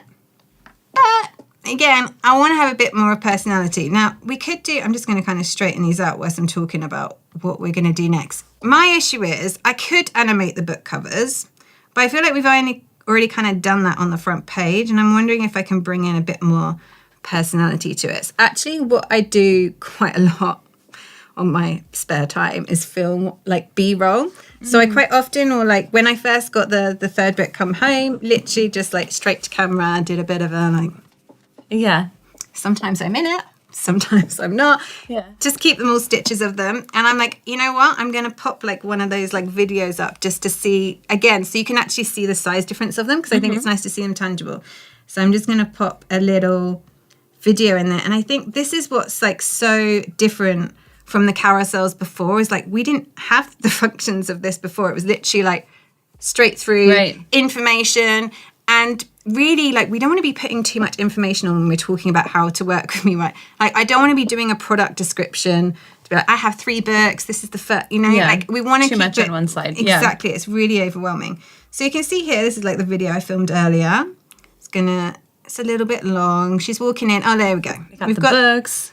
We got a little wave on, and it's good, but it's a bit long. It's lasting a bit too long. So I wanted to show you how easy it is, even if you're not a video editor, to edit. I'm actually just going to start here on the edit timeline. And here you can see this is the video section up top. This is our video strand. So we can see it's 8 seconds, which is probably a little bit long. We want to get in there. Yeah. 3 seconds done. So I'm actually just going to click on this bar of it. Hello. Hold on, she wants me to play it. Let's get you playing so then we can get you out. And then, there we go. You're going to just shrink it down here by grabbing it on the end. So when you click right on the very far end, either on the left and right, you've got the option to shrink it. So I can already see, like it might be a bit hard for you, it's a little bit small, but I can see when the books lead in. So I'm just going to start right from when the books come in. I'm going to give that a little preview just to check. I think that is my 3 seconds, but let's just check. 1, 2, 3. Yep, they're in. Perfect. So that's perfect. So then what I'm going to do is just trim the rest of the profile, the post, to make sure it matches that video. So we don't have... It's so easy. Like otherwise you'd have to put this in another like program and like match both videos. Yeah. This makes it so easy. And I'm social. like 100% like not a video editing pro, but I love the ability to be able to like drag and drop and then it's in, and it's just giving like just an element of dynamism to the posts. Like I feel like now as well, for a lot of us, we used to do, especially on Instagram, we used to do like the static grid posts, and they don't really perform as well now, but we don't necessarily have time to do like full on video editing. Whereas something like this, it's like a tiny bit of B-roll. Yeah. So quick to film, so quick to drag and drop. Yeah. Look, my lighting's not great, the framing's not great, so we can fiddle that really quickly here. So I'm like, okay, I probably don't need as much desk as we're showing, so let's pull up a little bit of desk here. I also don't need to be showing as much ceiling as we've got going on, so let's pull that down as well. And then like maybe in the effects as well. I think I'm kind of like fine with that for now. I'm not going to really fiddle with the color filter over the top of it like I did my photo. But if you wanted to, like I know like a lot of people kind of play around with the before and after, so you can have like the kind of grayscale on the video before and then do it afterwards. But I'm just going to literally just pull him kind of like over here. I think I'm actually going to pull my arrow down because I've got space above this little guy and pull it over. And then we can like play this. Right, I don't know if you can hear that. We've got a little bit of a crackle. Hold on, we'll do that again. Oh, yeah. We do not want that. So on the crackle side, so there is, like we were showing earlier, like there is the way that you can add the music on top. So we could have like a ding, or we could have the music on top. But for now, I'm literally just gonna, on my video here, you got the volume. So we just turn that right down, or literally just click on it for the mute. So now when we play it, no crackling. Nice and simple. So either when I export it, I can upload the music I want from the social media platform I'm on. Or if you wanted to, you can apply a music on here as well.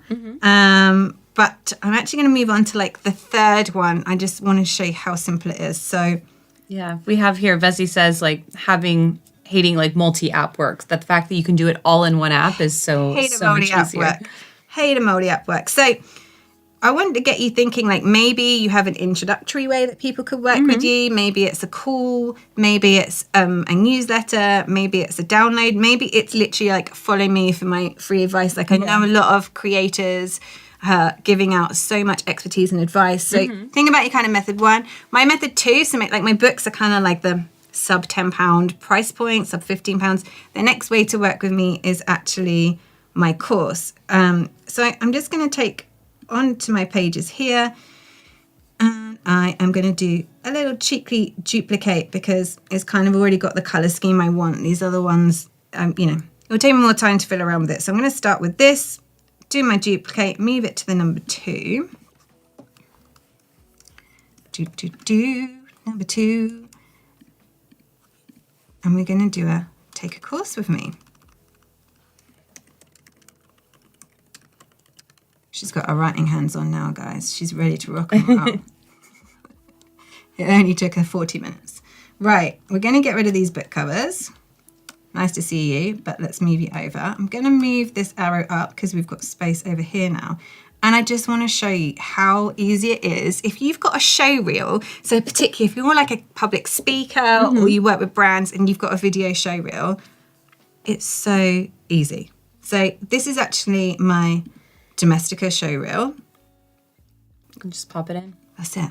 Ah. Done. Like before, it would be like you'd have to download it, you'd have to resize it, you'd have to maybe get a background, put it on, and then it wouldn't work. But now, like with the animated carousels, it's such a treat. I'm not going to make you sit through the 2.5 minutes of this, but just so I'll do like just the quick 20 seconds of me like cringing as I introduce myself. No. So you hear the sound. But look, gotta hype yourself. Yeah, look. And it's all kicking in here. So cool. So it's like instantly working. I don't have to worry about it. I can download it. I'm a public. Whee, that's enough. No, Hi, that's enough. No. I love the colors that you chose too, and just like the overall brand, like it all ties so nicely together. And then just having that additional like movement, like you said, so many times we'll create carousels, even, at Adobe on our social channels, we'll have that. And then once there's like a little bit of movement in there, the engagement goes working. Up. Yeah. And I think for me as well, before I used to have like 3 separate pinned posts. So that, what do you call that? Promo video, if you like. The trailer, in fact, I believe is the technical term. The trailer was like a standalone post. My books were a standalone post. Yeah. And then How to Work With Me was another post because I couldn't have that functionality. So I love the fact now that we can have all 3 in one. And I don't necessarily want to give up that like prime time real estate just to the Domestica course. So yeah, I'm kind of loving that. I'm not going to keep going through like the rest of the slides. I just wanted to like show you a little bit of the things that you can do. If you go to my Instagram here, which we were like demonstrating earlier, I've actually got, look, there's Clara.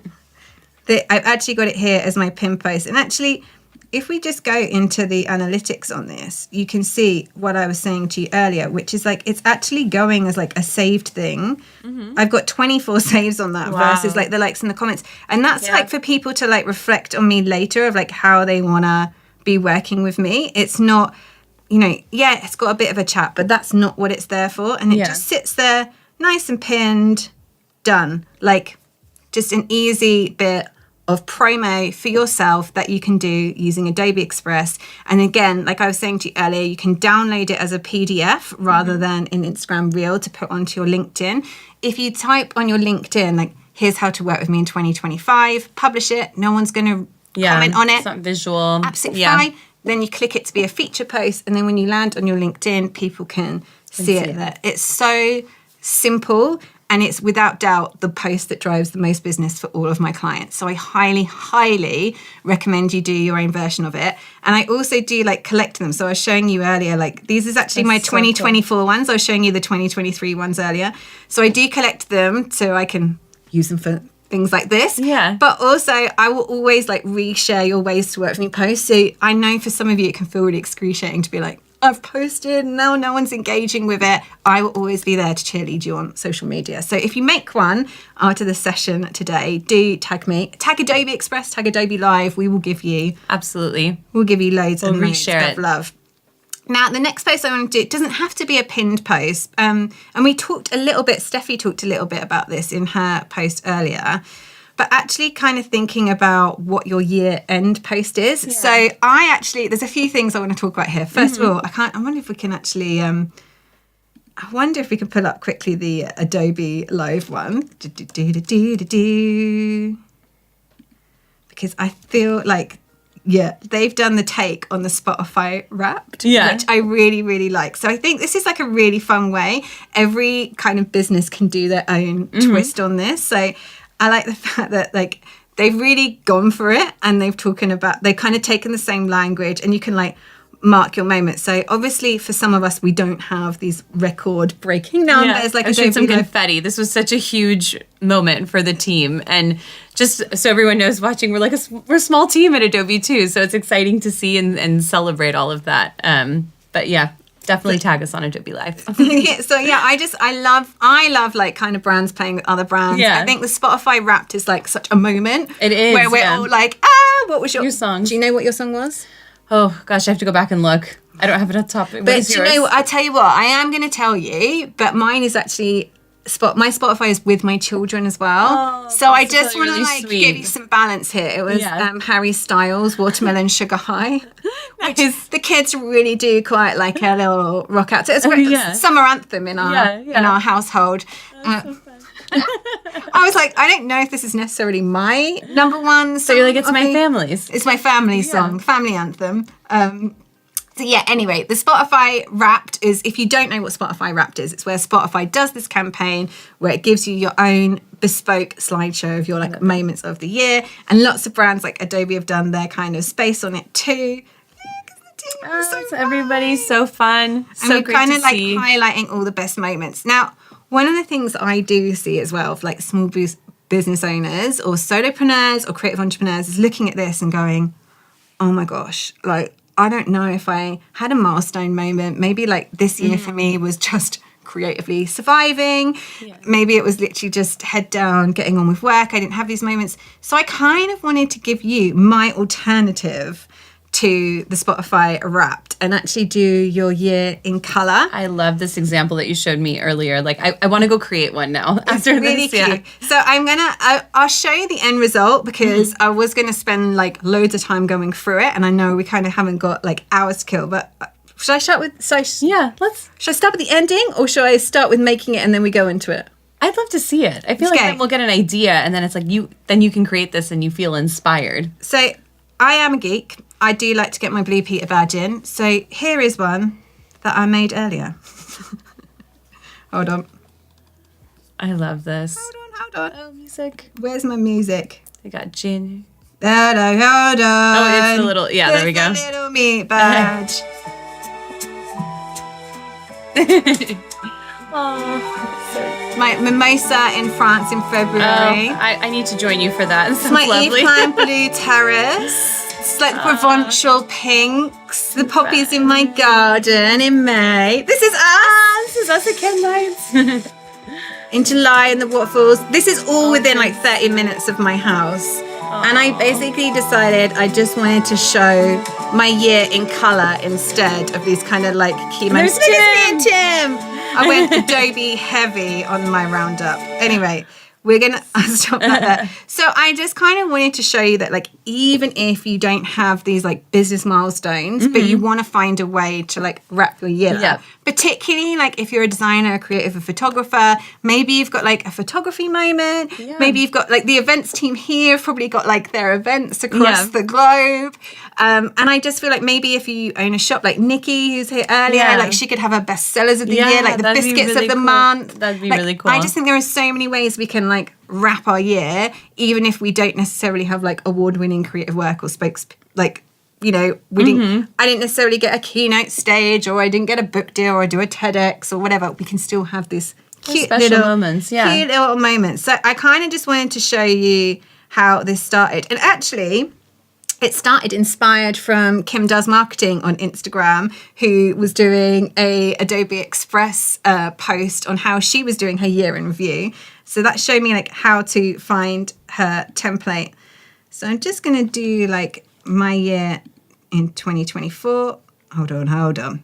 let's not put that in text. Let's start from scratch again. She's getting overexcited, people. She's trying to like run before she can walk. It'd be great to get that in a template too. I love even the type that you used, like the different fonts that you used at the bottom. So this is where it started from. It was my year in 2024. I'm wondering if I can pull it out from here. If it's not there, because, sometimes we search for something, it's not there. What we actually do is when we see something we love, we pop it in favorites. So actually this is what it started from. Oh, I love that. So it's this multicolored flowers. It's so cute. It's so cute. So I'm going to start with this and do a little remix as much as we can in the time that we have got left. So obviously the very first thing that I did is take the template, go to my brand, and applied the brand here. I'm just going to tweak it again. Yeah, I want the black letters rather than the color. And I'm just going to type out on these words. So I did my, and then I did my year in color. Talk amongst yourselves as a type. On Behance, so if you're watching on Behance and have questions, go ahead and post those in the chat. Helena has just joined us, so hi Helena, thanks for joining. And on YouTube, we have some more comments. Fezzi says, this is so cool. Thank you for showing us this. This feels like a powerful boost for LinkedIn profile and gives a bit of an oomph. So yeah, for sure. Definitely see that. For sure. But yeah, I just even diving right in, there's so many great templates that you can check out on Adobe Express. So even if you're not quite sure where exactly to get started, this is perfect. Like you just pulled from, even though this original template was a travel vlog, you can repurpose it to whatever you need by bringing in your brand and just changing the font really easily. And if you are a designer and you're watching this and are kind of trying to figure out how you would use Adobe Express, it's a really great way to create your own templates. Like if you have clients that you're working with, you can always create a template and in Photoshop or in Illustrator, and then bring it in and lock it in the in Adobe Express. And I know we'll be sharing a little bit more of that with Callum coming up next. Yeah, and actually even like the ones that I made earlier, even if I remix it from a template, I will then make it as my template. Yeah. And then I share it on my social media channels or with my group in chat so they can then remix it themselves as well. So today, like we obviously started off with Adrienne's template on the ways to work with me. I then have like my iteration of that. Yeah. And then you can keep going. So actually like almost all the examples I shared are like a remix at some point from one. Yeah. And you can really put your own stamp on it. But I think especially if you work with a team, maybe you've got a small team that you work with and you want them to all say like, this is how you can work with the business or something. It's such, the template's such an easy thing. So yeah, I started here. I've taken, I've got rid of like the travel video that was there. And I'm just going to add in, for the front cover, I just added in one video. So I'm just going to upload that from my device. Look, I know this is like really cheesy. Back in the day when like Instagram started to move or like TikTok started to like bring in video, do you remember when we were all doing this? Oh yeah. Check this out. Yeah. Like, here's my book cover up here. Yeah. I know it's a bit cheesy, but for me, it's fun. Because I have my blue circle in the background in my office, which you can see it on the screen here. I quite often will do photos where I'm doing this. Yeah, you're like, here they are. Or I'm like stood underneath the circle, or I'll point up or I'll point down because it's just useful B-roll to have later on. And we're all about time-saving tips at Adobe Express and Adobe Live. We want to be making our lives as easy as possible. So if you have been following me on Instagram, or probably even my newsletter, this situation has been seen before, and that's okay. But it's very useful. So look, I'm directing you, like this is my year in color. And again, look, I'm all about having fun. You don't have to be being stupid if that's not your brand value. For me, like you're not going to promote yourself unless you feel comfortable doing it. So you've got to do it in a way that feels comfortable to you. If doing that makes you feel outrageously uncomfortable and icky, for the love of God, do not do it. But find your own way to do it. And if you have fun doing it, we are going to have like fun with you. That's my mantra anyway. Yeah. And I think sometimes we think that it's over the top, like in our own heads. But then when you see it, like from the audience standpoint, it's not. Like everything that's content online, or if you're presenting on a stage, or like outfits you're wearing, like it's more fun. Like it becomes more of this, like people remember. I think it like helps that you're memorable. I'm very much in there like, it's never too big. Yeah. Yeah. Hell yes or hell no. Yeah. That's what we're going with here. We're happy. I think I'm happy with this. Kind of here. And we have a comment from Adrian. So good. Oh, thanks. He won't be saying that later. He'll be like, no, I told you to do this. I told you. Well, Adrian could definitely relate to that with the colorful jumpsuits. I know that both of you guys have worn before. Yeah, he borrows mine. So again, we've got like a little bit of sound on there. You can hear me kicking the table underneath. So I just want to make sure I've got rid of the sound. And we're like, okay, we're good. Now, look, we've got like 6 minutes live on this session. I'm going to show you how we're going to finish this reel in like less than 6 minutes, minus the subtitles. All right, let's see Fancy it. the challenge? Ready. Okay, so now I want to like add a scene, so I'm going to click over here, and I'm just going to go to upload from device. And this is my 2024 wrapped. Now, admittedly, I did do a little bit of prep work earlier. Here are my like video clips all kind of lined up ready for the year. So I'm just going to, I'm going to see if I can take it month by month. January, February 2, March, April, May. Just rock and rolling now. June. June is me and ye, Clara. Yes. On the main stage. And I need to finish with Tim. Where's Tim gone? Tim's like, what? He's there. There Tim's we like, are. I'm right here, behind the screen. And then I'm going to... You're going to come... Yeah, look at that. By the video magic. Less than 60 seconds I did that. Less than 60 seconds. Now, to actually make the finished one, what I did was I went into each of these individual videos and I reduced them down. Actually, the photo one, because I didn't have a video for March. The photo one I pulled down to like about 1.5 seconds. So I wanted like 3 seconds for each one. To be honest, even that, I feel like it could have been shorter. So you can go through and you can easily edit each of the tracks to make them smaller. Another fun thing that you can do if you've like not done it before is you can click here on the plus sign, like in between the videos. And here you can put add transition, right? This is really fun. So then maybe we want to like slide in between like each one. Maybe we want to wipe it. We can do all sorts of things. I'm going to remove it for now just because of time. And I'm going to just finish up with like what I did is I took the text from this guy, from the front page. I cut and pasted that because we're loving the cut and paste today for each of my videos to give a color for each of the months. And then I finished it by choosing some music. So I don't know if you have seen like the audio options now. There is so many. And there's the new TikTok library too. Yeah. So you can directly put commercially safe to use music directly to your TikTok videos. I knew that Clara was going to pull through with the commercial language usage rights that I would have said like blah, blah, blah, like scrambled egg, but like that's what I mean. But I actually was like, because it was all like based in France and like my new life in France, which sometimes I feel scared to talk about because I think like, am I still going to get booked for work in the UK? Like I still have a UK audience. But I was like, no, I'm leaning in. I'm leaning all in. So I think, what did I put as my keyword earlier? But I think I basically just put like French music or French romance. And we see like what, no, we didn't find anything. Fine, let's just go to French. There we go. So you've got all these different kind of like things here. And look, this is the one you can see I favorited it. French Lovers Loop 2.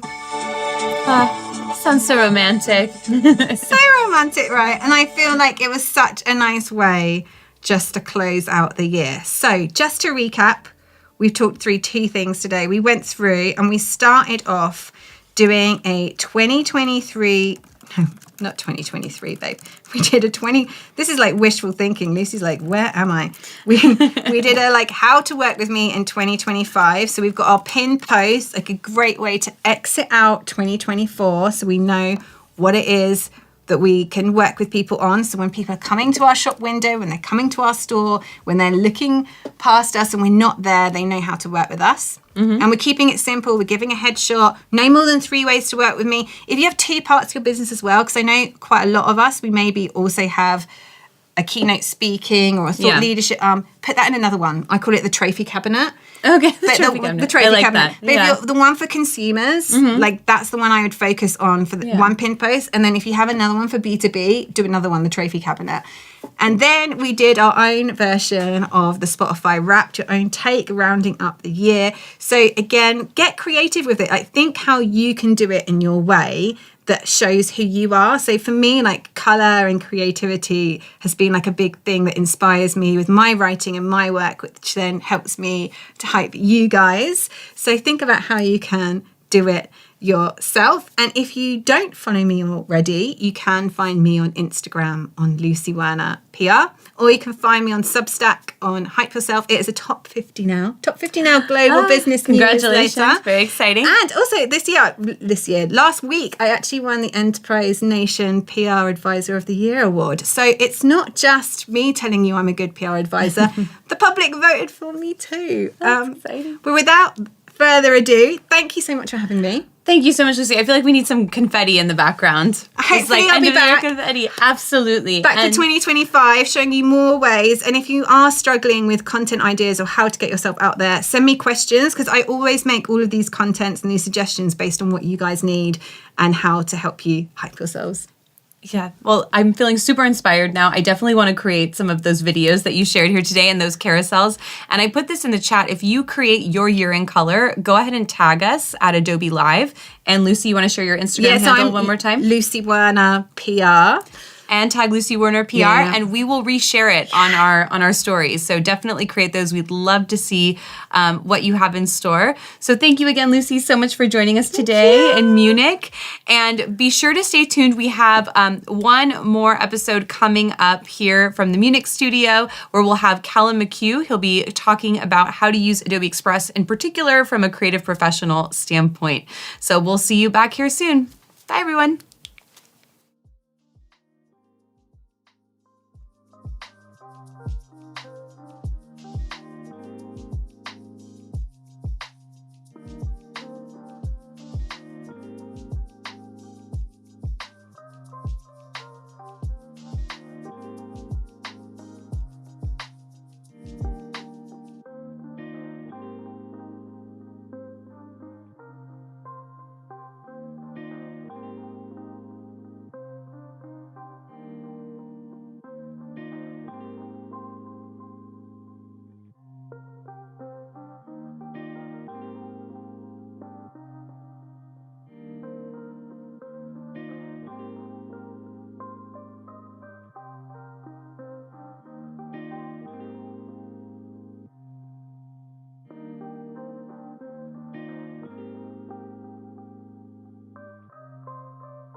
Hi, Adobe community. Welcome back to our very live stream of the year, our last stream of the year here in Munich.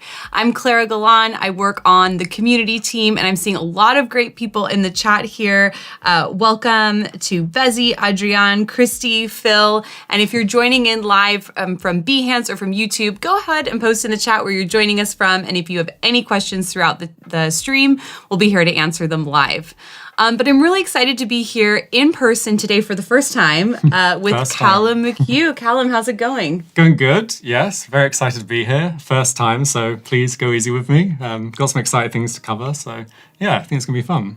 Yeah, it'll be a lot of fun. And it's so great because we've worked together now for the last 2 years, working on content. So it's great to be here in person in Munich. We've been on so many calls together, but finally in real life. And it's nice as a freelancer that works myself. I'm just always at home on my own. So to actually be somewhere with a studio, talking to people, I'm not used to use my voice for a full hour today. So we'll see how that goes.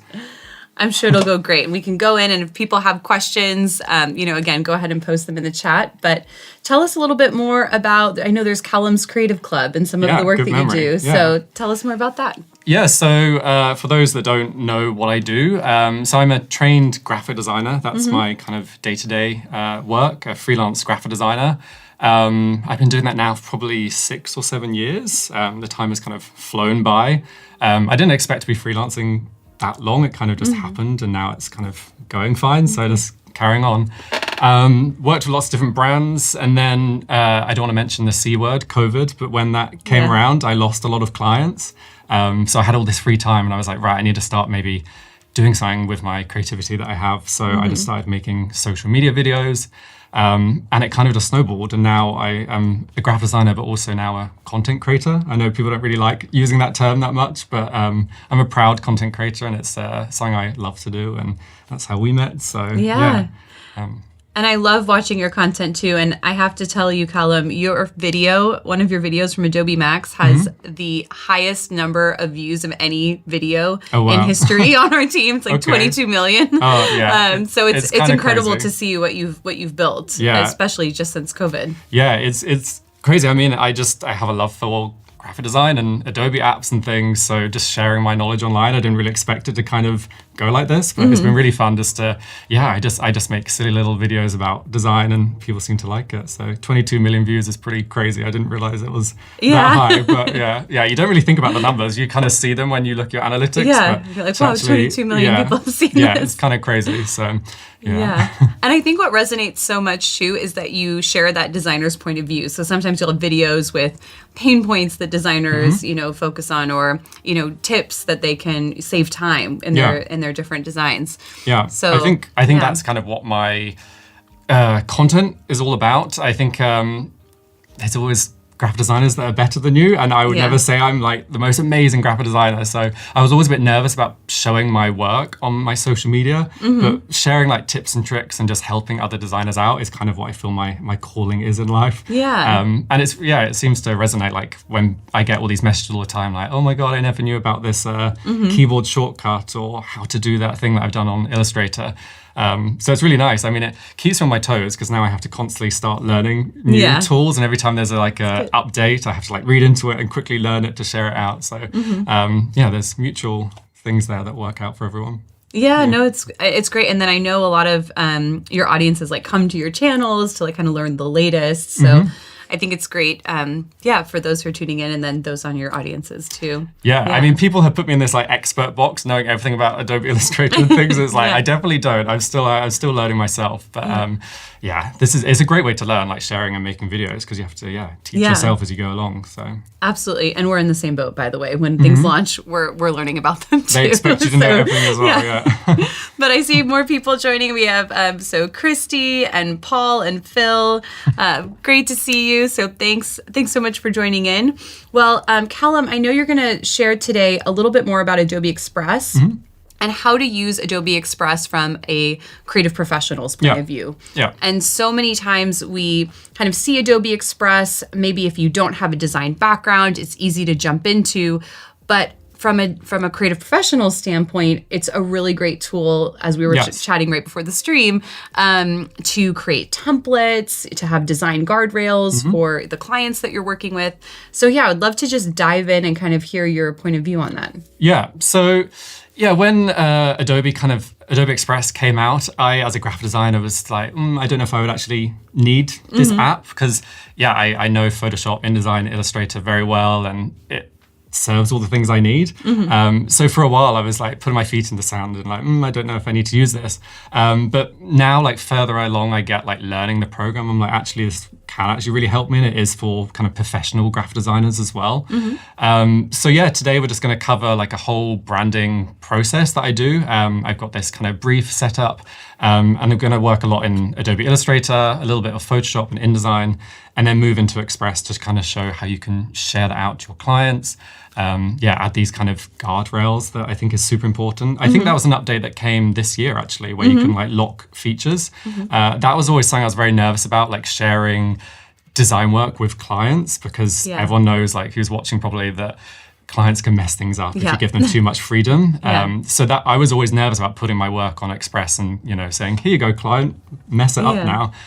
So the fact that, we'll go over this in this stream, that you can lock things, but the client can still add the text if they want. It's not like fully locked where they can't do anything. Yeah, it's that quick tweak that they need to make. Yeah, and that's really all they need. They don't need all this creative freedom all the time. So. And it makes me sleep better at night knowing that the client isn't going to ruin something if I've shared it with them. So yeah. Yeah, that's great. Yeah, we'd love to kind of dive in and see your process in Adobe Express. We have some comments in here too. Phil says, Callum is such a design talent and such a great teacher. Paul says he's an excellent content creator. Thank you very much, guys. So a lot of love in the chat. And then moving over to Behance, we have Oliver says, hi, Callum. So thanks for joining, Oliver. Hi, Oliver. And Helena.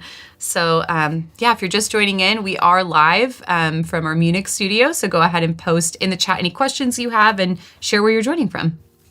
Okay, let's jump into it.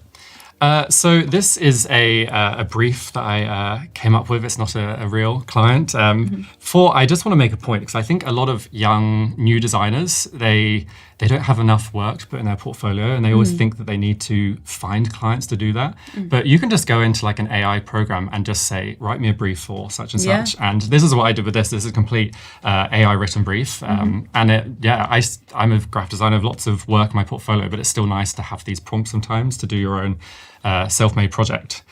So today we're going to be working on a fitness app called Momentum. I won't read the full brief for you, but basically it's a premium fitness app. It should be sleek, modern, typography led, so no kind of illustrations. It's about moving forward, helping users achieve their fitness goals with style. So hopefully we can add some style into it. Okay, so we're going to dive into kind of my process. I haven't really shared my process out that much, my branding work, so this is a first. So like with any kind of branding project, I always write some kind of words that go with the brand name. So we've got like circle, spiral, wave, lines, arrow. An arrow was something that I thought could be good because the brief says something about moving forward. So I thought maybe the arrow would be a good thing. Yeah. And then another point I'm going to make is you do not have to be a good drawer, is that the right word? Illustrator, sketcher, to be a designer. As you can see here, these are really not that great. But I think as long as you can get your idea out and you kind of, just get pen and paper and just see kind of where it goes. I always find it's easier to do that than just go straight onto Illustrator, because sometimes I can just jump onto Illustrator and I don't really know where to start, and it can take a little bit of time getting into it. But if you've just got pen and paper there, it's I find that a little bit easier. Yeah, I love how you've brought in both too, like actually having that pen and paper and then bringing it into Illustrator here. A lot of people actually like draw over their sketches, but my sketches are so messy. I normally just use it as like a reference and then kind of, vector They look great. it on I mean, the they're better than mine would be. So okay, that makes me feel better. I've got kind of a lot of messy ideas going on. My workflow is very messy and chaotic. I just like throw loads of ideas out and just see what works. So I want to do like this M shape for Momentum, just keep it quite simple. The brief said about being clean as well. So I'm just going to have a little try with some ideas. As you see here, I've got some kind of lines. I thought maybe this looked kind of like a running track. It looks a little bit vintagey. I thought that was kind of fun. Yeah, that's cool. I was working a lot of like lightning bolts and things, and I was like, maybe there's like spark and energy. Some of these work, I'm not sure. Again, obviously this is still very kind of sketch moments. I think this is kind of fun. It looks a little bit pixelated. Shows kind of the M shape, but not 100% happy with it yet. There's other things I could try and do. This M here. What I always do, I don't know if this is what everyone else does, but I always just color pick the background so I can quickly just see what it looks like when it's cut out. Yeah. Instead of just constantly cutting it out and then having to press Command Z. That's a good tip. Yeah, I normally just make it the same color as the background. And so yeah, there's different ways like we could try and use the lightning bolt in this design. Let's see. Maybe something like that. I don't know when it's cut out if it would look like a lightning bolt. Maybe, yeah. But this is really, I can spend hours just trying out so many different ideas. Different iterations. Sometimes you need to take some time away as well, like when you've really just thrown so many ideas on your artboard. Sometimes you like your head gets all confused and you don't know where to go. It's like grouping them and like you have here. Yeah, I've actually, that's what I normally do. I normally kind of section them into different areas and then try and see what's working and what's not. I was thinking maybe of doing something, because we want it to look like an M, but it doesn't need to be too obvious. So I don't know if we could do some kind of, again, designing live is always a bit of a tricky thing. This is going to be messy, but no one judges here. And we have a comment from the chat as you're doing that from Nikki. Says, I love the sketches. Such a good way to get ideas out of your head quickly. And especially, with the pen and paper. Yes, completely. And there's no judgments as well. If your sketch is about it, really doesn't matter. Let's send this to the back quickly. I should know all these keyboard shortcuts. Everyone seems to think, someone on Twitter once said I was like the master of keyboard shortcuts. And I'm definitely not. I never remember keyboard shortcuts. Like even sending those to the back, I didn't remember what that was. This is kind of fun. I mean, I don't know if it reads as an M. It's got like almost like a 3D element. Like I feel like it's, Yeah, I kind of like the 3D element. So I don't know if... I mean, there's lots of different ways to try and make it look like an M. Yeah, so that's some kind of ideas. I was trying something as well that I think it looks too much like a road. This is like pointing. I wanted to kind of have this kind of leading you forward and going on a fitness journey. I don't know if this translates as an M. I'm definitely someone that doubts every decision I make creatively. I'm like, it did look like an M earlier, but now it's not looking like an M. So yeah, we could try different things, maybe with an arrow here cutting through the M. Let's just spin this round. I'm so self-conscious of the way I design now because I know people are watching and they're probably thinking, wow, he does it like that. There's such an easier way to do it. Let's get my Pathfinder up. There we go. Again, let's make it the same color as the background. Maybe you can have a little line or something.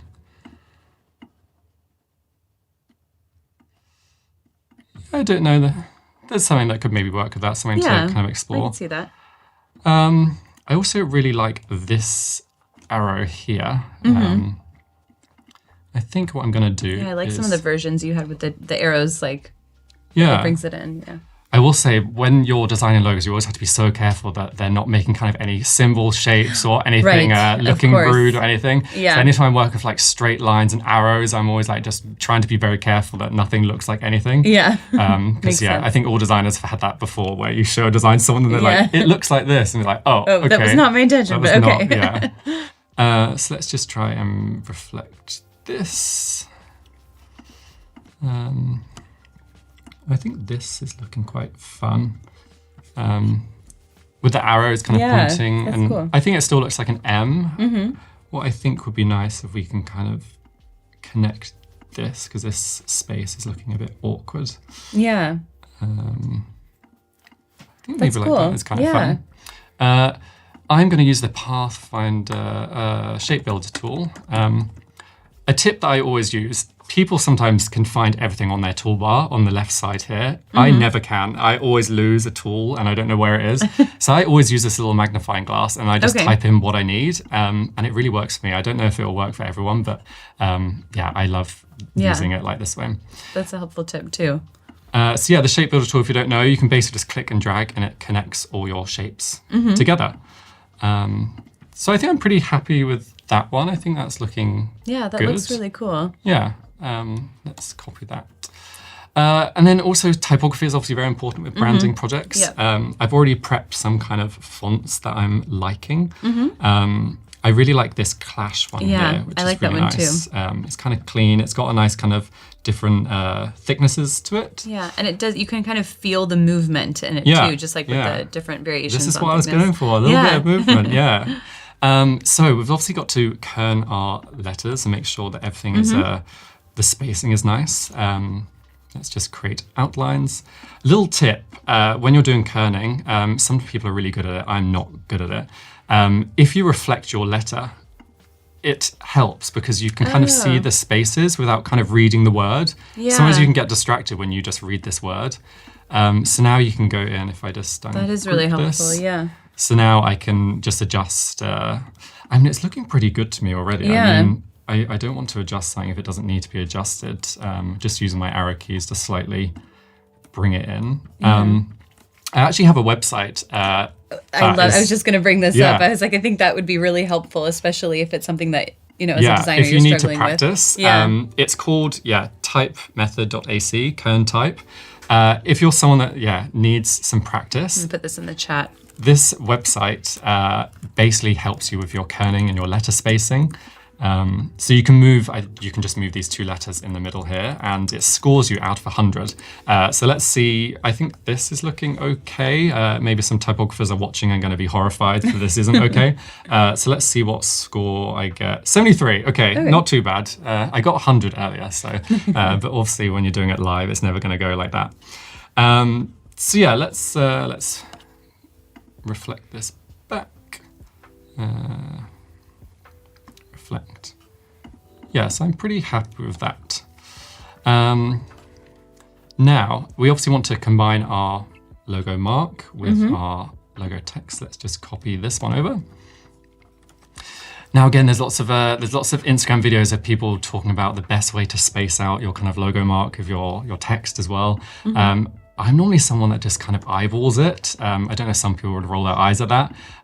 You can obviously do maths and, you know, double the size of this. Some people kind of copy this and then sit it there. Oh, yeah, that's a good tip. That could kind of work. Yeah. I think that looks pretty good. I know we don't have too much time, so we can't be tweaking it for hours.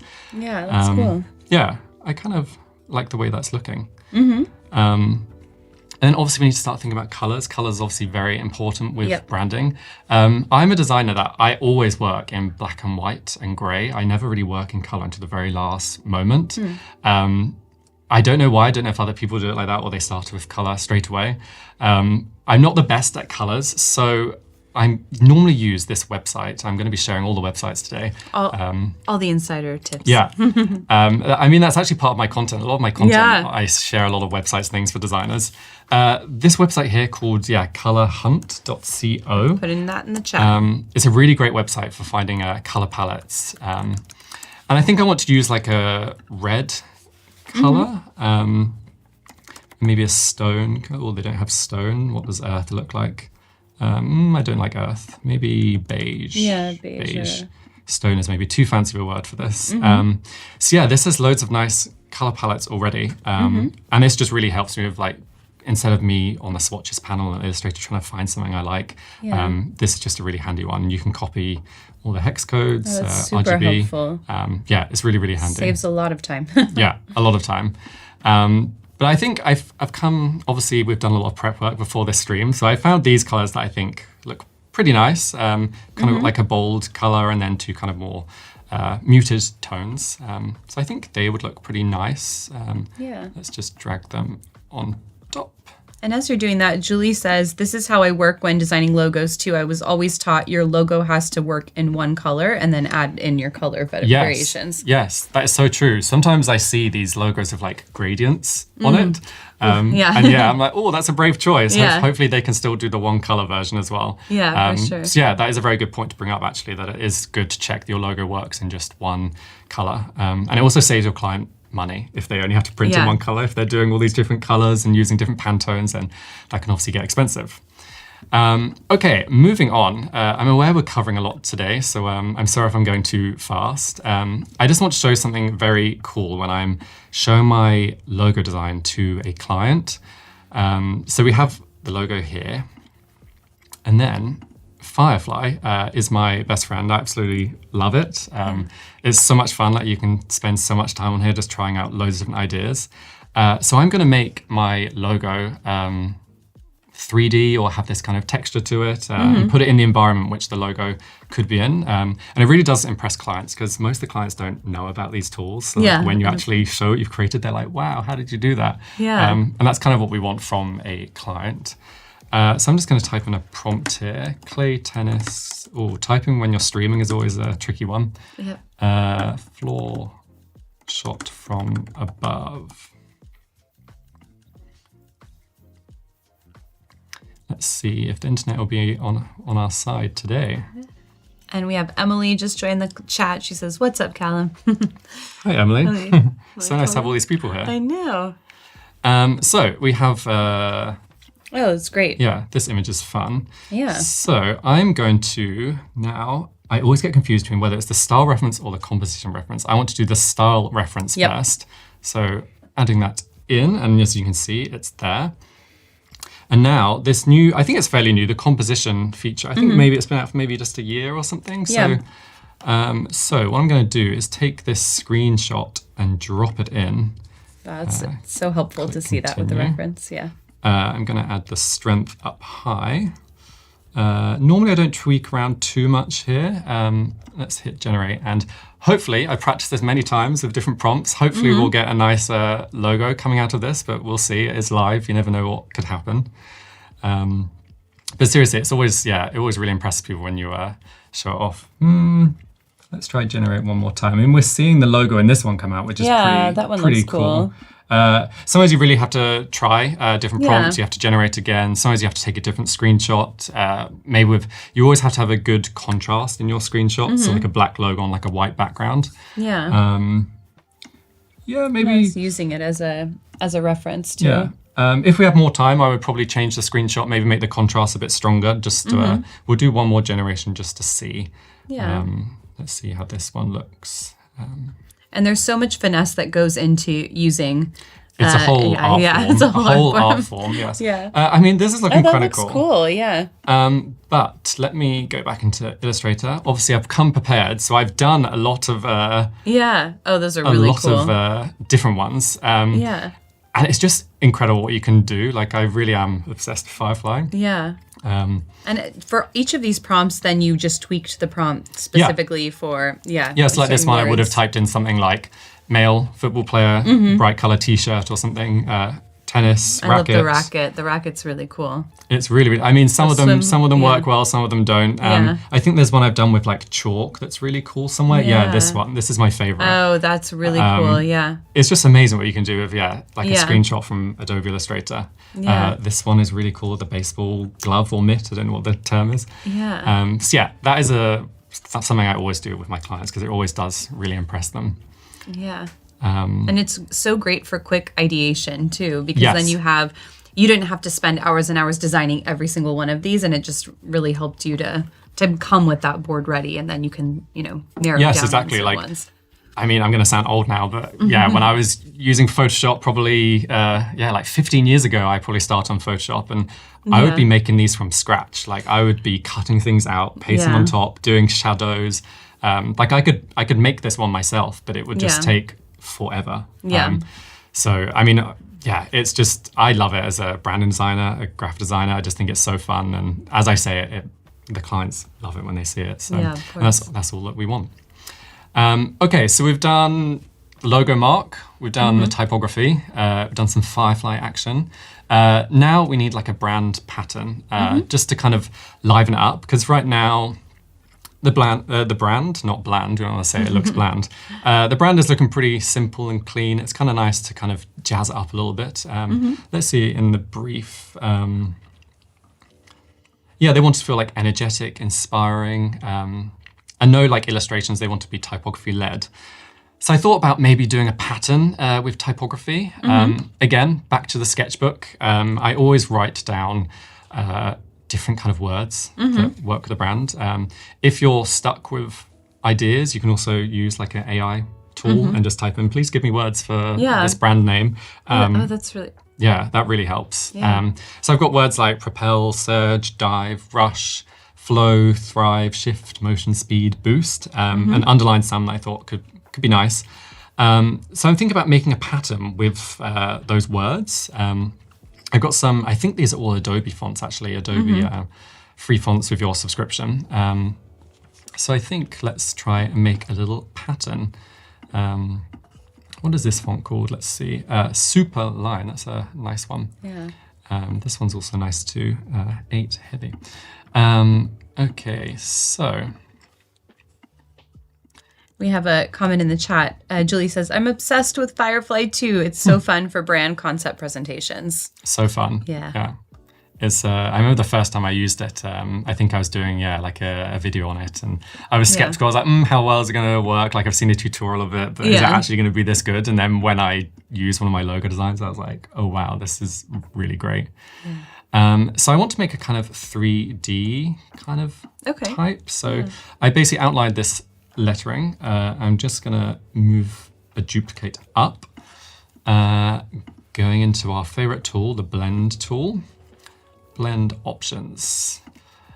Specified steps. I always do a high number because, let's just quickly show you, if you do a low number, I'm going to make, you get this kind of step kind of thing, and we don't really want that. We want it to look a lot smoother.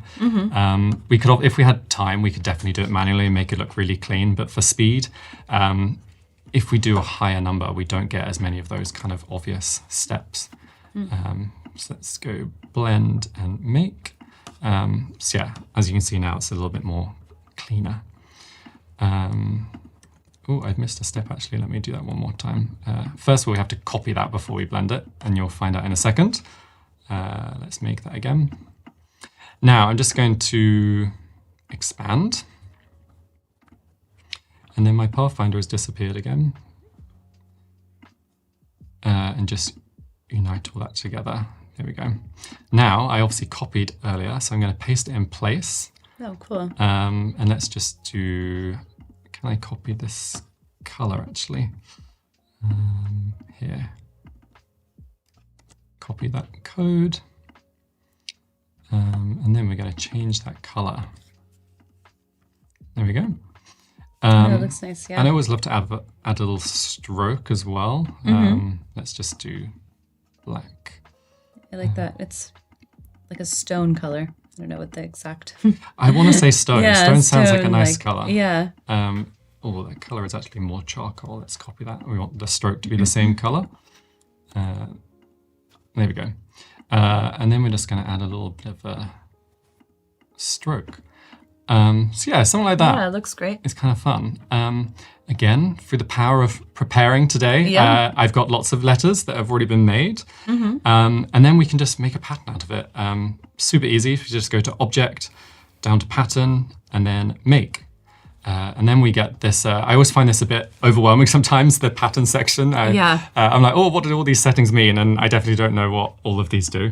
But yeah, you can kind of change all these different settings to how you want your pattern to look. And then all we do is click Done. And now you've got this pattern that you can use on anything. So let's create a little artboard. You'll see why I'm making this artboard in a second.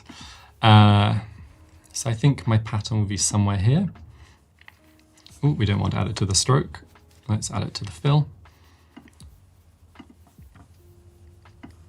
And there here we have our little nice. pattern. It's so pleasing to like just I know drag something I know out. to It see feels the so and then I'm like nice. imagining all the things it could be on, like if you had Yeah. it on like even packaging, like if Packaging, you should, yeah. like had that all A mug, tote bag. Everyone loves a everything. tote bag. Everyone does love a tote bag. I have so many tote bags.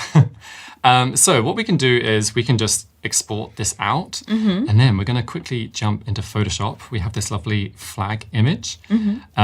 Smart object, we can just click into it, remove this.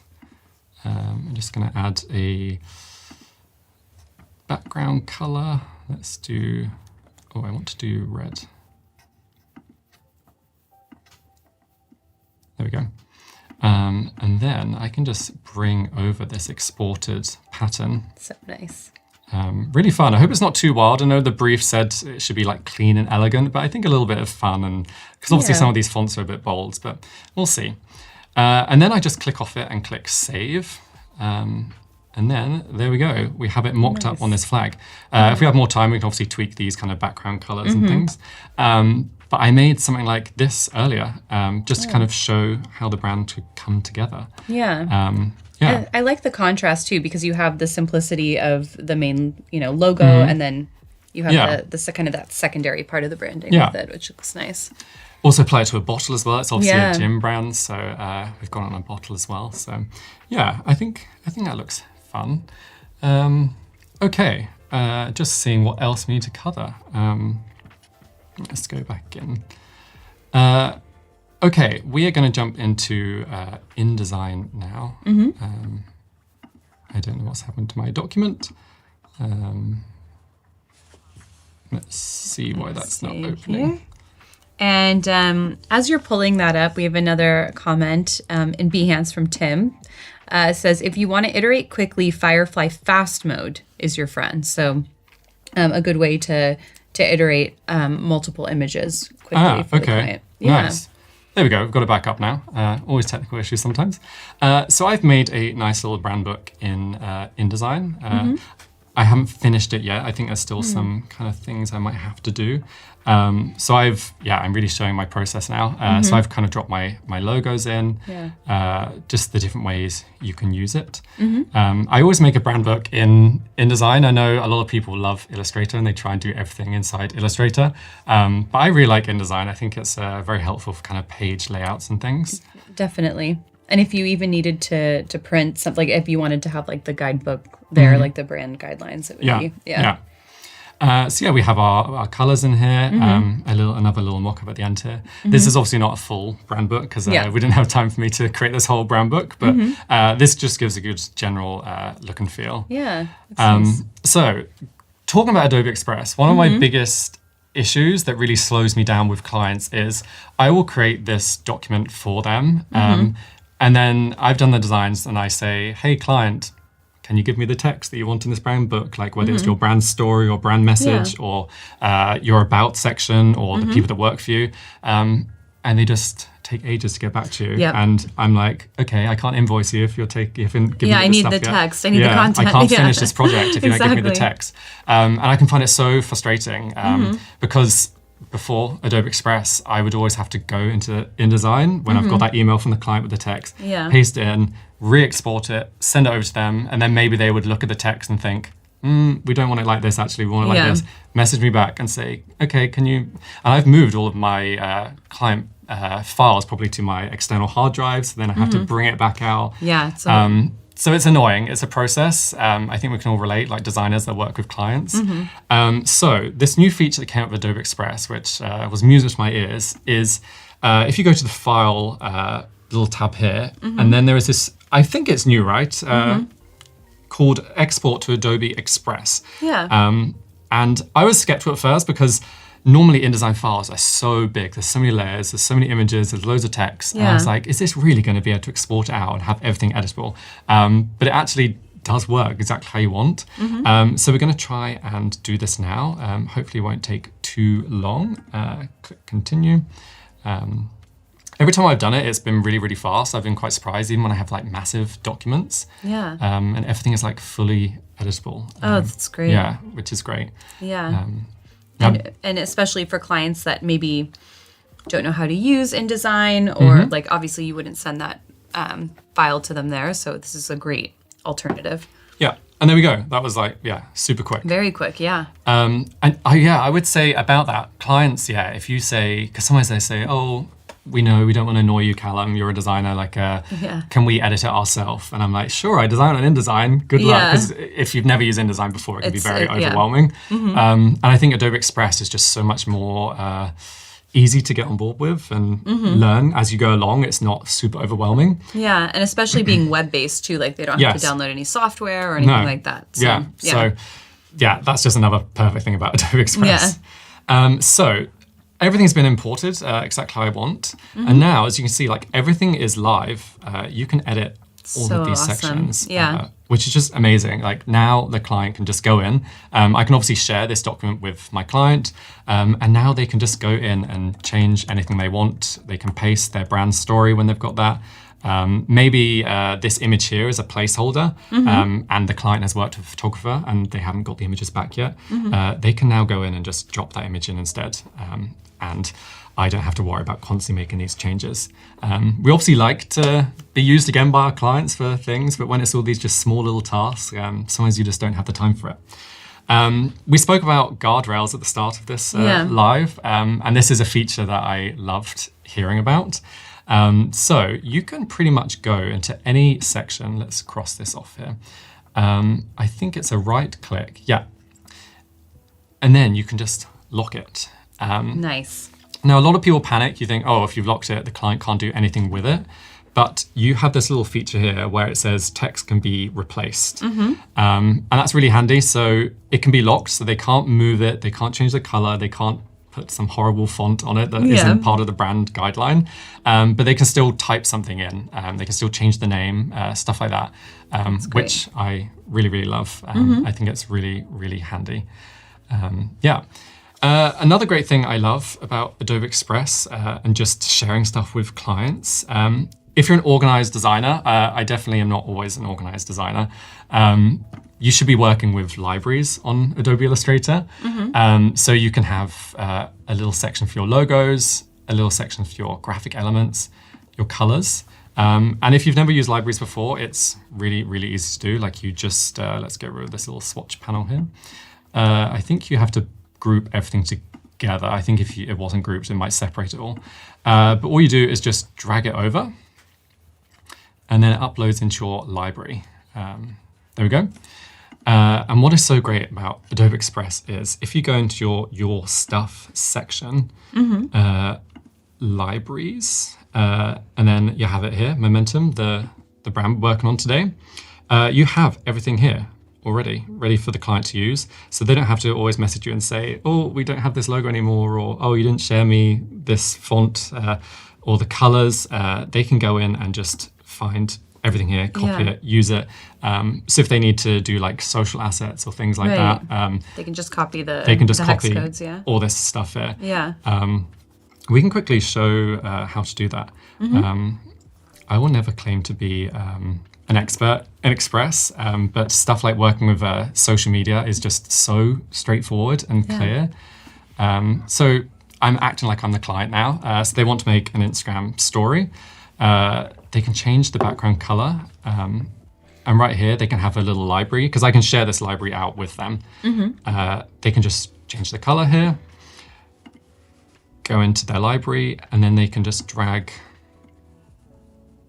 the logo so nice right here.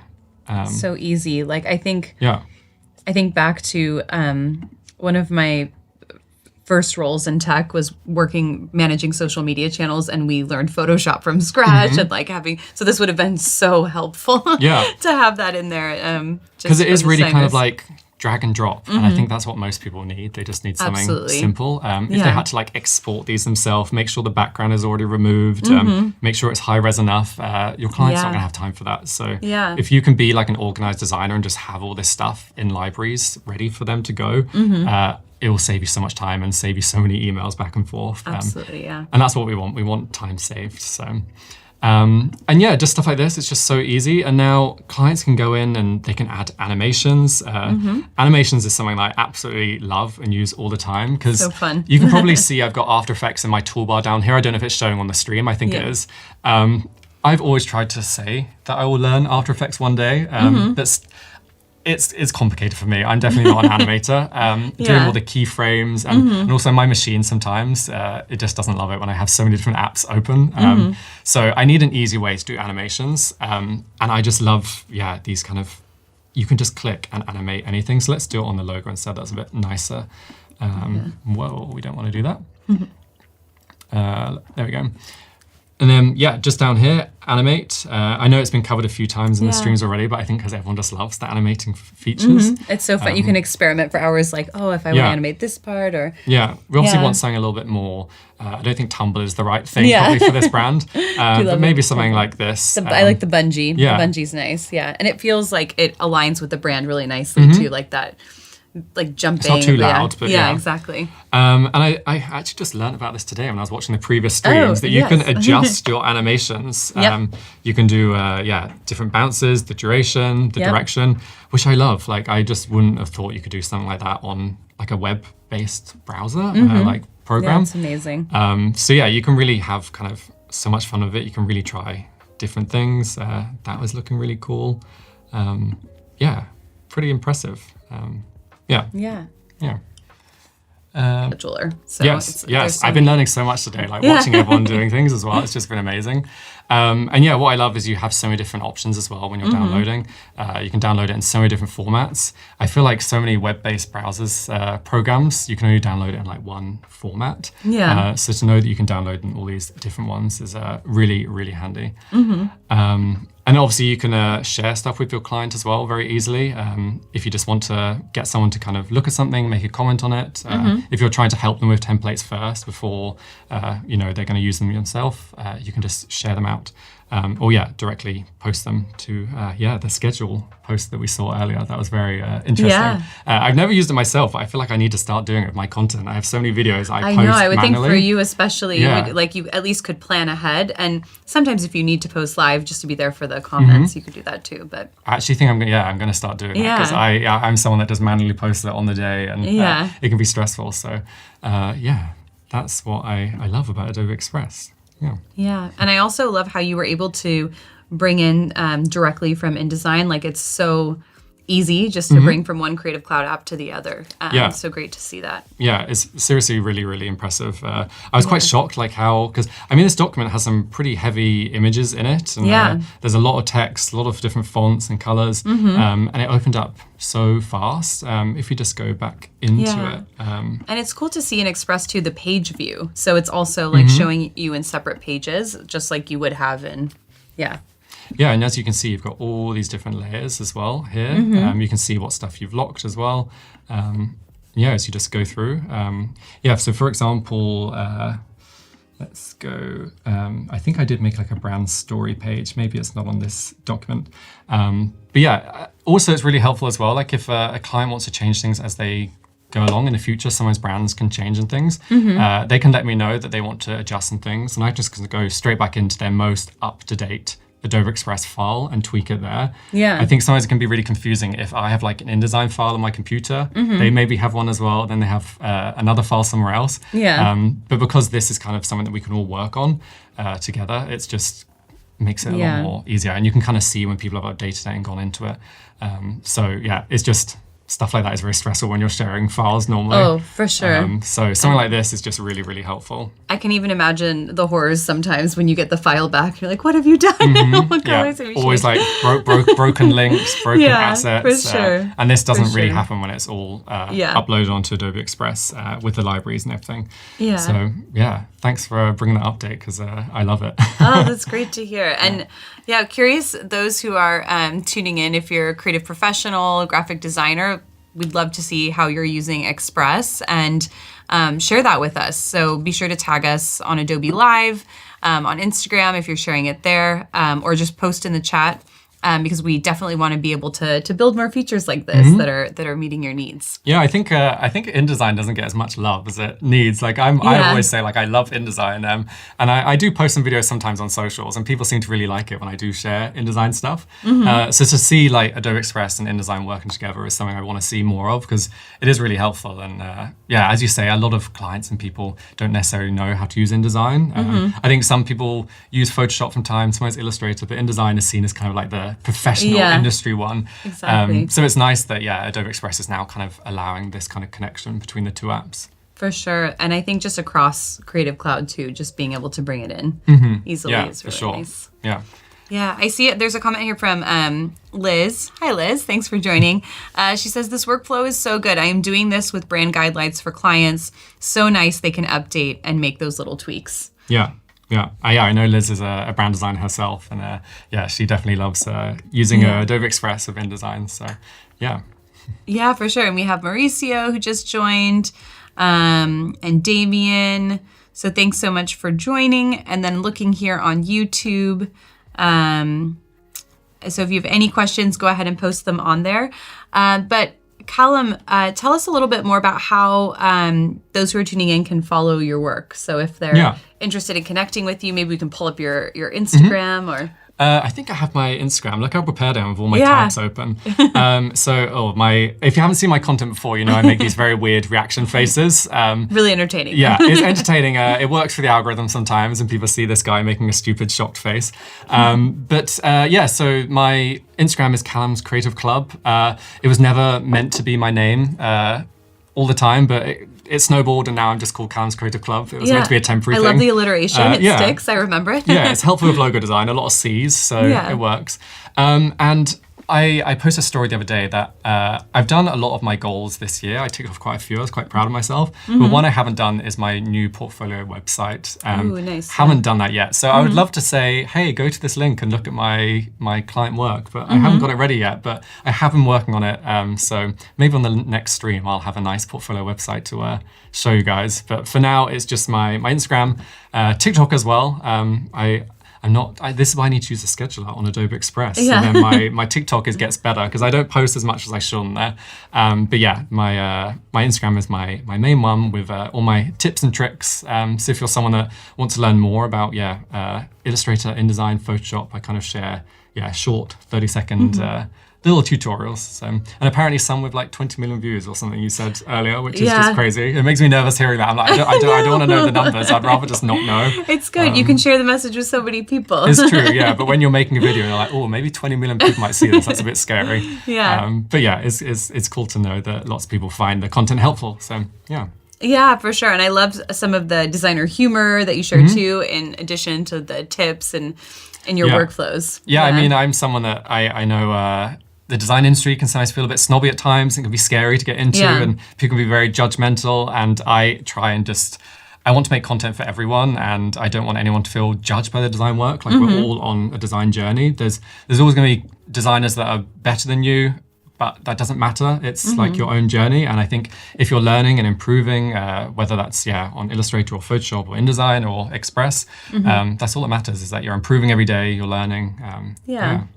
Yeah, and I think that's really kind of what we do in the community too, just showcasing best practices, workflows, and hopefully inspiring other creatives in the field. So well, thank you so much for walking through these workflows with us today. And any final words of advice for designers who are kind of maybe they're new to content creation or maybe are using Express for the first time?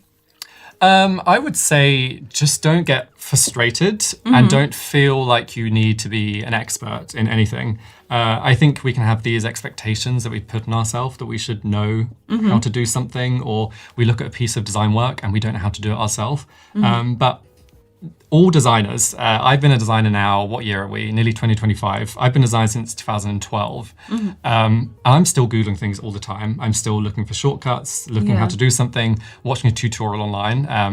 And that's okay. We don't need to know everything. We don't need to be the best at everything. So that's my tip, is just don't put pressure on yourself and just enjoy the process of learning. And you should always look at your work how it was a few years ago. I always do that. I look at how my work was when I graduated or when I worked with my first clients, and I see it now. And it does make you feel good because you're like, oh, I really have improved my craft. And also teaches you to increase your prices. If you get better as a designer, you can increase your rate as a designer as well. So that's my advice. Just don't put too much pressure on yourself. I think people worry about getting into the design industry because it's a scary place to be, and you can feel you need a thick skin at times because you're nervous about how people will react to your work. But just don't care. Just see how it goes. And it's not that deep. I think that's a whole nother stream that we could do too, just like building your business and like pricing structures. And I know that's been a question too, I could so talk maybe about pricing. I could talk about pricing for a long, long time. There's so many different ways to go about it, and ways to keep your client happy and your bank balance happy as well, because obviously we all need to pay our bills as designers. So Yeah. Well, thanks so much for sharing that. And I think, super aligned with Adobe Live and all the work that we do, just like really making sure that we're having fun and we're just sharing what works. And like you said, the technology is going to be constantly changing. So even if there's a new just shortcut that you have to look up, we're Googling it too. So everyone is in the same boat. And I think, Adobe Express is so good that it helps people that don't see themselves as designers. I think it's such a accessible app where you can really try out things and see if you like it. And then if you want to then really commit, you can obviously start learning After Effects or something if you've enjoyed the animations in Adobe Express. I think it's just a really great place to just try things out and just see where you go with it, see what you like and enjoy. And also it just helps you from not always having to contact your freelance designer for those small little tweaks. Yeah, for sure.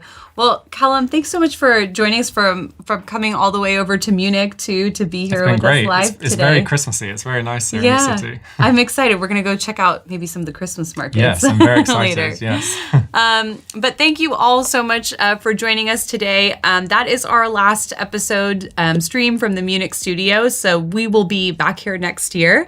But be sure to stay tuned. Up next, we're going to be handing it off to my colleagues in the San Francisco studio, where they are going to be sharing Creating a Brand with Sean Fox and Aaron Wandel from Pioneer. So don't miss that. Be sure to stay tuned on YouTube and on Behance. And have a happy holidays from all of us at Adobe Live in Munich. I feel like we need Christmas hats. I know, we need Christmas hats, confetti, and Happy New Year. Bye everyone.